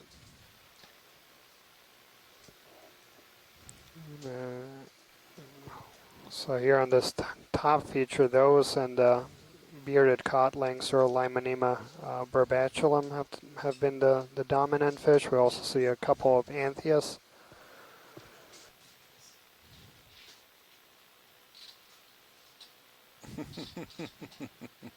And we're just going through a piloting change here in the front row. And once that is complete, we'll be back underway. Current depth here is 394 meters.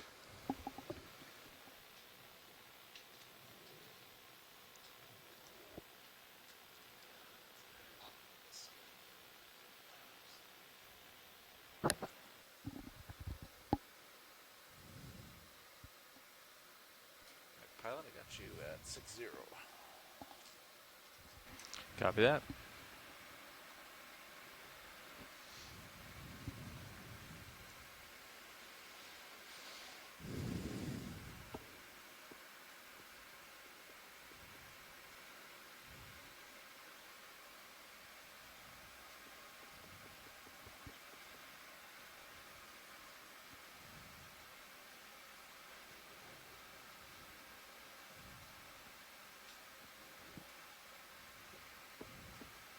Yeah, special thanks also to our friends at the University of Miami who suggested this site for exploration. So Greg Eberly, Kimberly Galvez, and Sarah Basha that had identified this area requiring some further exploration. And yeah, we mapped this area and found some really extraordinary topography. And so yeah, we really appreciate that dive site proposal, and that was part of a lengthy process. A golden crab there, Chasea infineri. And what we're seeing here with the rock outcrops is something that we've noticed before a couple times in this expedition, and it, to my eye, what it looks like is areas where we've had fractures along joints within the rock that seawater has seeped into, and then a oxidized crust has been deposited within the fracture. Later, the actual material that the fracture was in erodes away or dissolves away and leaves behind these cast of the fractures that once existed within the rock, and you get those sort of fence-like or edge-like deposits like we saw there.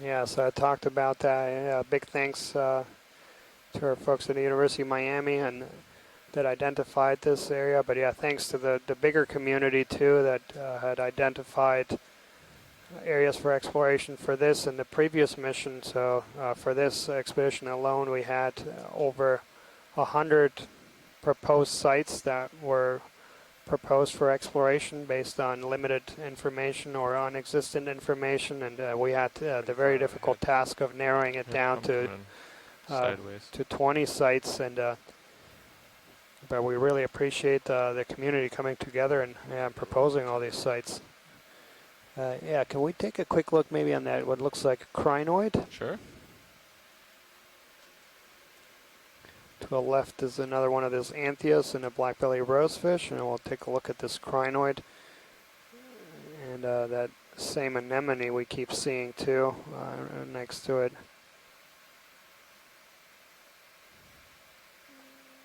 Come on in video.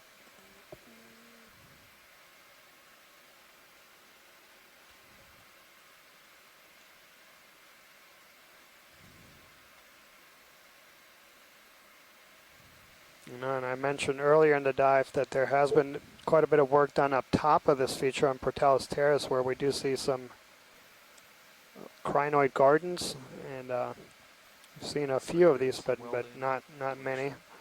What's that? Looks like we have some welding going on down there.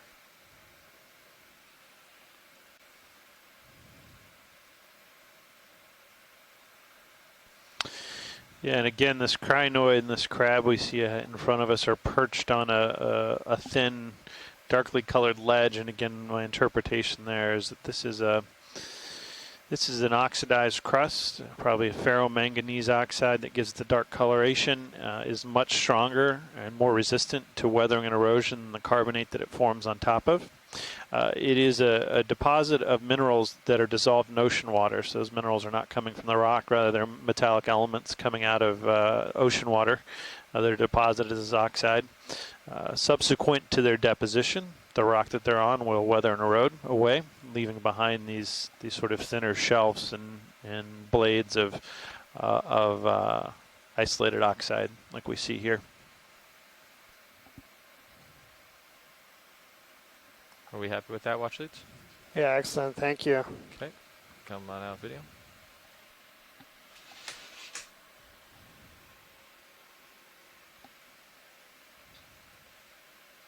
And so now we see first time several of these anthias, and they all look like the same species. But the yellow stripe, those are Anthias woodsi. And then all those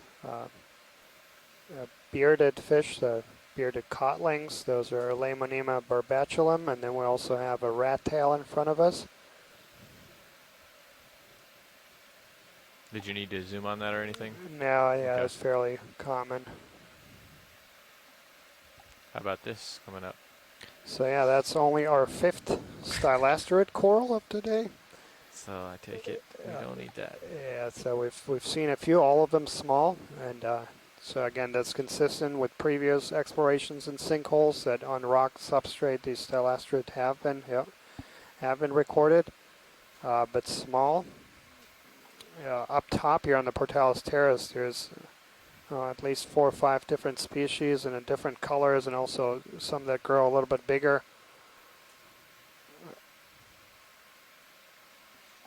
These are in a group commonly referred to as the lace corals, for that they're very thin, so they're got much smaller polyps and much thinner branching.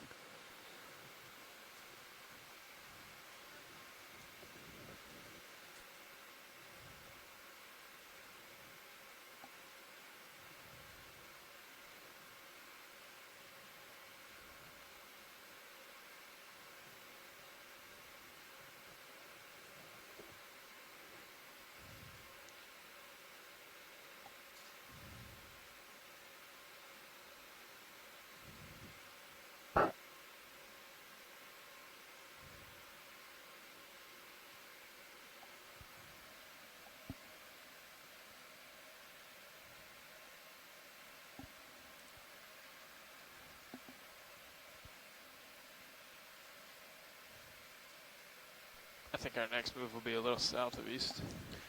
if you guys can handle that. Copy that. Works for me. That's fine. I'll push out and Yeah, you can turn. How far are we in that current move? About done. Okay. A little bit longer. If you want to head over there, I'll follow. I'll do that in just a second. You want to come in, video?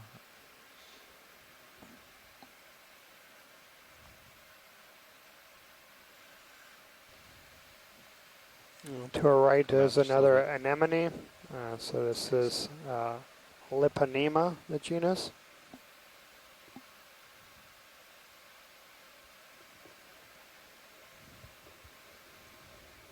Come on out.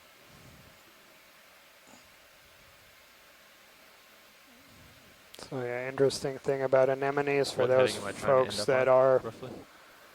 Just on the aquarium southeast. hobbyists, you might Just know a little that southeast. Yeah. anemones can actually move, so they're 110, not something like that. permanently attached to the substrate. They can Starting over there. detach and move short I'm gonna do a swing distances around. and then reattach. It's about 9-0 now. Yeah, we're seeing a little bit of a change in the substrate here. I think it's more of these isolated pieces of oxide that have collected out here as the underlying carbonate is weathered away. And you also see some of those fracture casts that I was speaking about earlier that seem to be infilled fractures with the carbonate forming a cast. That seems to be characteristic of this environment.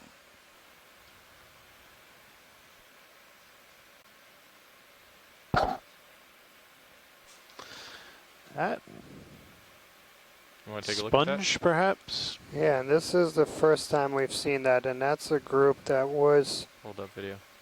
uh, Just a second.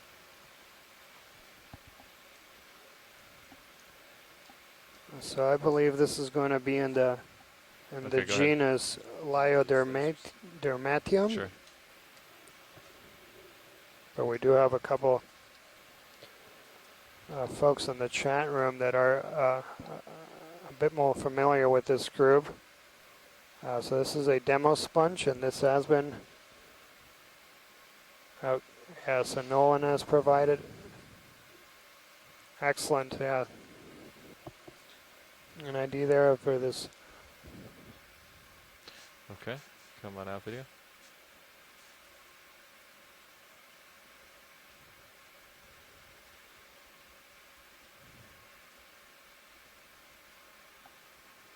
Laser's back on. Copy that.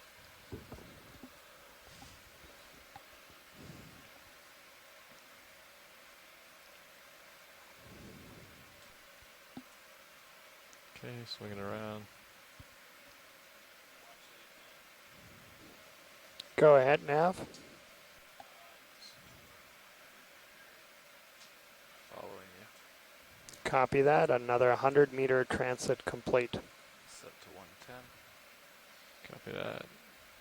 So yeah, in terms of the sessile community and the species we see here, we definitely see species that are characteristic for low flow environments. And we can go ahead and start that move if you'd like. The last one's not done yet. Okay. It's just about. Let's go check this guy out. And there looks to be another Venus flytrap anemone in front of us. Likely anemone in the genus Hormathiidae.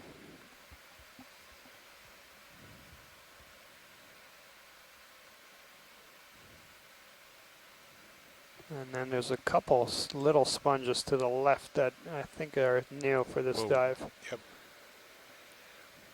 So yeah, this anemone in front of us is a Venus flytrap, genus Hormathiidae.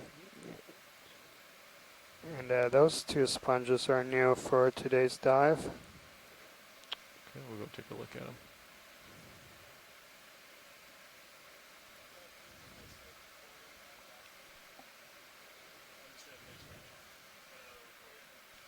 So these are glass sponges.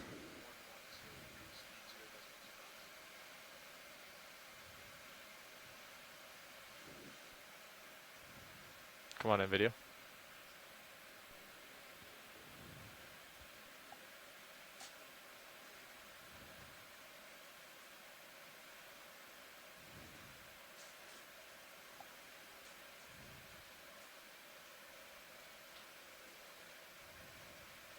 So this looks very much like Africalistus beatrix.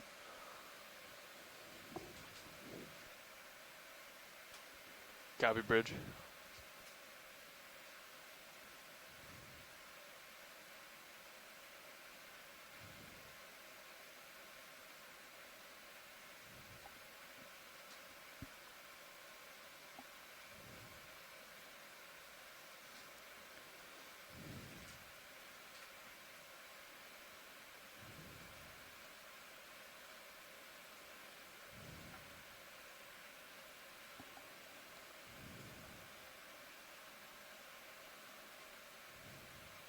Did you want to see the other one as well? Watch it. No, I think that's the same one. Yeah, thanks. That's great. Thanks, pilot. That video when you're clear.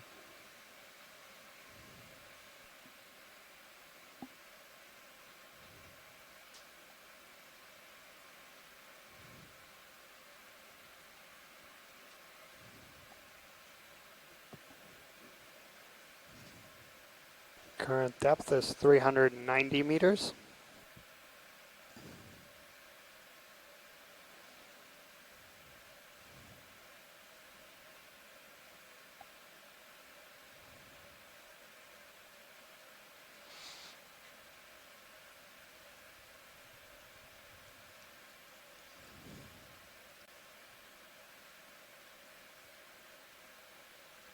What is that?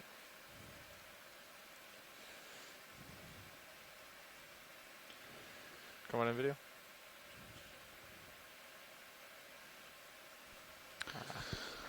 It's like man-made debris. Come on out.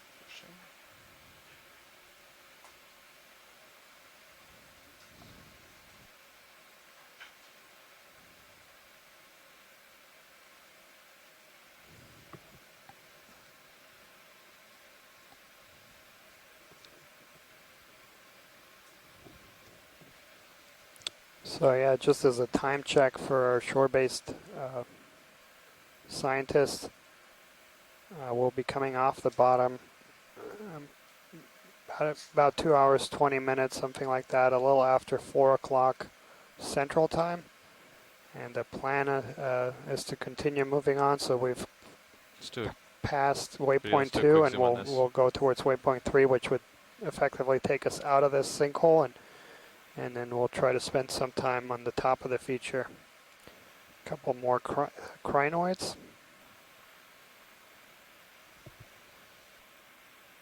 Come on out.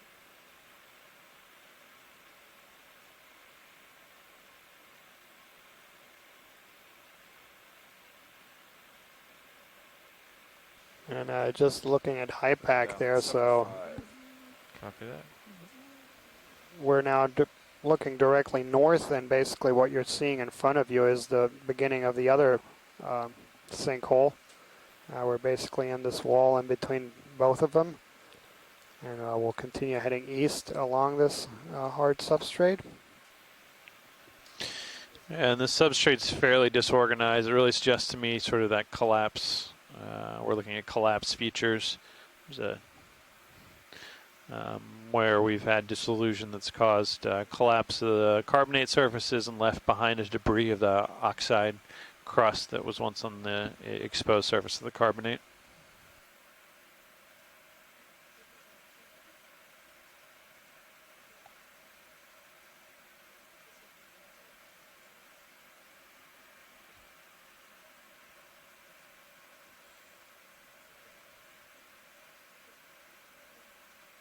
A little bit off to port. You want me to follow you? Nope.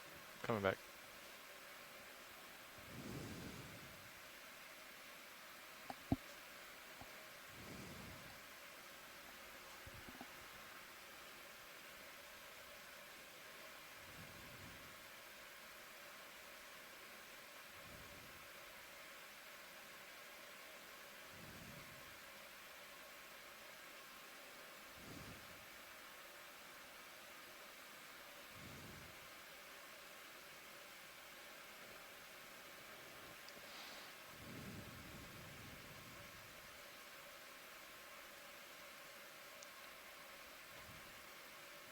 Is that wing still all the way outboard?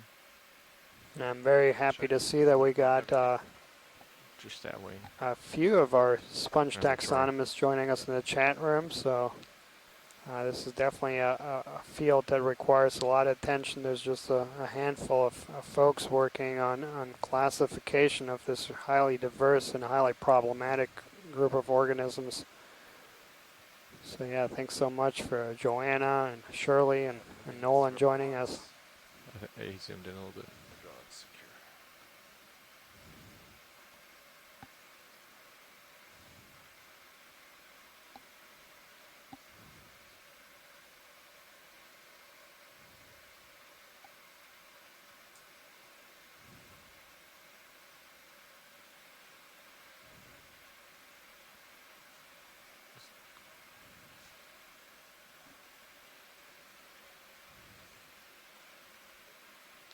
Current picked up a little bit.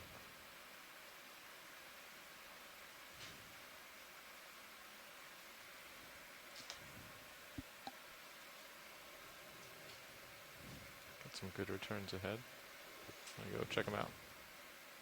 Great, you have better tether. I see some sort of transition. Yep. My camera. Perfect. Let's go check it out real quick. That might be the base of this next wall here. Yeah. Plausible. Yeah, and just from looking on HiPAC, this looks like the base of the wall to climb out of the sinkhole. Give you guys a minute to characterize this. Perfect.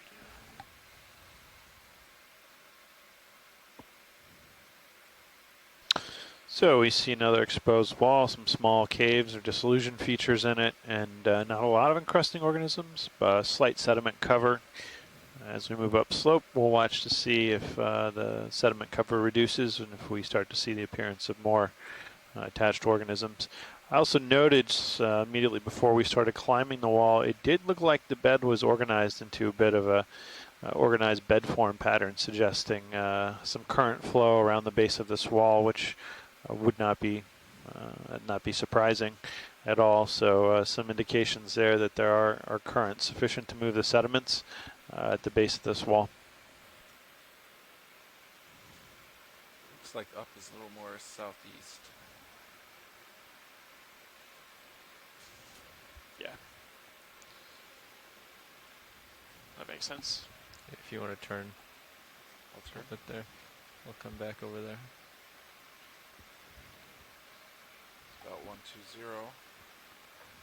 120I. Does that sound good? He's way out there. I'm going to come on back now. I'll get one in. More like 130 maybe. Okay.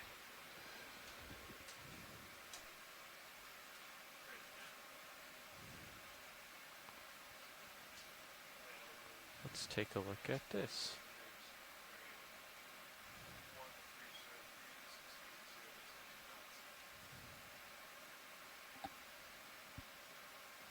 And we see a couple more dissolution features in the surface of the rock here, likely.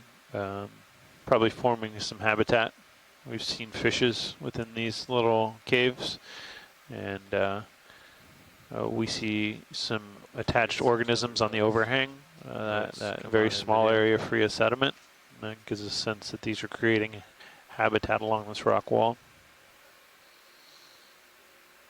There we see number 2 worms.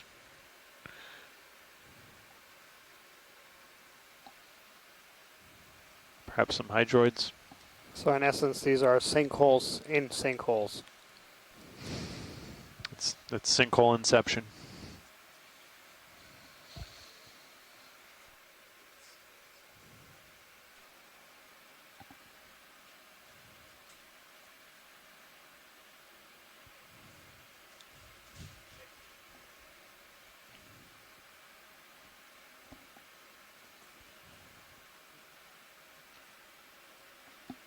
Come on out, video.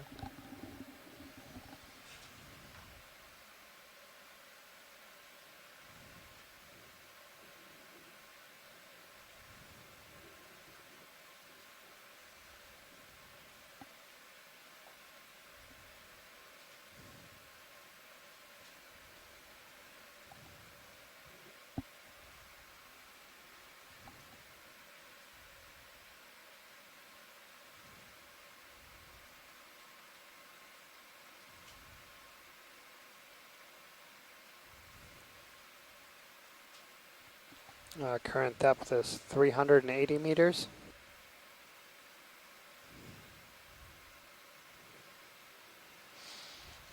And you can see we're reaching some of the steeper slopes we've seen today on this dive.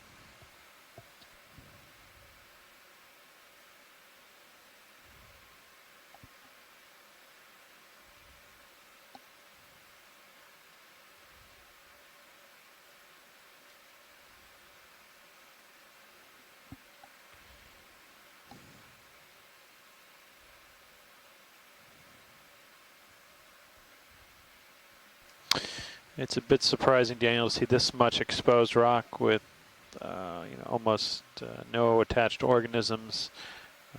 We've spoken about this throughout the expedition.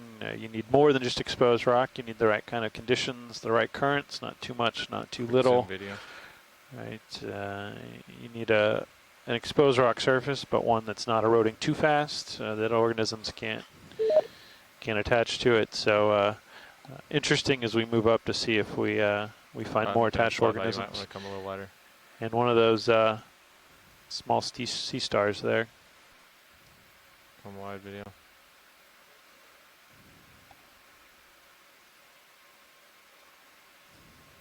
Now, I may have led you astray. I think that was just some local thing. But it's now looking like more like what we were doing before. Copy that. We'll get back on track the next one. You can always cheat to the port side too.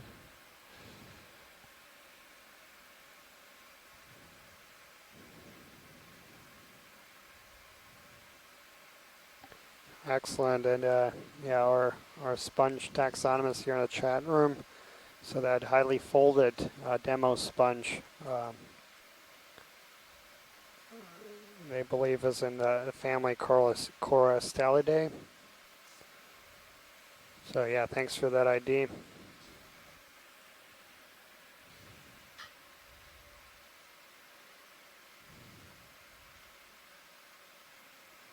And we talked a little bit about this, but yeah, on the deeper dives, everything we saw were glass sponges, and shallower depths, the demo sponges are more common.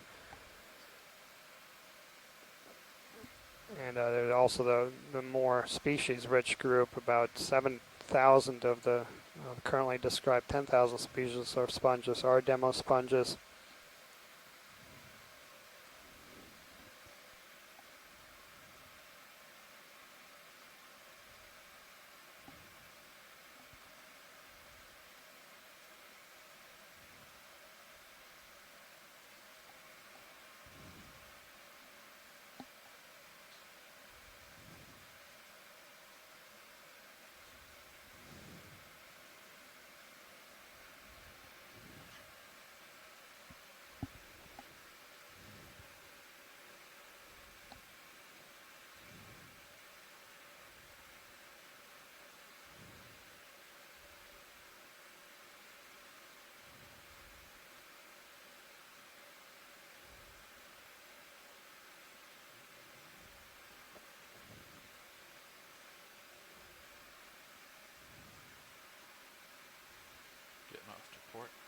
Another thing to point out here as the Okeanos Explorer continues its efforts throughout the field season is the Deep 2.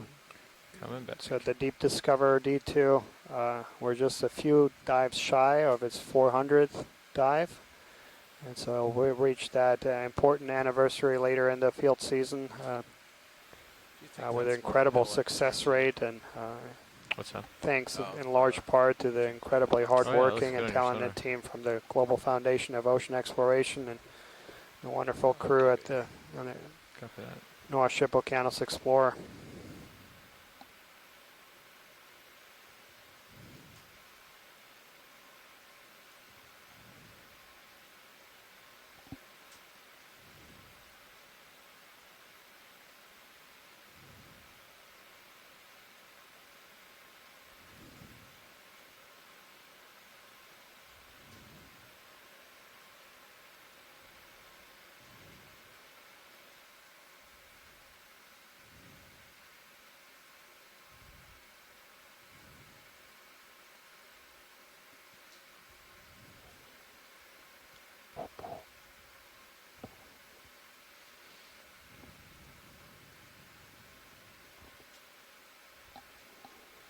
Yeah, very few corals on today's dive, so I believe I can remember 5 individual stylastic corals. All of them were small.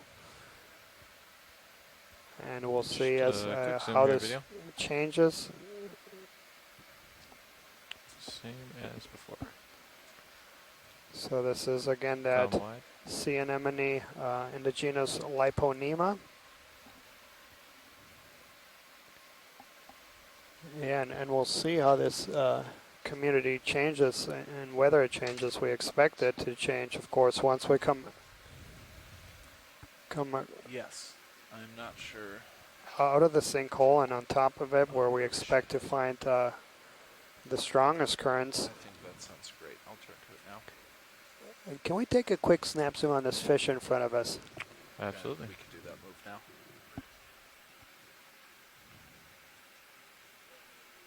Go ahead, video.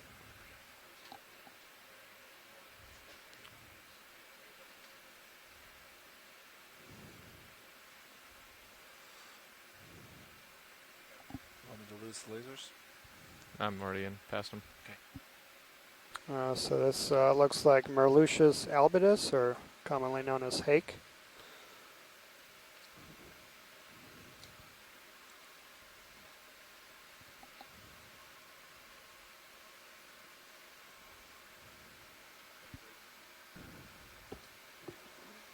Excellent, thank you.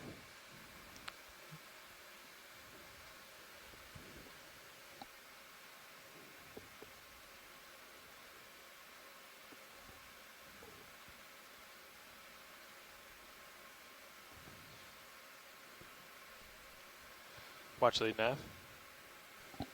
Go ahead, Nav. Hey, a couple things. Number 1, that's another 100 meters. And number 2, we have just about 2 hours left in the dive.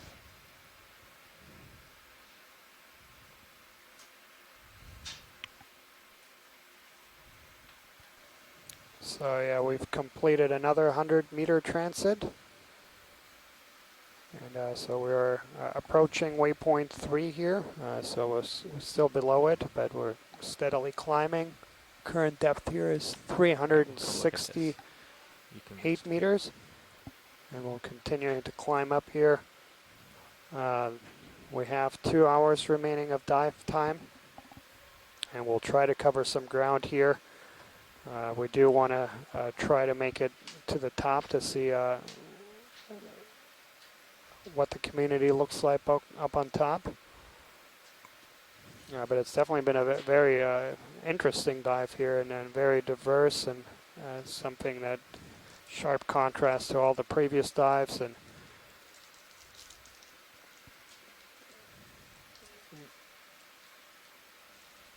definitely appreciate all the planning that went into it. Come and on the in, folks. video. So yeah, this is a flatfish, and this is going to be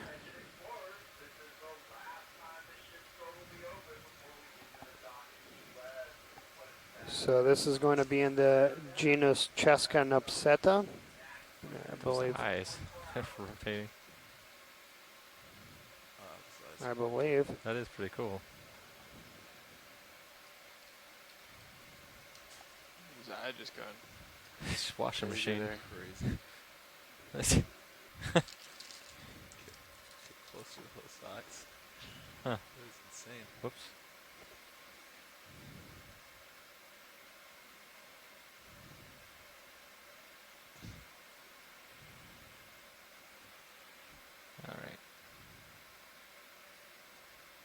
All right, let's zoom in again.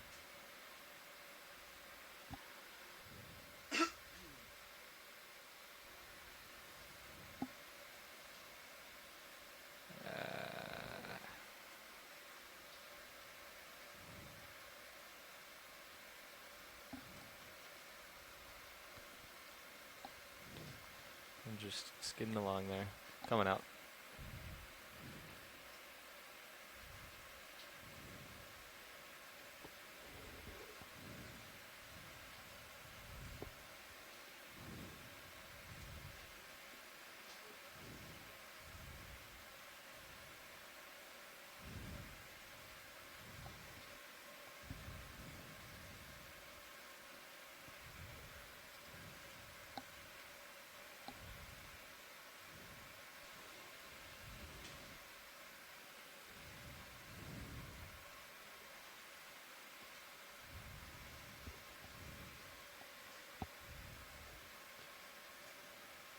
Watch the nav. Go ahead, Nav. Hey, when we get to waypoint 3, would you like to go south on the ridge or northeast? Okay. Copy that.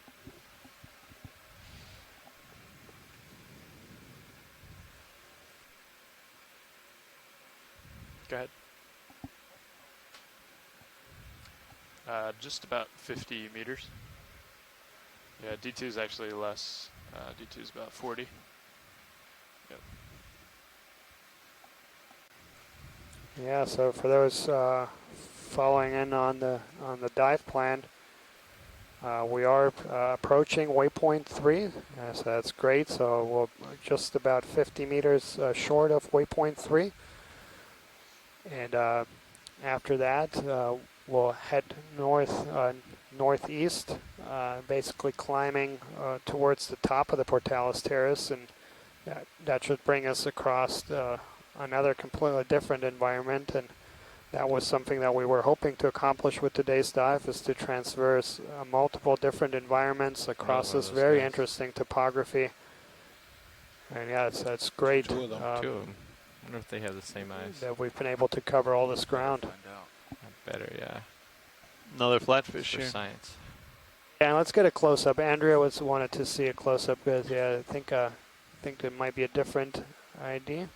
So yeah, there's 2 in view. Okay, going in.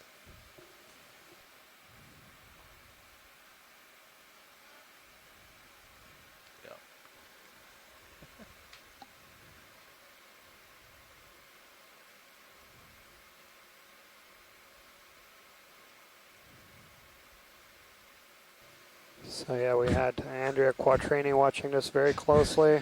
It's my favorite fish. Yeah.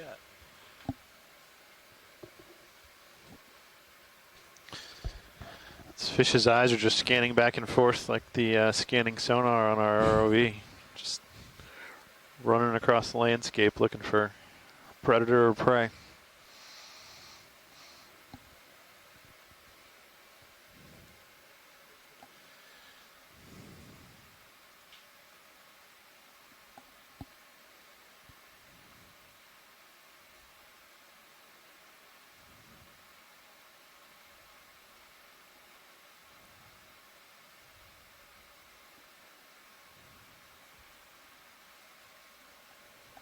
You have any more zoom? Max. Ah, it's too bad. We can check out that other one too, watch these if you want. He's right above me. Yeah, I mean, we could just for a good sake make sure it's the same thing, but I'm pretty certain it is. We'll see.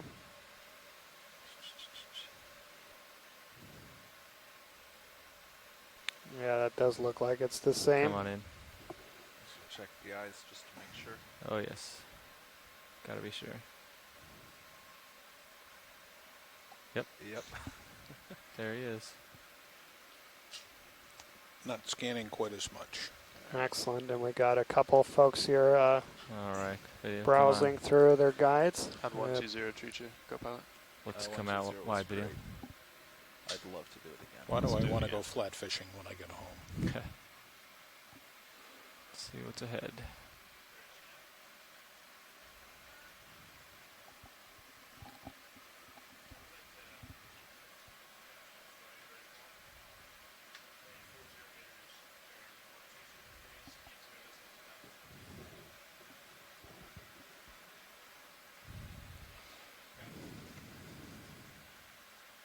Couple more flatfish.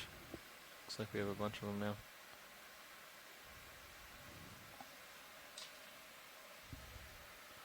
What is that over here?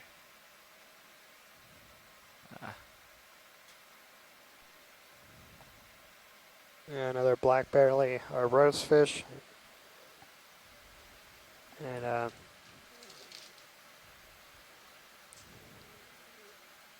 the Echinothoridae. Thank you, Bridge. We had some good close-ups earlier, yep.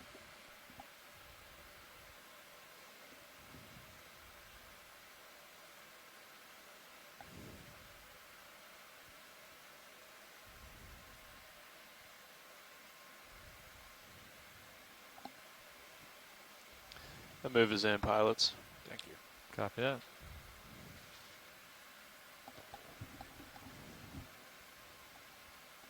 I suspect it'll be our last southeast move. Then we're going uphill. Not necessarily uphill, just Come on in, video. northeast. I can't really tell what that is. Shell. Oh, no, it's not it's with this. a glass sponge.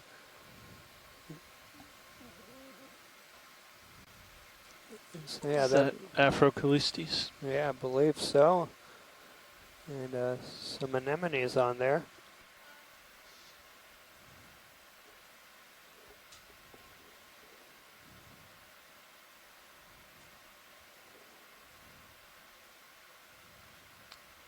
When you are clear. And Video. also a hydroid. So it's in the group Hydrodoilina. And you can see there those polyps, how long and tubular they are, how different they are from the anthozoan polyps. So the anemones are going to be anthozoa, and they're a lot fleshier and thicker and rounder, and the hydroid polyps are at these tubular elongate.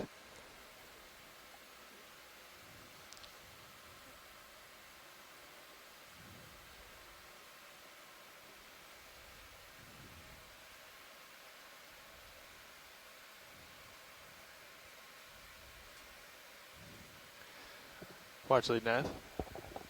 Go ahead, Nav. Hey, do you guys have eyes on a HyPAC screen back there? Yeah, we do. Okay. I just want to clarify the direction we want to move after waypoint 3. I know it'll be north, but do you want to hit? Do you want to go up this ridge the cursor's on now, or do you want to go more more east, like directly uphill? What are you guys thinking?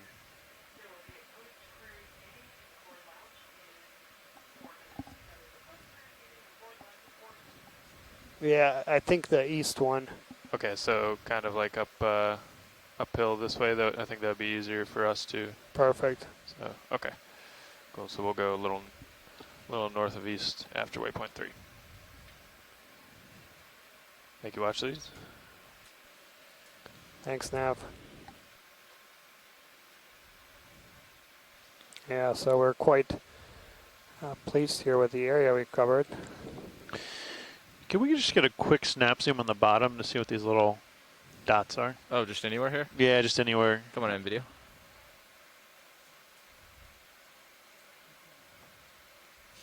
Huh. Just like little hydroids or something popping out of the bottom. The brittle stars. Yeah. Brittle stars. Oh, they're all brittle stars? Wow.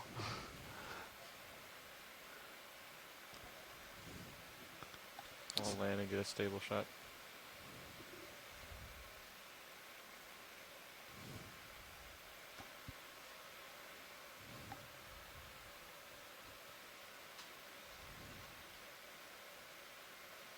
Yeah, so for those who are following in on the dive plan, so we are very close to waypoint 3, so we've actually covered quite a bit of ground on today's dive. And from there, we'll basically head northeast and keep climbing towards the top of the Pourtales Terrace. We have about an hour, 45 minutes remaining of dive time, so this is extremely What's up? pleasing that, yeah, we will make it to that top, which we wanted to make as well. That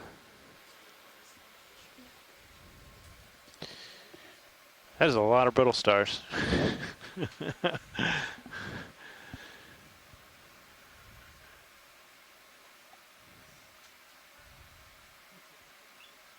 Wow.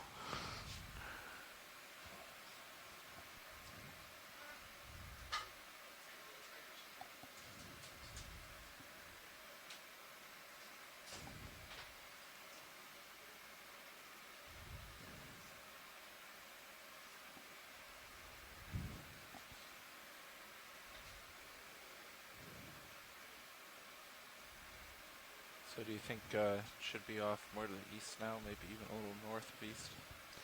Yeah, I think. If you like where you are, pilot, I could just follow you over. Perfect. Yeah, that would be great. Great plan. So maybe something like 075 or 080 to start.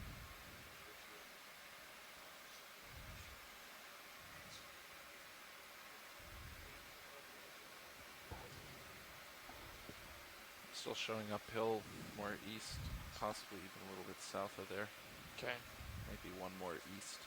One more east. Copy. You want to do like a 30 meter? Or you want to do a 40? Just go all out 40. Anywhere in that range. Let's do whatever you'd like. Let's do 40. Sure. At 090 now. Looks uphill. Still got a little bit more in that last move. Copy. So I'll wait for that.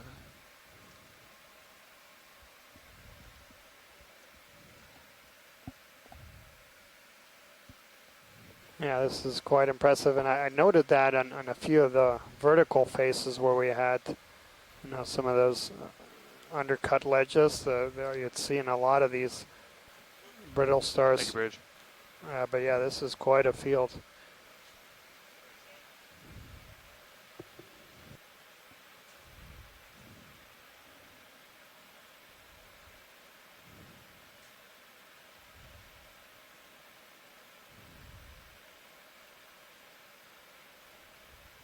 Coming video?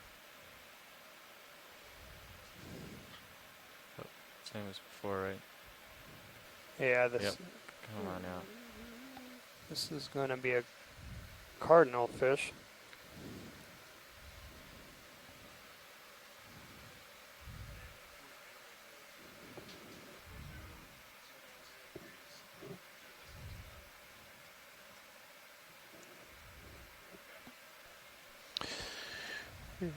And just to remind folks that the sinkholes do serve as traps, including sediment traps. So it may be that while we're in this sinkhole, we're getting a bit of the sediment cover we're seeing here. But one of our thoughts has been that once we climb out up onto the shelf surface, the top of the Pourtales Terrace ridge here, that we may see some exposed rock where high-speed currents have swept away these sediments. Come on out. That's not what I thought. Yeah, Adam and Mike White, our mapping lead, he had put together a really wonderful map with the backspatter data too, and that clearly showed just a very stark contrast between reflectivity inside the hole and then outside of them, and just basically showing hard ground throughout all the top of the Pourtales Terrace. And as I mentioned, there's been quite a bit of work done on that top, and yeah, those surveys all report hard grounds with some places thinly covered sediment, but many of it is sediment, clean of sediment. And yeah, it'll be really interesting, and yeah, luckily we've been able to cover a lot of ground on today's dive, and so it's we'll make it to the top.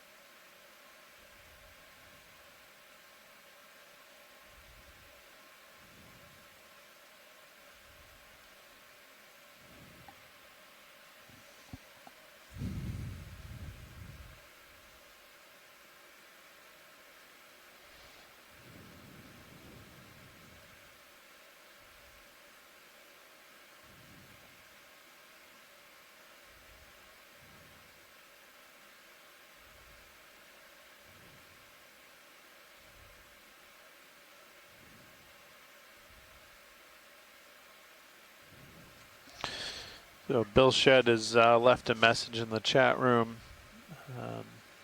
Having looked a bit at some of this dive area today, he suggested that we may consider that there are other potholes or pockmarks we find in the ocean that are, rather than being formed by carbonate dissolution and eventual sinkholes are formed by the rapid release of methane hydrate or methane trapped in gas clathrate in the seafloor, and suggests that that could be a possibility here. This is approximately the depth of methane hydrate stability, and the pockmarks on this margin are at a similar depth. So I'm not sure about that. This, seeing as the underlying material, it seems to be well lithified limestone and carbonate. I don't know. That's a little bit different than most of the areas we find hydrate dissociation leading to pockmarks, where those are more unconsolidated sediments. But certainly something worth considering, and an interesting question. And here we have a sponge. Yeah, so this is going to be a demo sponge, and this is Fakelia. And yeah, as we were looking up ahead, there's quite a few of these. And this is characteristics of a bit more flow. So hopefully, yeah, we're getting into this area. Yeah, we're slowly moving out of the sinkhole now, where we expect to find a higher current flows.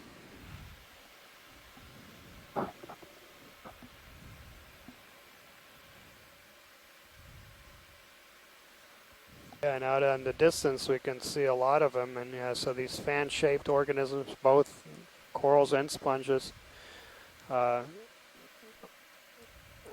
indicative of a bit more current flow, and yeah, it's quite promising that we see a lot of them. We also see all of them aligned in the same direction. That is what we expect, all being basically oriented perpendicular of the predominant current flow, suggesting that there's either upwelling or downwelling here over this feature. Yeah, we are starting to see more as we proceed here, so hopefully a sign of things to come.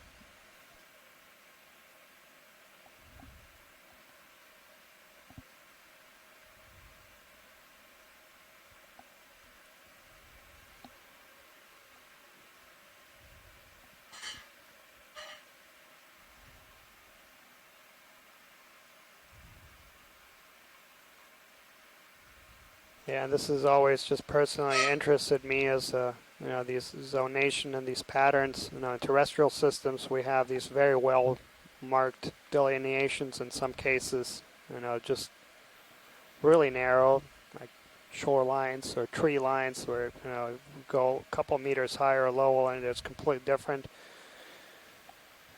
In the ocean, we don't have or haven't yet documented these features to that, but there are some interesting studies looking at vertical zonations and also noting at transition zones. And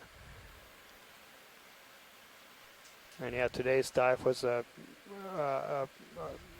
good test case for this, covering different wide depth range and also different habitats in terms of the slopes. Come on in video.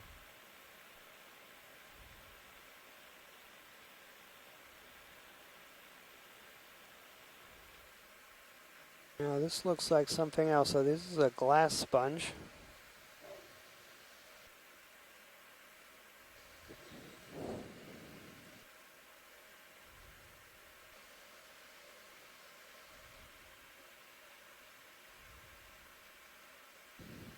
Can I come in more, pilot? Yeah, Sure. we can see hundreds, if not thousands, of these brittle stars in every single.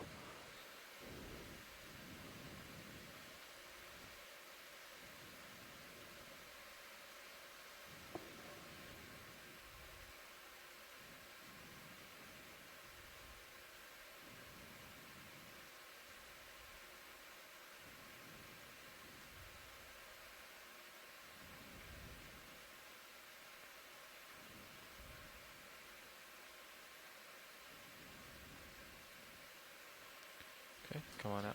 Okay, coming Copy out. bridge. Okay, guys, That's move full wide is pilot. complete. Copy, thanks. Copy that nav. You can come in past the skids anytime you want. Permanent.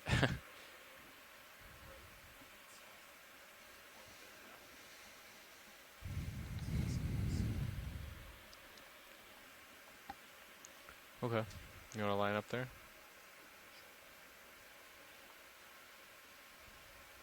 Let's do 070. How's that sound? Sounds perfect. Yeah, and I agree the left one, but the one to the right, so Joanna, I look more like a glass sponge. Do you want to zoom on this? Yeah, yeah, let's do that's a new one. Okay, give me just a second here, video. Okay.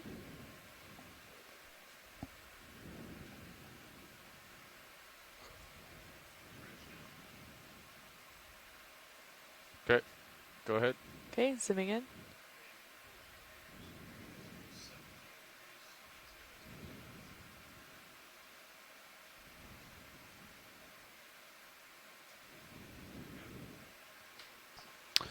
Some pretty big spines on that sea star.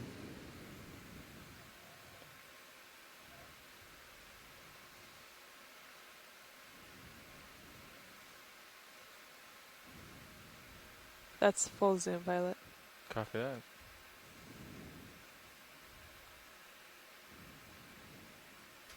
Copy bridge.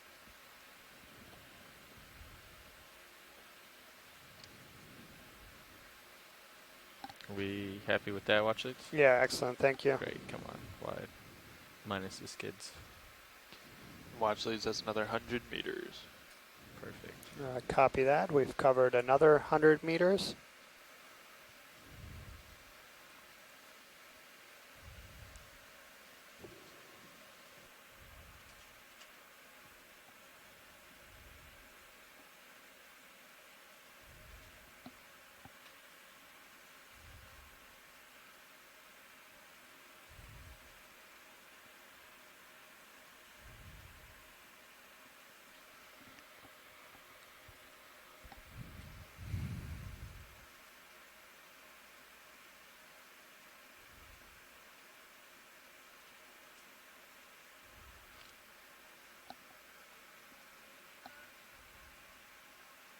Yeah, we keep seeing more of these fan-shaped demo sponges, which look like the genus Phacelia.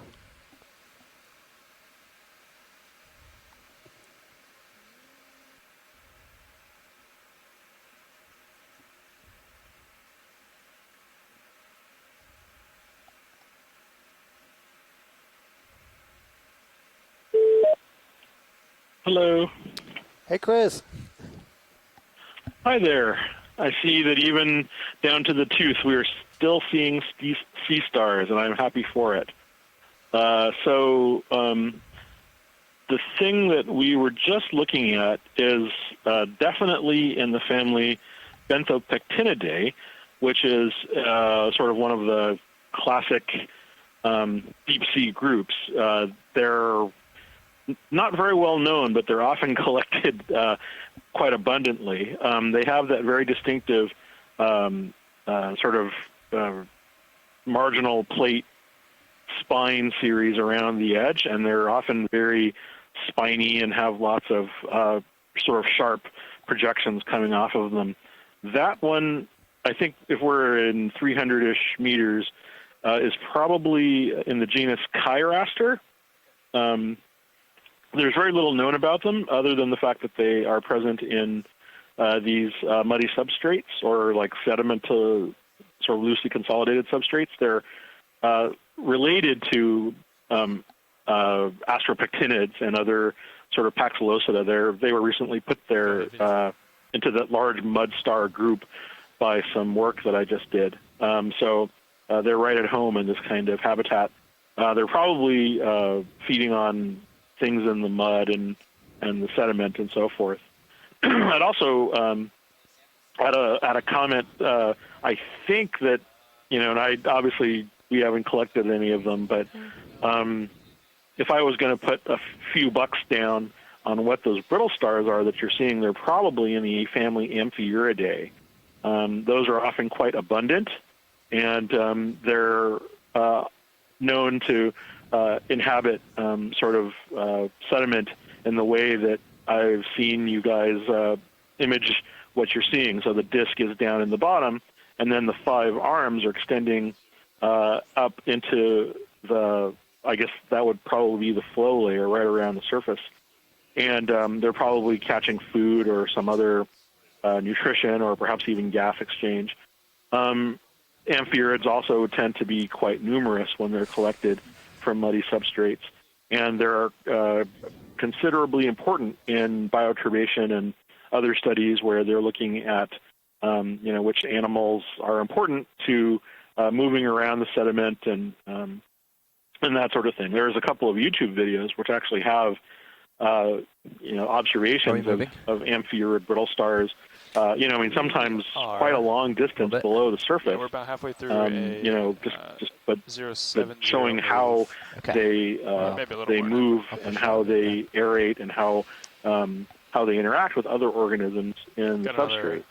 So there's that, and they are actually other than sea cucumbers, brittle stars are apparently one of the most abundant of echinoderms in the deep sea. The deep sea being quite a broad definition, but I've heard people make the claim that other than, or perhaps more even than sea cucumbers, brittle stars amount for the largest amount of biomass in in these deeper marine systems. Not this big.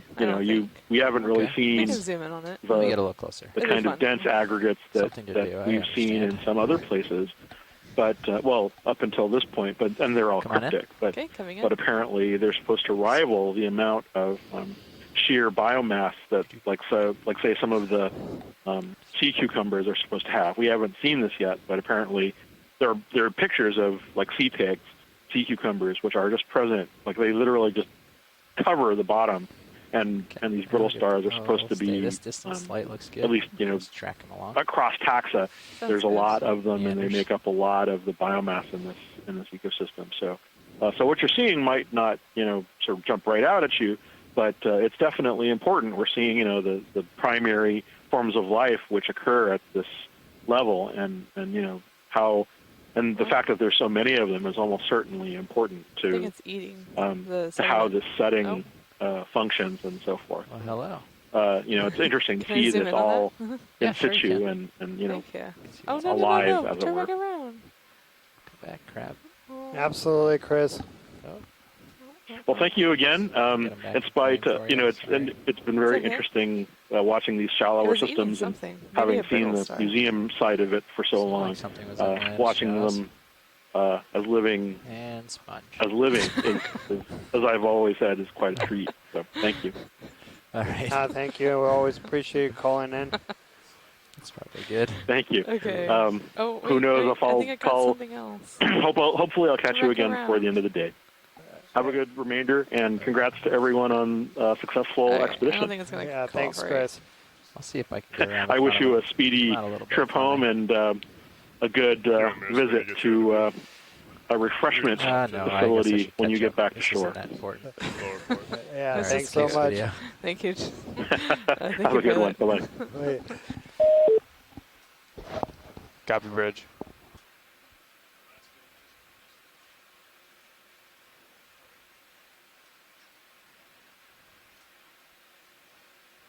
So current depth here is 325 meters, and we're just completing another change here in the top row. We have an hour and a half remaining of exploration. Okay. And we just, the last 15 minutes ago, we've changed again environments, and now we're moving out of the sinkhole and towards the top of the terrace. And we see that there's been a concomitant change in the benthic communities. We see a lot of these fan-shaped demo sponges, Fakelia, and we see these fields, massive, of these brittle stars. 4.4 unofficial. Yeah, nice change in the habitats we're seeing here, and I think Chris bring it Ma back brings up up a as each of really, you. Great. a really good point Yeah, you about go ahead and just sort of the value let of me the know when you're Okeanos changing Explorer it. program. Of course, when we're talking You about can go ahead and taxonomy change and it deep freely. sea I research, don't mind. those archives are so important, and more those garbage. museum I have you specimens on are Kinda so looks like it, important. but let me- But there's Yeah, so snap much it we just to learn make by sure. being in the Okay. field, making what we call, in situ observations, Yeah, as part we of see a a piece of debris here, I sink or believe. something. Or a plate. And That's part of in a situ plate. being a Latin term that means in place, Okay. and we Moving on. in science we refer to that to mean making an observation where something actually lives and Plateasis. and seeing behaviors it takes on. And there's so much complement there between being able to do the very up close microscopic Maybe this work one's you can eating do with something. samples in It's a facing us. museum type setting, and We can looking look. at very Come on. specific Coming in? details Just of snap. skeletal structure and hard parts, versus the things that you can only learn from I being think it's out here hiding. and seeing Interesting behaviors spots, though. and understanding how an organism feeds and interacts with other organisms. Okay. So real Coming back up. complementary sense to the science here, and How we doing great on the to be ship able to move? bring that through the Okeanos Explorer to the scientific community. So we actually finished moving when I sat down. That was about Yeah, absolutely, Adam, maybe 2 minutes yeah, ago. Let's do it's really valuable to some more then. taxonomies. Okay, A lot of last one these was 40 specimens meters, or Barry. species are usually only 070. described from Yeah, you can- specimens once they're in a jaw and alcohol. What do you think? And 070 at that look point, good, it co-pilot? will have lost a 070 whole looks bunch good of to me. characters, Looks like including that, its natural heads right up to coloration. waypoint 4 there. It will shrink, Yeah. and All right. including some characters that Do at might be least another 40, if diagnostic not more. and might Yeah, help start with differentiate. So in some 40. cases, the behaviors Pilot might be likes something 40, that let's can do help it. differentiate different I species. suppose we've seen a bunch of these today, So, too. Huh? all of these observations We add have. a It's lot of called value. a pancake urchin, but we haven't. Yeah. We saw it like front on, not side on. Would you like a side-on view? I don't think we need to, Okay. I will just unless science wants it. keep moseying then. No, we've seen probably Okay. a bunch of these. Maybe we know what it looks like. Yeah, so these is the Automatic Echinothuroidea. delta of around 15. Okay. Their pilot. Yeah, if Sea you see me urchin. stretching out, you can come down a little. I'm Copy. uphill of you, but I'll just let me know what you're doing. Let's see if I can find anything on the sonar Copy, Brad. in terms of hard outcrops. Just as I turn my head, there's a little something here. I don't see anything growing on it.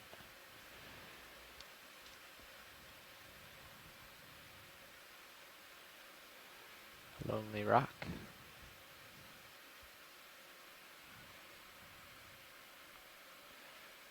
And so that's towards the east-southeast. Don't see much.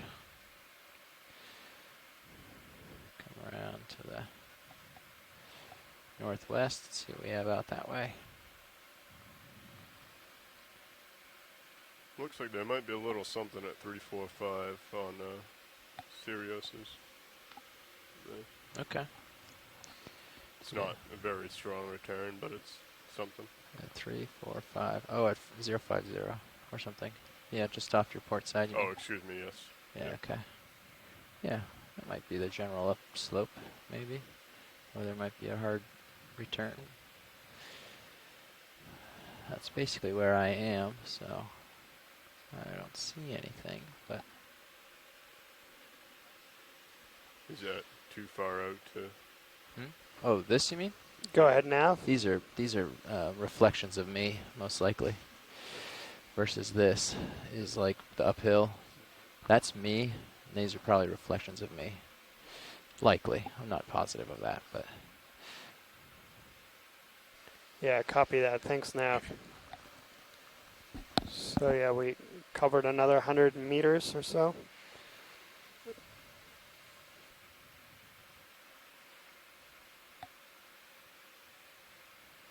And yeah, so there's a question here about these sponges. So Shirley Pomponi, who is with us, might know more.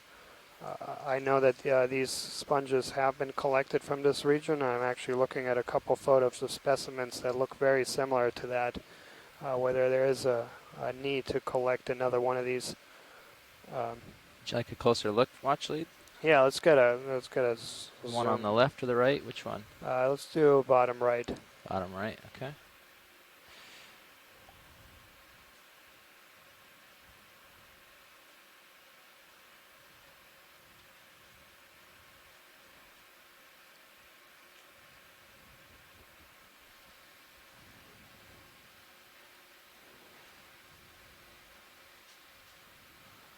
Okay, video, you can come in. Okay, coming in. That's a partial. Thanks. Just touching down. Oh, there's a fun little crab nearby. Yeah, there's one like behind it too. Yeah. That's fun. Okay, coming in more. Thank you. That's full zoom.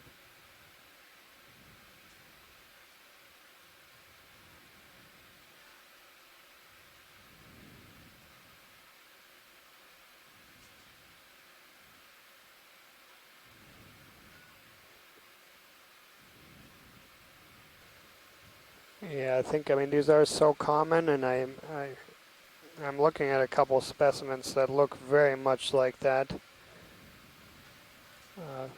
So I think we'll continue pilot. Yeah. Yeah. Okay. I mean we can I'll pose the question again. Yeah, but surely Pomponi from the Harbor Branch Oceanographic Institute, who's done work quite a bit here with sponges and actually done field work out here, might know more.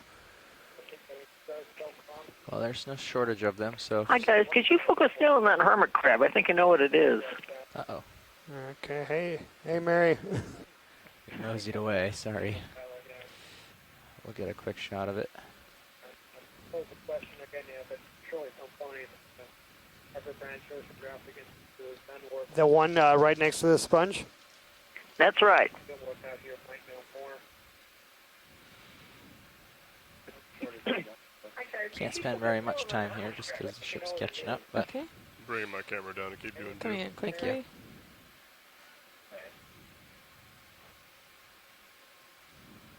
I have you at 71 degrees there. Would you like the forward lights to help light it up a little, video? Do we have time? Yeah, we have time to turn them on real quick. Okay. If you want to throw those on, Lars, go on to the ROV page, bank 4. And I'll leave my sonar on if you don't mind. F-light bar. Did you get a chance to see There that? they Oh, wow, So yeah, nice. we got it for you now in view, Mary. Do I have to reopen the sonar window? Well, that's a genus Pagurus. It'll, I'm not find quite center sure. It and might go. be Pagurus Okay. bullousy. Yeah, It's not what I think it was. Yeah. Excellent. Paguras? Yeah, I think this is a Pagurus. You got a chance to see that? Yeah, we got it for That you. that light helps a lot. Excellent. Thanks, pilot. You're at 80 degrees. Thanks. Alright, that was 8 or 9 seconds on there, so I'm ready when you are, video. Okay. Let's see. Yeah, that's full zoom. So, okay, I'm going to come out now. Thank you. Taking lights off video and pilot. Okay, sounds good. Lights are off. That's full wide. And I'll tilt up, and then you can go past the skids. All right, yeah, For thanks, the pilot. And yeah, box thanks, There we go. Mary. Thanks. That was Mary And Wixon I'll give from a push out Texas when I see a A&M fish. University, who is our See if they expert Get for excited about the fish. I do have to play a everything little related to catch up, but- arthropods. So yeah, We've seen a lot appreciate you of calling fish. in. Okay. So they He's may going into a not. hole anyways. So that last move was at decimal 2. Are you guys No. okay Yeah, we've seen this. Yeah. with decimal 2? He's cool I looking, feel huh? fine with decimal 2. All right. Double check with pilot though. Decimal 2 is fine, yeah. What were you saying? You wanted to go slower or faster? No, I'm just wondering if And you yeah, guys we've are got okay an with that open pace mic or we wanna on go on faster shore. or So slower. yeah, please No, that's mute fine. your mics because we're getting a lot of back feed here.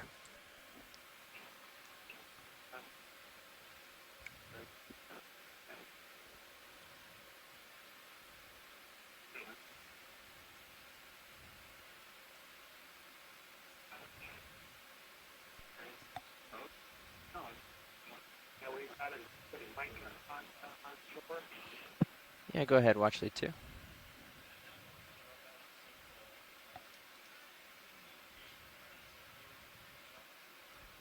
Not yet. Nothing strong, but I will get ahead of Sirius a little and do a drift test just to check. But nothing obvious at first.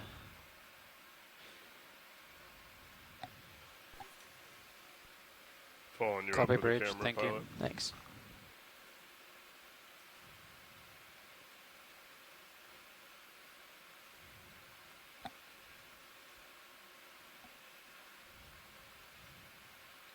I have you there at 48. Great. Okay, I'll hit the brakes a little bit and do a little drift test just to see where we head. Everything seems pretty calm so far.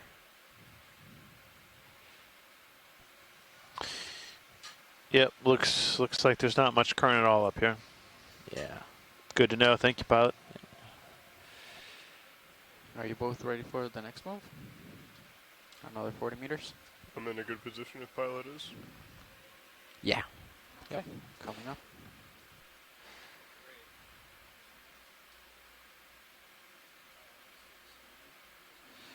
So I have a very small amount pushing me forward, so maybe less than 1/10 of a knot from the southwest. Copy that, pilot.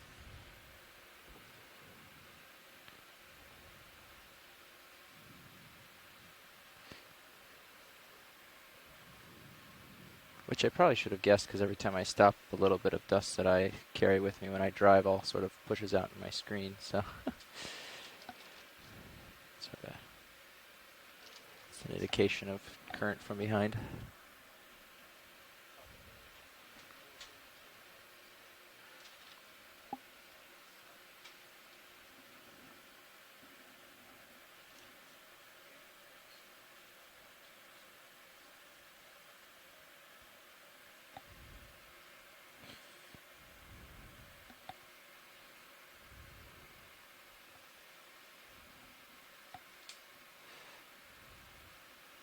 Did you zoom out just to make sure that there's nothing imposing on the side in the southwest?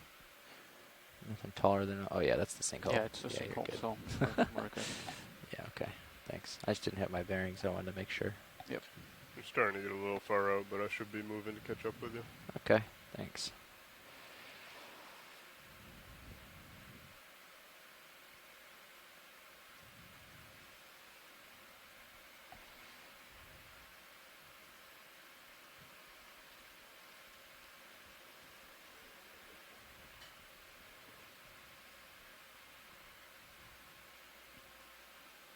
So midwater organism, I think it just went by, though. Say again? There was a midwater organism that just went by camera one off to the right, but I think it's probably past you. I did see that. It was. It's like a little jelly or something. I didn't go after it because it was so close to the camera by then that. Yeah, I think I didn't see it till it was passing, so it would have been too close. Yeah. I would have blown it away trying to catch up to it. Limitations to a 9,000-pound vehicle. It takes a lot of thrust to get momentum changed.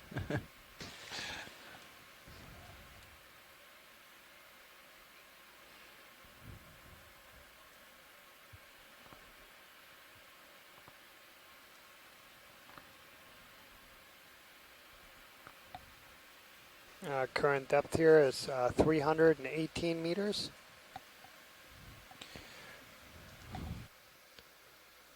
Could you just let me know when we're like 40 minutes from coming off bottom?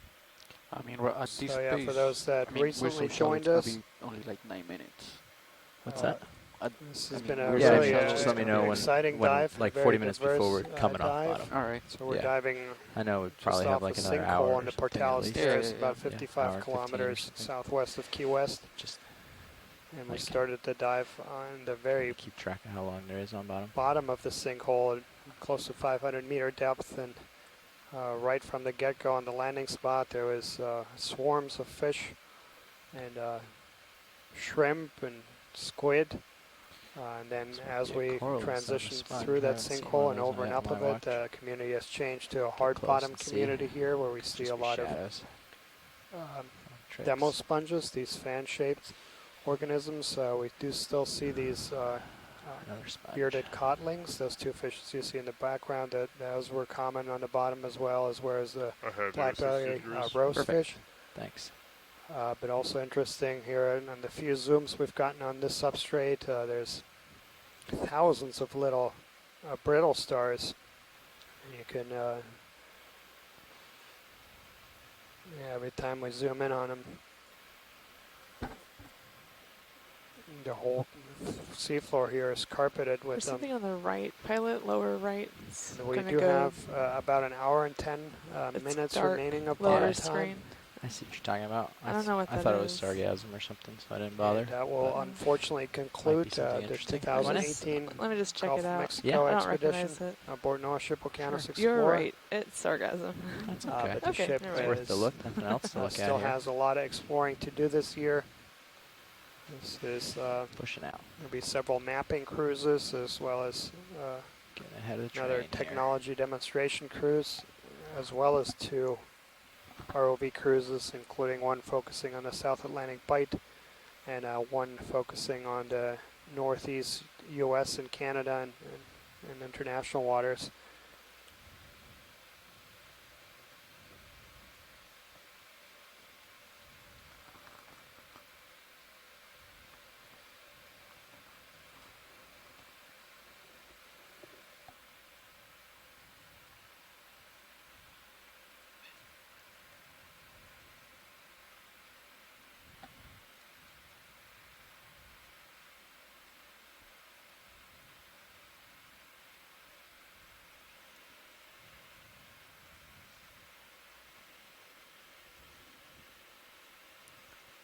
This is gonna be kind of a tricky recovery. Yeah. Because we have the wind behind us. The seas, I think, are also behind us, but the current is coming right in front of us. The seas are behind us. Oh yeah, the wind and the current, seas. the current and the swells, I think, are coming this way. No, this is the wind and the swells. Yeah. That's what you're saying. Yeah, everything. They're opposing. Yep. Yeah, so we'll have to do basically a 180-degree turn to recover, is what you're saying? Yep. And here we only have... Sounds like the launch. Yeah, we were just looking here, Okay. and this is hard bottom, so there's just a very, very thin layer of sediment, but these sponges also are characteristics for hard bottom communities. Dive Super will walk you through it, but I'm sure we'll do some get off bottom, start steaming. Yeah, the stratigraphy we know the area says this should be a limestone, so a hard carbonate rock, and essentially this is just if any sediment's on top, it's just a very fine dusting, but this is an area kept relatively clean swept. Although we're not seeing a lot of current right now, clearly there's enough to keep the rock face clear.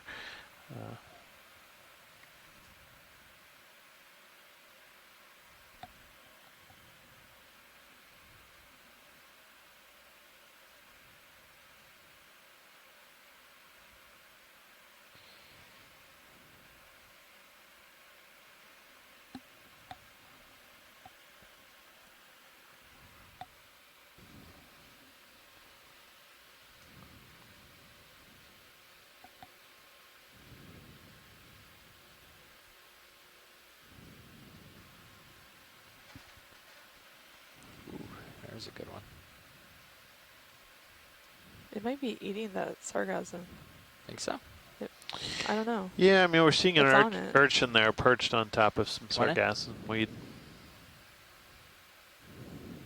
I can't quite see what he's doing underneath. Let me try to get a better angle. Yeah. I don't know if it's just walking on it or... I'll zoom out just a little bit for you. Oh, that's all right. I've got a toe. I'm just dragging along a little bit. Copy, bridge. Can come in a little bit. Okay, coming in. Maybe towards the bottom Watch here, lead see if this we can now. tell what's going on. Might just be crawling. Go ahead, Nav. So I think that's another 100 meters. Copy that. Another 100-meter transit complete.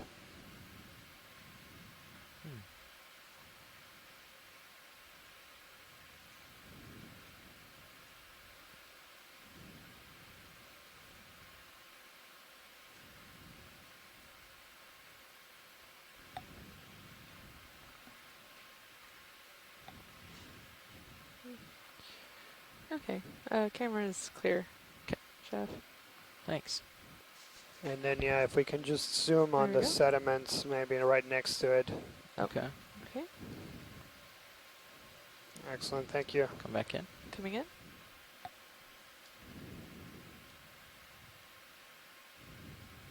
Is there something in particular you're looking for?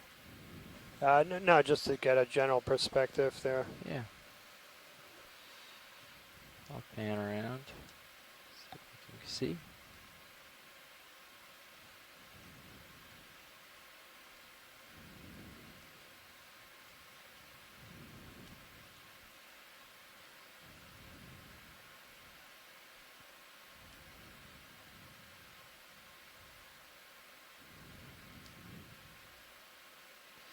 Lots of these little brittle stars and holes here, huh?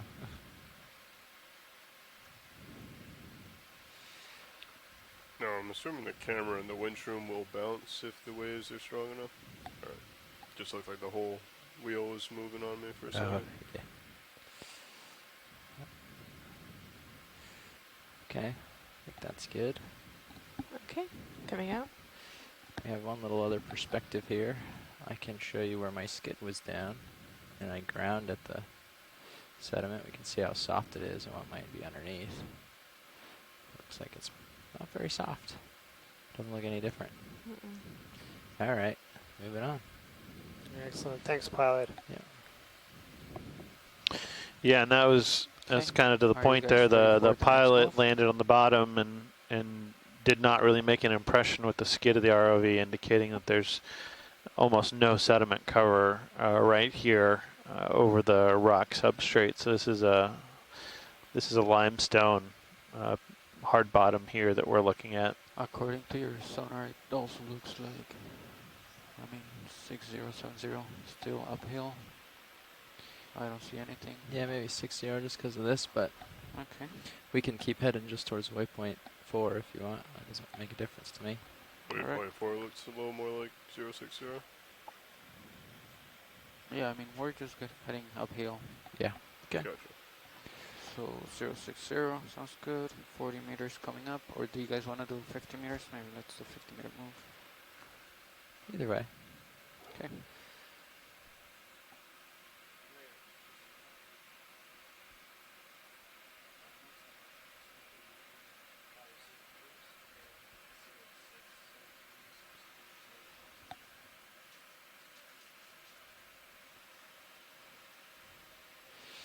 All right, I'll come to your port side as you line up, 060. Yep.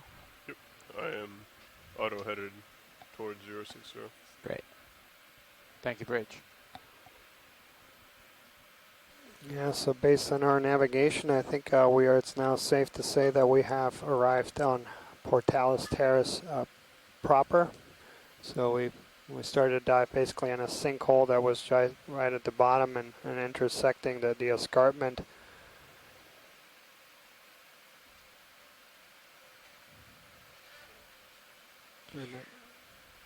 Man, this terrace is an enormous feature. Going from depths about 200 to 450 meters plateau, and so as you see those heaves, going over just keep 200 an eye on miles our, long by about 30, Yeah, I'm on 200 the, kilometers wheel. long by Yeah, about cool. 30 kilometers wide, She seems to be paralleling handling it the pretty well. Florida Keys. Yeah. We have some solid weight on there, and we're not, hauling in or paying out at any, reasonable rate right now because we're just sitting still. But I have you at 4.7. 4-7, copy.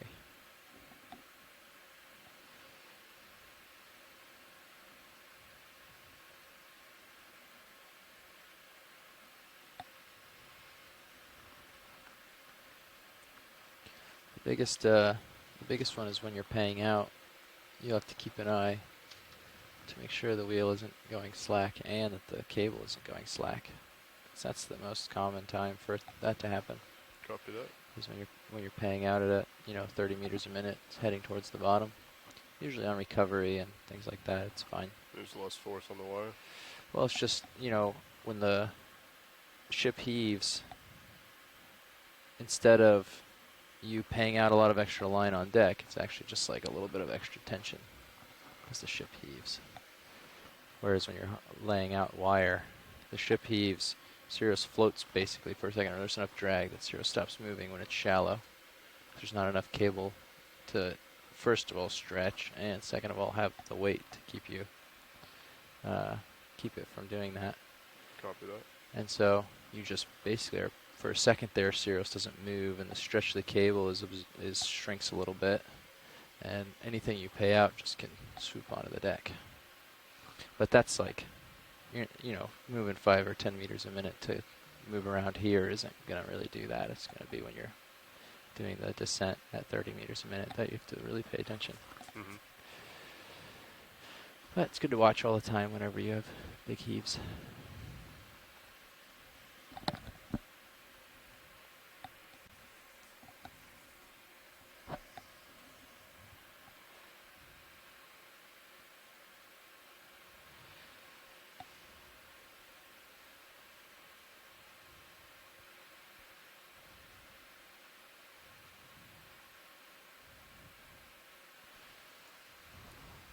Current depth 314 meters, and yeah, just looking at our navigation screens, it's flattening out here.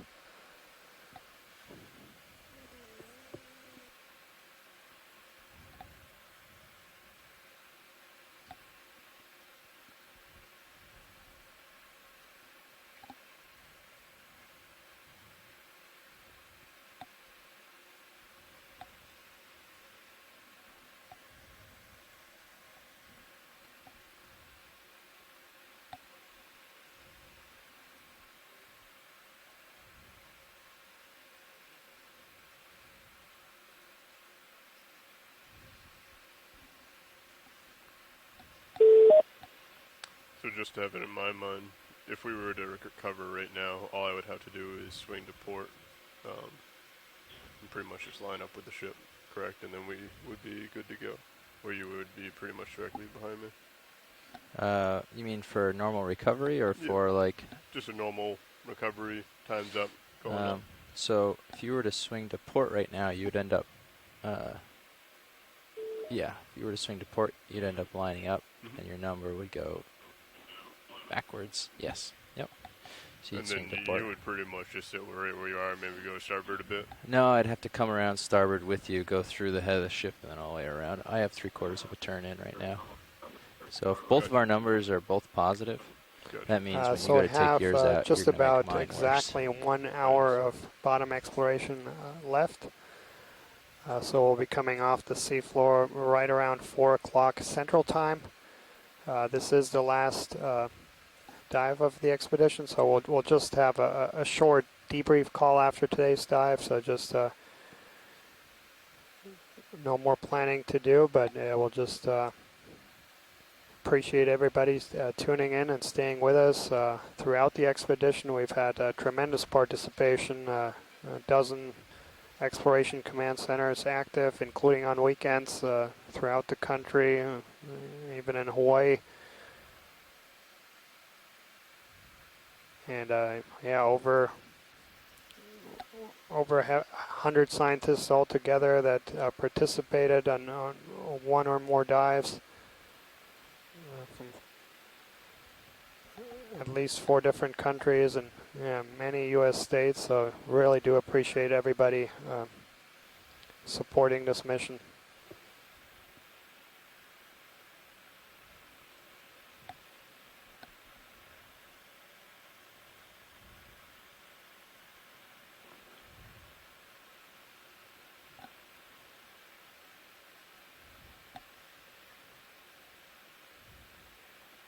Okay.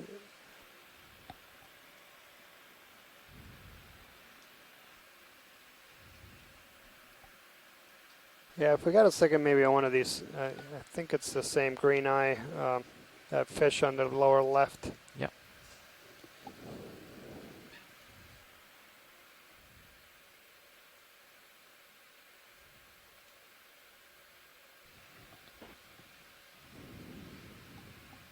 Come on, partial video. Okay, coming in. Thanks. Yeah, it is. Thanks.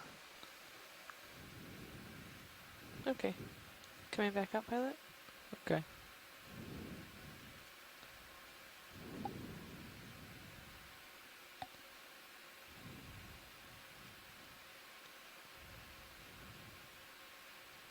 Never seen a green eye do anything other than just like so sit that's there still. Chlorothalmus agassizi.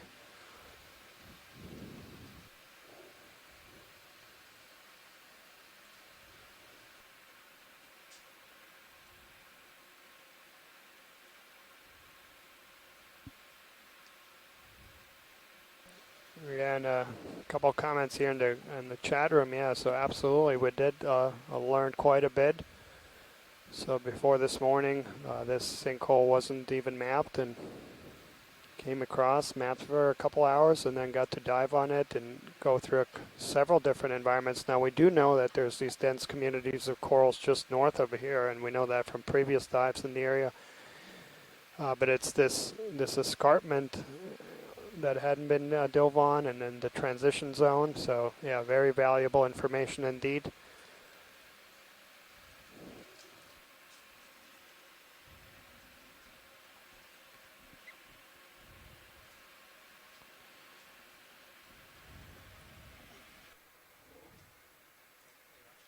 Copy bridge. Yeah, that'd be great. Thanks. Okay, at 2:30, a new watch, the front row took over. So we're going to introduce ourselves. Sitting front row at pilot is Jeffrey Lanning, and to my left, Sitting as navigator is Fernando Aragon. Sitting as co-pilot is Lars Murphy, and to my right. And sitting in video is Caitlin Bailey. And in the back row clip, Bob Knott. and we are all here bringing you the ocean live with the Global Foundation of Ocean Exploration.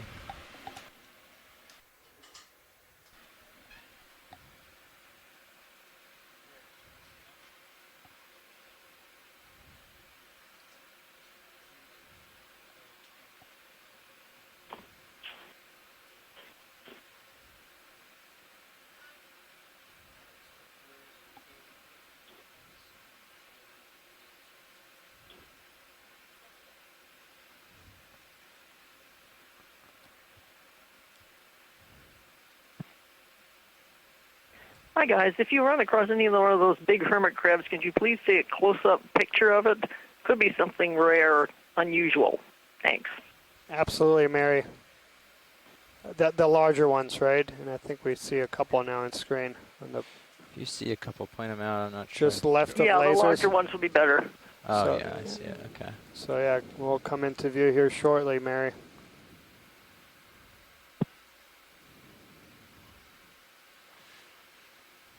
I'll try to swing around to his front. These crabs aren't really living up to their name as hermits. They're pretty social, it looks like. Yeah. There's also a couple of sea stars at the bottom of the screen, too. After hermit crab. Come on in. Okay, coming in. Oh, yeah, he's eating. Looks like he's crawling towards us, so I'll just plant here. Okay. Can I zoom in more? Yeah, sure you can. You're going to have to tilt down. There we go.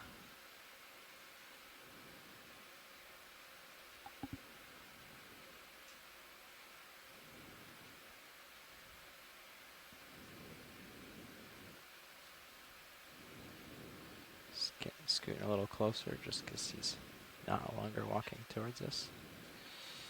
There he's just in front of the skids now.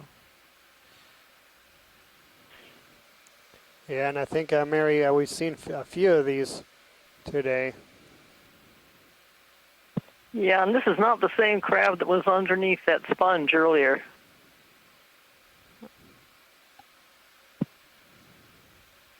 And he is a little shy. Well, then we'll have to go find And the actually, other there's a crab. fish, if we can just pan to the left, that I think is a new one for the dive as well. Oh yeah, down here you mean this guy? Yeah. Okay, I've been seeing these the last half hour. I just assumed you guys already saw them. So this is going to be a dragonet. think this is going to be in the genus Centrodrago. Centrotraco.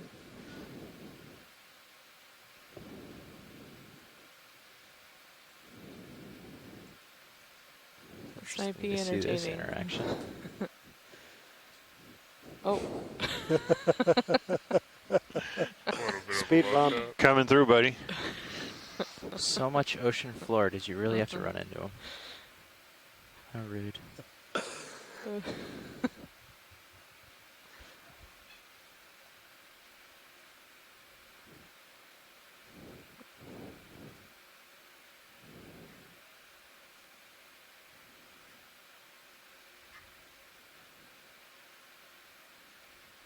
Come in tight on his face while he's here. Okay.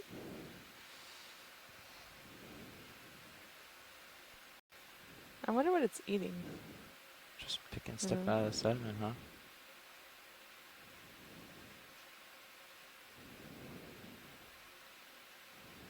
Just getting a little close. Sorry about that.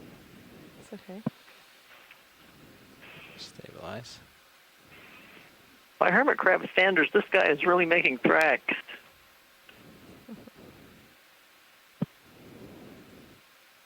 Yeah. Busy bee. Excellent. Thanks, Pilot. Yeah. Try to get it stable for you, video. Stand by a second. Sounds good. Sure, I'm having trouble. There's the light. Boom. Happy, happy. Is that what the new light? No, that's just. I just brought the vehicle back a little to light them up. Oh, okay. Should we try the forward lights? Yeah, we could try it. Video, you alright with that? Yeah, sounds good to me. Yeah, and Tina brings up a good point. As we zoom in here, we see little pits here with a bit more sediment and pteropod shells too. Continue seeing those same ophiuroids.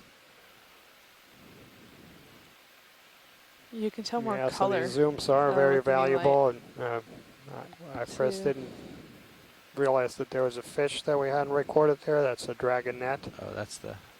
Why is it shaking so much? Oh, I'm at the bottom of my. Oh, okay. I just realized. I thought it was the focus jittering again on you, but it was. I'm at the bottom of my run. He likes this leafy object.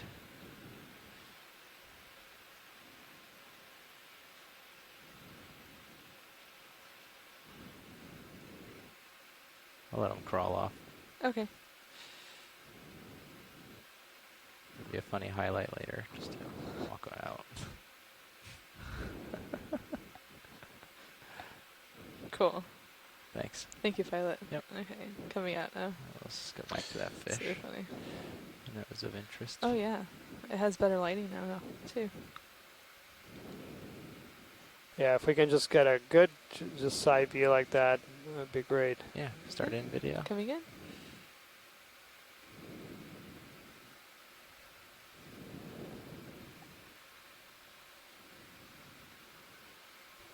So yeah, this is going to be a dragonette.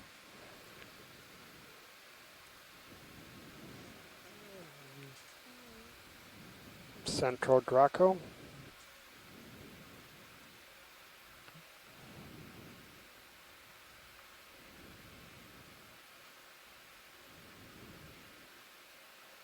You can see its gills.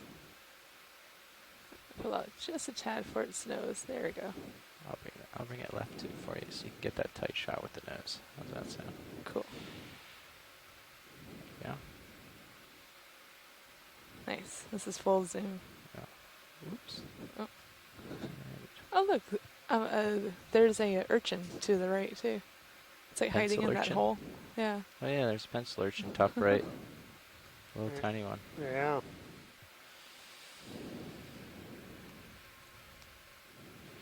Dragonette, huh? Excellent. Yeah, these zooms always provide a completely different perspective and what Okay, it I'll looked stop like fidgeting so we just get from the enough time for still. Cool.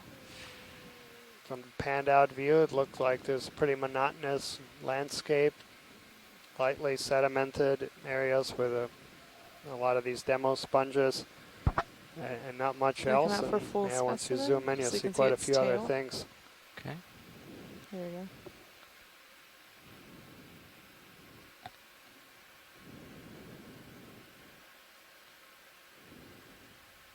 Alrighty, I think video's clear. Okay, pilot's clear. There were 2 sea stars behind us. Turning the light off. Thanks. Hey, Pilot, were you towed in? Off. Yeah. Can we just get a quick view where you were to get a sense of the depth of the sediment again? Sure. I believe my left side was towed in, so I'll go over there. Don't see much disturbance. So just right there, okay. Just to the I'll check the left right of the skid lasers. just in case. On these flat bottoms, it's hard to know which side's quite planted. Yeah. Maybe, actually this looks a little bit more disturbed. So A this little might be bit, it yeah, here but on the right, but very thin sediment very cover, it thin, looks yeah. like. Yeah. It's good to know. I think we have a few people on the chat log interested in thinking about just how much sediment's here, so that gives a pretty good sense of it. So I know when we go into heavily sedimented bottoms, we'll leave a 6 or 7 centimeter deep gouge in the bottom when we tow in. Sea star. Bottom. Ooh, there's an urchin right there. Oh. Don't squish the urchin.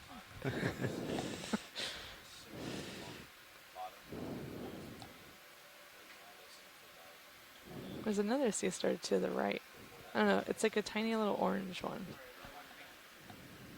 Sorry about the video. Sorry, I was listening to Copy, Bridge. Oh, sorry. the Pilot. super. There's a little orange sea star to the right. I don't know Current if depth here we've is seen it or not. 310 I meters. was just showing this little hole of sediment here. I thought maybe that would be of interest. Yeah. Oh, I see it. Okay. Yeah. So yeah, we have about 45 Come in. minutes Let's remaining look of into the it. exploration. See if there's any interest. I've seen a couple of these. Yeah. Okay, I'm scooting in on it. It's so tiny though. Yeah.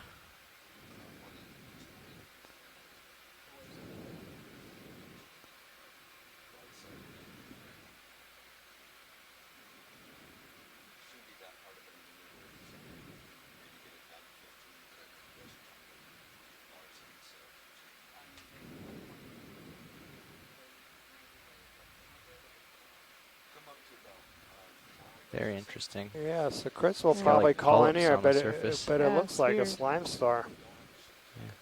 Yeah.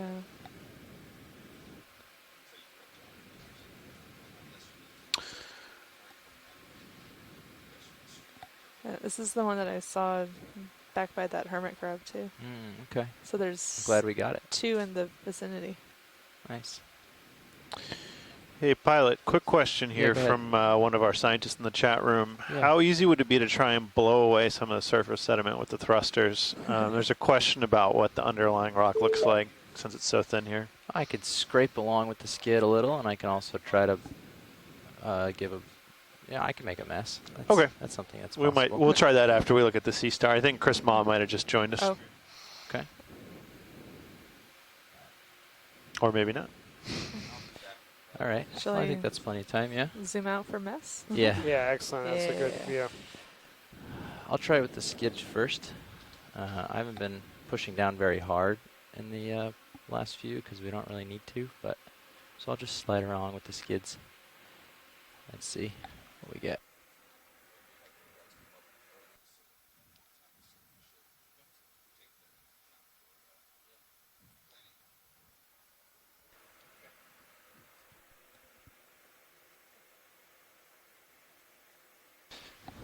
So I just skidded along with a little more velocity there, just to see if we get an idea. If we can scrape any of it out, it doesn't look like Yeah, very thin. much. So next we'll try Hello. making a little bit more of a Hey, mess. Chris. Hey, was it Caitlin who made this catch? Yes, Yeah, it I was, believe Chris. so, yeah. Yeah. Okay. Caitlin, you get a big cookie the next time I see you. That is amazing that you saw that, and I'm glad you did, because that is something that I've been working on just recently. That is another rare little group of sea stars that I think one finds very infrequently, even with trawls. That's a Koreth rasterid. And I'm just now trying to figure out which one it is. I think it's something called Remaster. It's not a very common group of animals to encounter, and one of the things that makes it really distinctive is if you look at the surface, there's two more of them. there are all One to those the little left and inverted kind of funny spines with funnels on the surface. And I don't know, I don't think I've ever seen them alive before, other than in Antarctica. There's an Atlantic species that I've seen dead specimens of. So this one is really kind of remarkable, and I don't know if it's ever actually been documented from the Gulf. I know there are some. I'm at the moment reaching across my desk trying to dig up papers, trying to figure out what this is. But I mean, trying to get the actual species of the one that is known from this area, and hoping that I'm not going to destroy my office in doing so. But it's really, like I said, it's just really kind of not very common to encounter one of these. So it really is amazing. I wish we had seen something. It doing something, but it's present on this kind of sedimented bottom, so perhaps it's feeding or doing something else. But yeah, it has those really bizarre structures on the surface, and it creates kind of a fuzzy appearance on the top. These are members of a broader group called the Vellatida, which makes them distant relatives of that slime star that we saw the other day. Okay.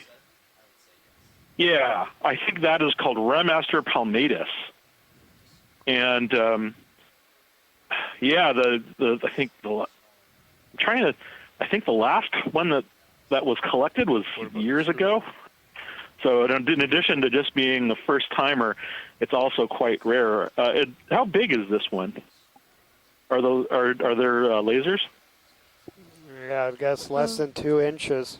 The lasers are on. Wow. That's crazy. I can come out a little bit to show. Yeah. Okay. So Remaster palmatus, the specimens that so it's in the right. Wow. It's the known range is from Cuba to Brazil, and it's 200 and roughly 300 to 420 meters. The last specimens that I think we have them in the collection that were collected in the 70s.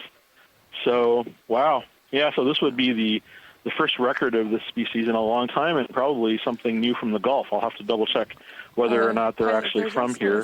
But yeah, no, I wish I could say there was more to it that we could see it doing. But it's just sitting there, sort of doing whatever Remaster palmatus does. But yeah, you can see that this is how wonderful the video is that if we zoom in, we can actually see the kind of inverted tufts. There's kind of a fuzzy layer, and the spines have this really bizarre kind of they're membranous sheaths, and they form kind of an upside down kind of like a cup. And then there's also kind of an aperture right in the center, which is what I think is sort of the early version of the osculum, which is what you see in slime stars in the terrasterids. So, so there's an evolutionarily important significance to this group of animals as a whole. I'm going to come out. So, yeah, this is, I think, probably the first time that this has been seen alive, unless, it's hiding, and it's often, sometimes people see these in situ with, the earlier subs, and they sit on their video, tapes and older records, and no one gets to see them because they're stuck in closets or archives or something. And so, I'm really happy that this is that's the other great thing about having this broadcast live and immediately is that, not just me, but everyone can see it. So, there was a time that there were a lot of these kinds of sea stars that even though they were seen by scientists regularly, there was no one outside maybe 3 people who ever saw them. Most people don't remember this, but even Brisinghids, there were maybe 4 or 5 people who ever actually saw Brisinghids, whether they were dead or alive or what have you. and now there are people who make T-shirts of them. So, it really is. And then there was a second one right next to it. That could have easily been the same thing, a smaller one. That could have been incredibly significant. I'll have to double check and homework this. So, there are all sorts of wonders that come from having the live stream like this. And this is one of them, sort of for me anyway. This will be the crowning star, as we sort of close out, because I know you guys are like less than 45 minutes away. So yeah, that's right. Yeah. So no, I am pretty happy that if you're going to pick any star to sort of close out on, that it's this one, because wow, that's something. I would never have thought that you would pick up on that, just because they're so small. I mean, I've seen the specimens, Pilot, and I'm not even sure I would other, have. like, orange I mean, I would have to have been very careful to have caught something like this in a trawl like a net, much snap less, speeding, Okay. much less someone staring at a video screen in a big robot the size of a Volkswagen Bug, screen. It's a different one with a video camera. Image. So, I think it is. so I commend everybody, and I'm really happy that Fortune has smiled favorably, but also Caitlin, because you video people have sharp eyes. I appreciate that. Thank you. Absolutely. Yeah, Chris, there's been like 5 wow. or 6 of them. That's really something. I'm going to have to look at that for a few more minutes, but I appreciate it, and I'm glad that you saw it. Thank you. Thanks, Chris. Yeah, it might be the same thing. Hard to see. Watch lead, this is Nav. Go ahead, Nav. I just wanted to let you know that we have about a little over 25 minutes. Okay, pilot, thank you. That's full wide, and video's going to switch out.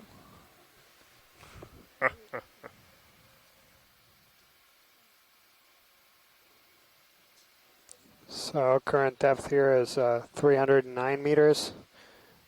We are just going through one last piloting change. We do have just 25 minutes remaining on the bottom, so we'll come off about 10 minutes before 4 o'clock. And then we're just going to do a very short, we'll take about 10 minutes off, and just a very short debrief call for those folks who want to participate. That's going to be close to 4 o'clock Central Time. So yeah, absolutely. Great point there by Chris, highlighting both the technology, this amazing zooming capability that you can, this thing was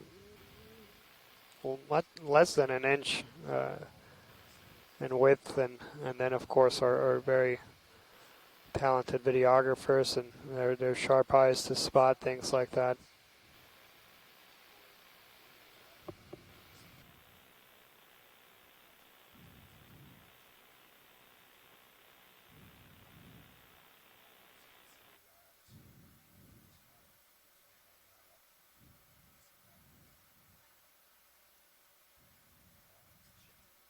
No, we're holding station. We've been stopped for about 10 minutes. Yeah, do you want me to put you right over him? But yeah, needless to say, on today's dive, it's 20 meters. Again highlighting the great cooperation and collaboration. So this area was mapped by our mapping team first thing in the morning, and then our officers on the bridge and our ROV team worked really hard for the setup. This was a very difficult area to launch, both in terms of the currents and then the wind direction that was going opposite directions. So they scrambled and did a great job, and then just the dive has also been pretty remarkable in terms of how many different things we've seen today, and how that has been very, very different than anything we've seen in the last 3 weeks.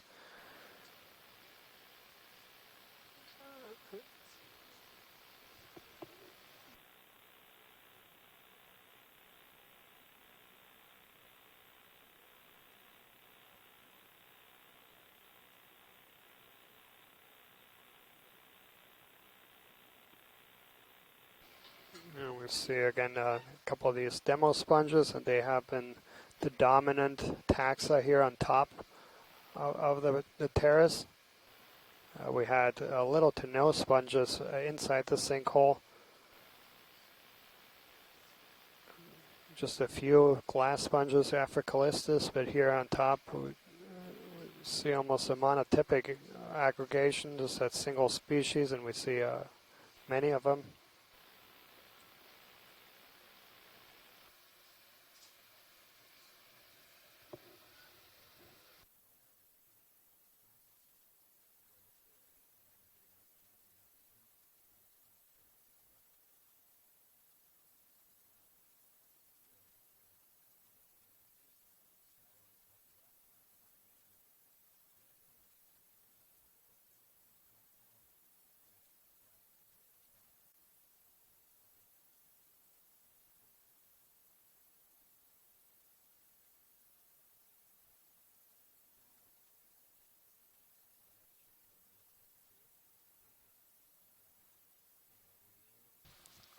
You want to? Do you want to try to image that thing directly in front?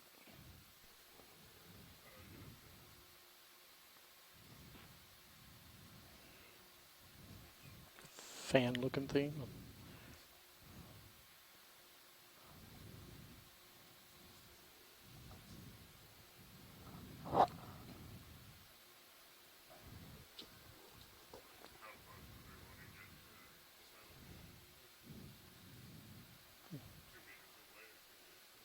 Might want to tilt your camera down as well to.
Thank you, Bridge.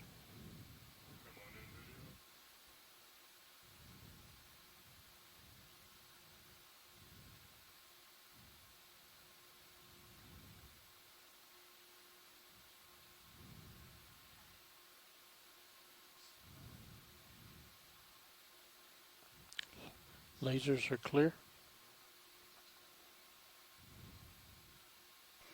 So yeah, this is going to be this demo sponge, dominant species here on top of the terrace. This is going to be in the family Axinellidae. Maxine. And these are in a complete different group Something at the very than the base glass seems to be sponges that I've interesting. been seeing on many of the deeper dives. Their skeletons are composed of different building blocks. So the glass sponges have siliceous components. These have proteinaceous, smooth fibers that make up the skeleton. Video's clear.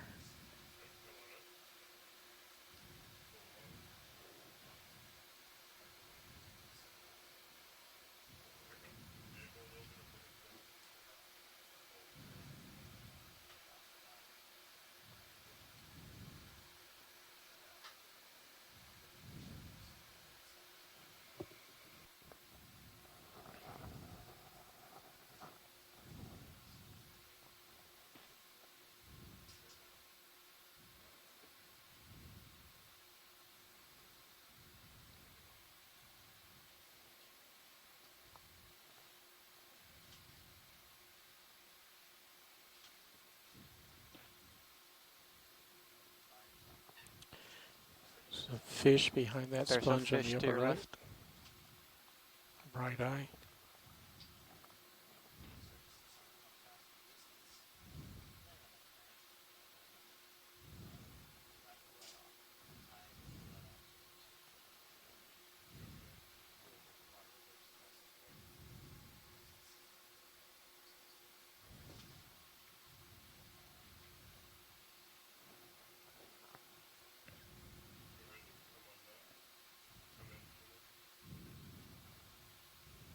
Still pretty far away out of the light. Partial.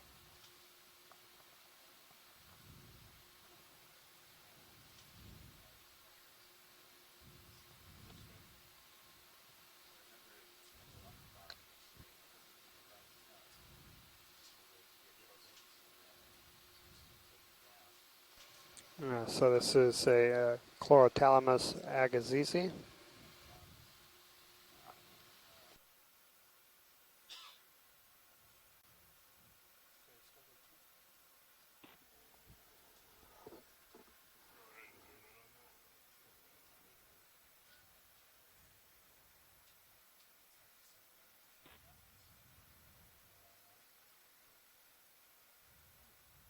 These are commonly known as the short-nose green eyes.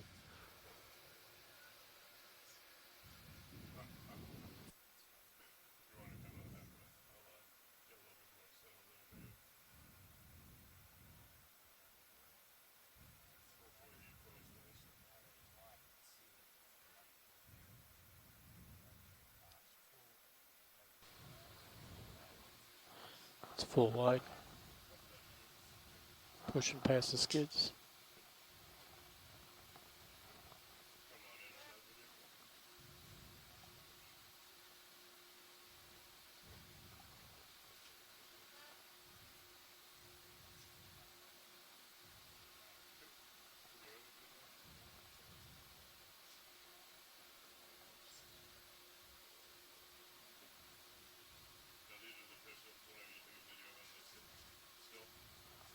Sure.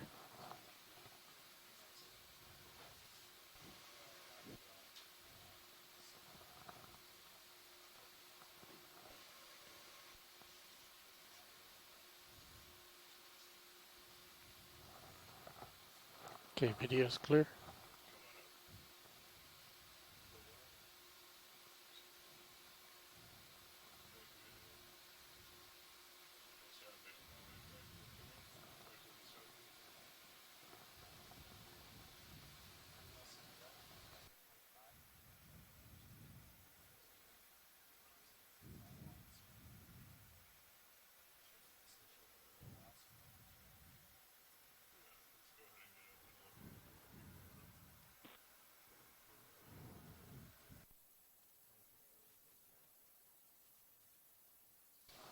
Did you guys try the scoop on those starfish you guys wanted to collect?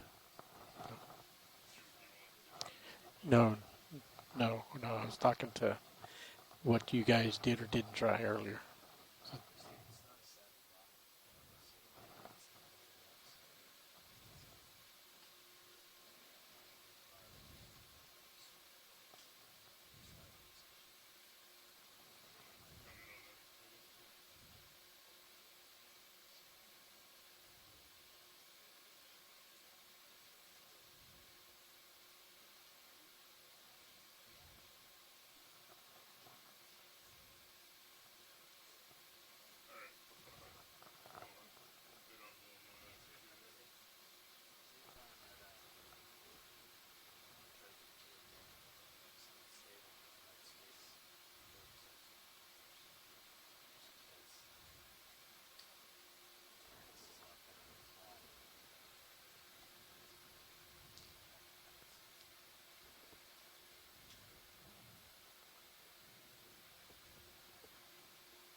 So yeah, we have about 10 minutes remaining of bottom time here.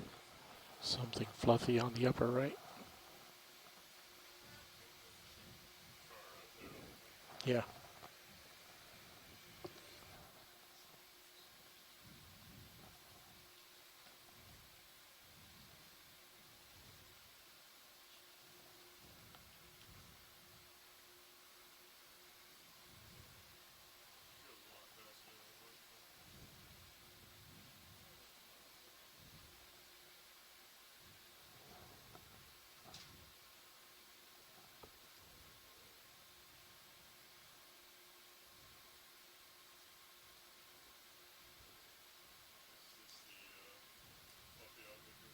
It is.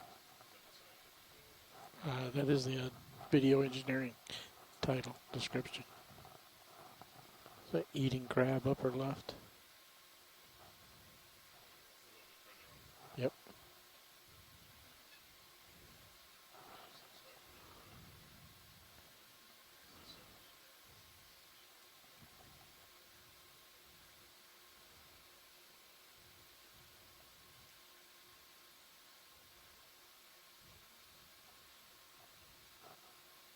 Seems to be picking something off the bottom and eating it.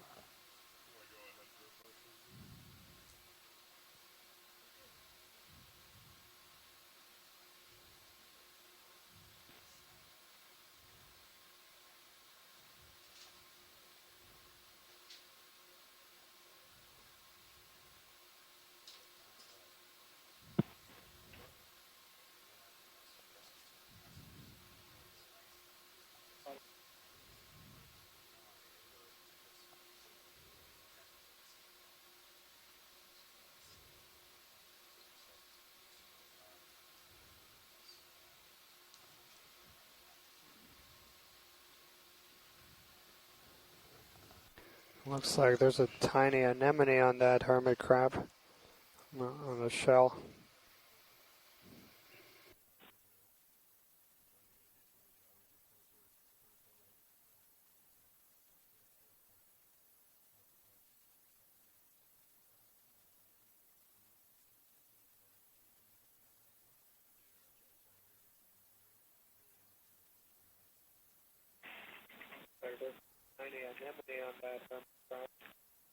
Can you have a look at the hermit crab that's just above him, the smaller one?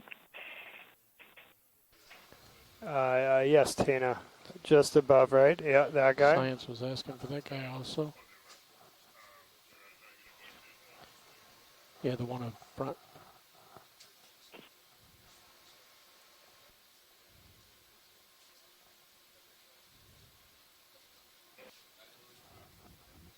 Can you have a look at the hermit crab that's just above him, the smaller one?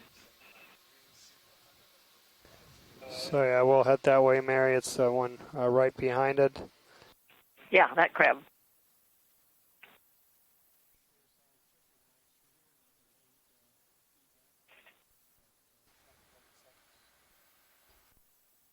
Yeah, keep, I'd ask for continue closer.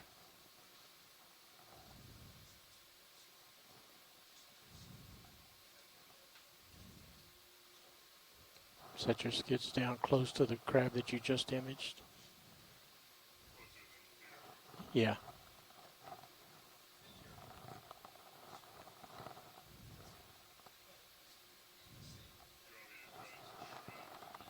No. No, it's the crab that's just beyond him that we're looking for. That's why I say if you put your skids right on top of the where this guy is. So your lasers are almost centered on this next one that they wanted. Yep.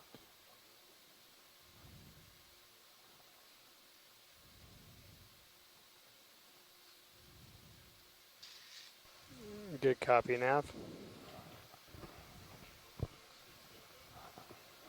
Yep.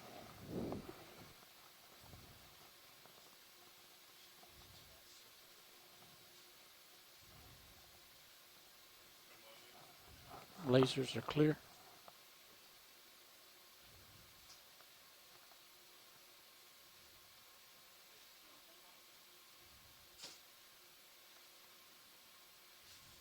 So yeah, just going to let folks on shore know because the currents and the wind speeds here in the area will have to come off bottom here a little earlier than anticipated. So we'll get a couple close up here, but we're all going to be coming off the bottom here shortly. Maxim. Well, this is Miami, and I want to thank the Okeanos crews for putting on this site. It was quite exciting going from the Sinkhole all the way up to the Miami Terrace, and now that we look at the wonderful monotony on the top of the terrace, it's like maybe biologically not so exciting, but for us geologists it was a wonderful day. Thank you very much. Oh, and thank you, Greg. Really appreciate you submitting the proposal and then jumping in last minute on so short notice. Really appreciate you calling in and staying with us throughout the day. Thank you. Yeah, it really was a nice dive today. Of course, we didn't find all the large coral communities we might have been looking for, but as I've said often during the expedition, anytime we get a chance to open a window into the deep, we learn an immense amount of new things. We see any number of new things, and so every opportunity is very valuable. And so, as Gregor mentioned, a lot of good information here geologically today. There's been some discussions ongoing in the background in the chat room about some of the geological processes ongoing in this location. And of course, we also saw some interesting biology with the sea stars that Chris Ma saw that he found to be very rare, some of these hermit crabs. All in all, a great dive, but we're now approaching the end of today's dive, and that also means we're approaching the end of this specific expedition, 1803 of the Okeanos Explorer. We had a fantastic expedition, 15 total dives. We made our way halfway across the Gulf of Mexico and back, stretched our sights from Perdido Canyon to the Pourtales Terrace, and along the way we saw canyons, seeps, brine waterfalls, mud volcanoes. A little for me. I'm just getting underneath you. Soaring cliffs of the Florida Escarpment. A couple of shipwrecks that have never been explored before, and so really informative and exciting expedition. Yeah, you go to potentially some range extensions, some depth extensions, perhaps even new species coming out of this expedition. So as always, a lot of fantastic outcomes, and it's been a pleasure to be here with you guys throughout it. And well, actually, just to let you know, this is Nav. We're coming off bottom right now. And that is officially off bottom. One note on that for this final dive of EX1803. As long as you have it. Yeah, thanks, Adam. And so I just want to point out here, so this has definitely been a tremendous group effort, and really thank all the people that have supported this both on the ship and on shore. So all this could have not been possible with a very hard-working and talented team. I just did the swing arms, including the officers and crew of the Noaa ship Okeanos Explorer, led by Commanding Officer Eric Johnson, CO Fiona Matheson, and several of the other officers, Aaron Colahan, Rosemary Abbott, Scott Riley, Brianna Pacheco, Brian Testo, and Brian Caldwell. Then also the engineers and deck department all put in a lot of extra time, also with difficult situations with some mid-cruise repairs, put a lot of work into it. So special thanks to Vincent Pelzel, Jared Hausendorf, Charlie Watkins, Mike Piparato, Warren, Tyler, James Stewart, Mike Collins, Danny Hoff, do our spins. Pedro LeBron and Christian LeBron, and Tom Montague. So of course the cooks that kept us well fed and happy. Rainier Capetti, Mike Sapien, and Will Johnson. Big thanks to our mapping team that went above and beyond every night mapping the areas. Many of the dives we dove on this expedition had never been mapped before, and including today where they finished just a few minutes before we had to set up for the dive. So it's a huge thanks to Mike White, Jason Meyer. Sounds good. And then of course our ROV team, again going above and beyond every single dive. There, so just wherever, been spectacular, no technical glitches. So huge thanks by the large team from the Global Foundation of Ocean Exploration, led by Carl McLetchie, Don Liberatore, Fernando Aragon, Jeffrey Lanning, Andy Lister, Josh Carlson, Dan Rogers, Bobby Moore, Chris Ritter, Dave Casagrande, and Lars Murphy. Then of course our video teams that brought you spectacular imagery both during the dives and after the dives. Went through a lot of effort to put together the best highlight clips. So huge thanks to Roland Bryan, Bobby Knott, Annie White, Tara Smithy, and Caitlin Bailey. Great. And certainly, last but not least, yeah, that's good for now. Clute has kept Just all that this much more I together have and to done make an up extraordinary later, so. job as All right, let's coordinating leave all auto of this. headings So a locked huge in thank for a to second while I Lieutenant push Nick out. Pavlenko. And then that's, of course, just the folks here in the ship. Many folks on shore, many cooperating scientists. We had close to 100 people that contribute to this, so huge thank to all of you. Really appreciate participating through the dives, after dives, planning the dives. Huge thank to everyone. So with that, we will just have a really short wrap-up call here in about 10 minutes. So that was just a really short debrief call for those folks who are interested. And once again, thanks so much. We really appreciate everybody's contributions.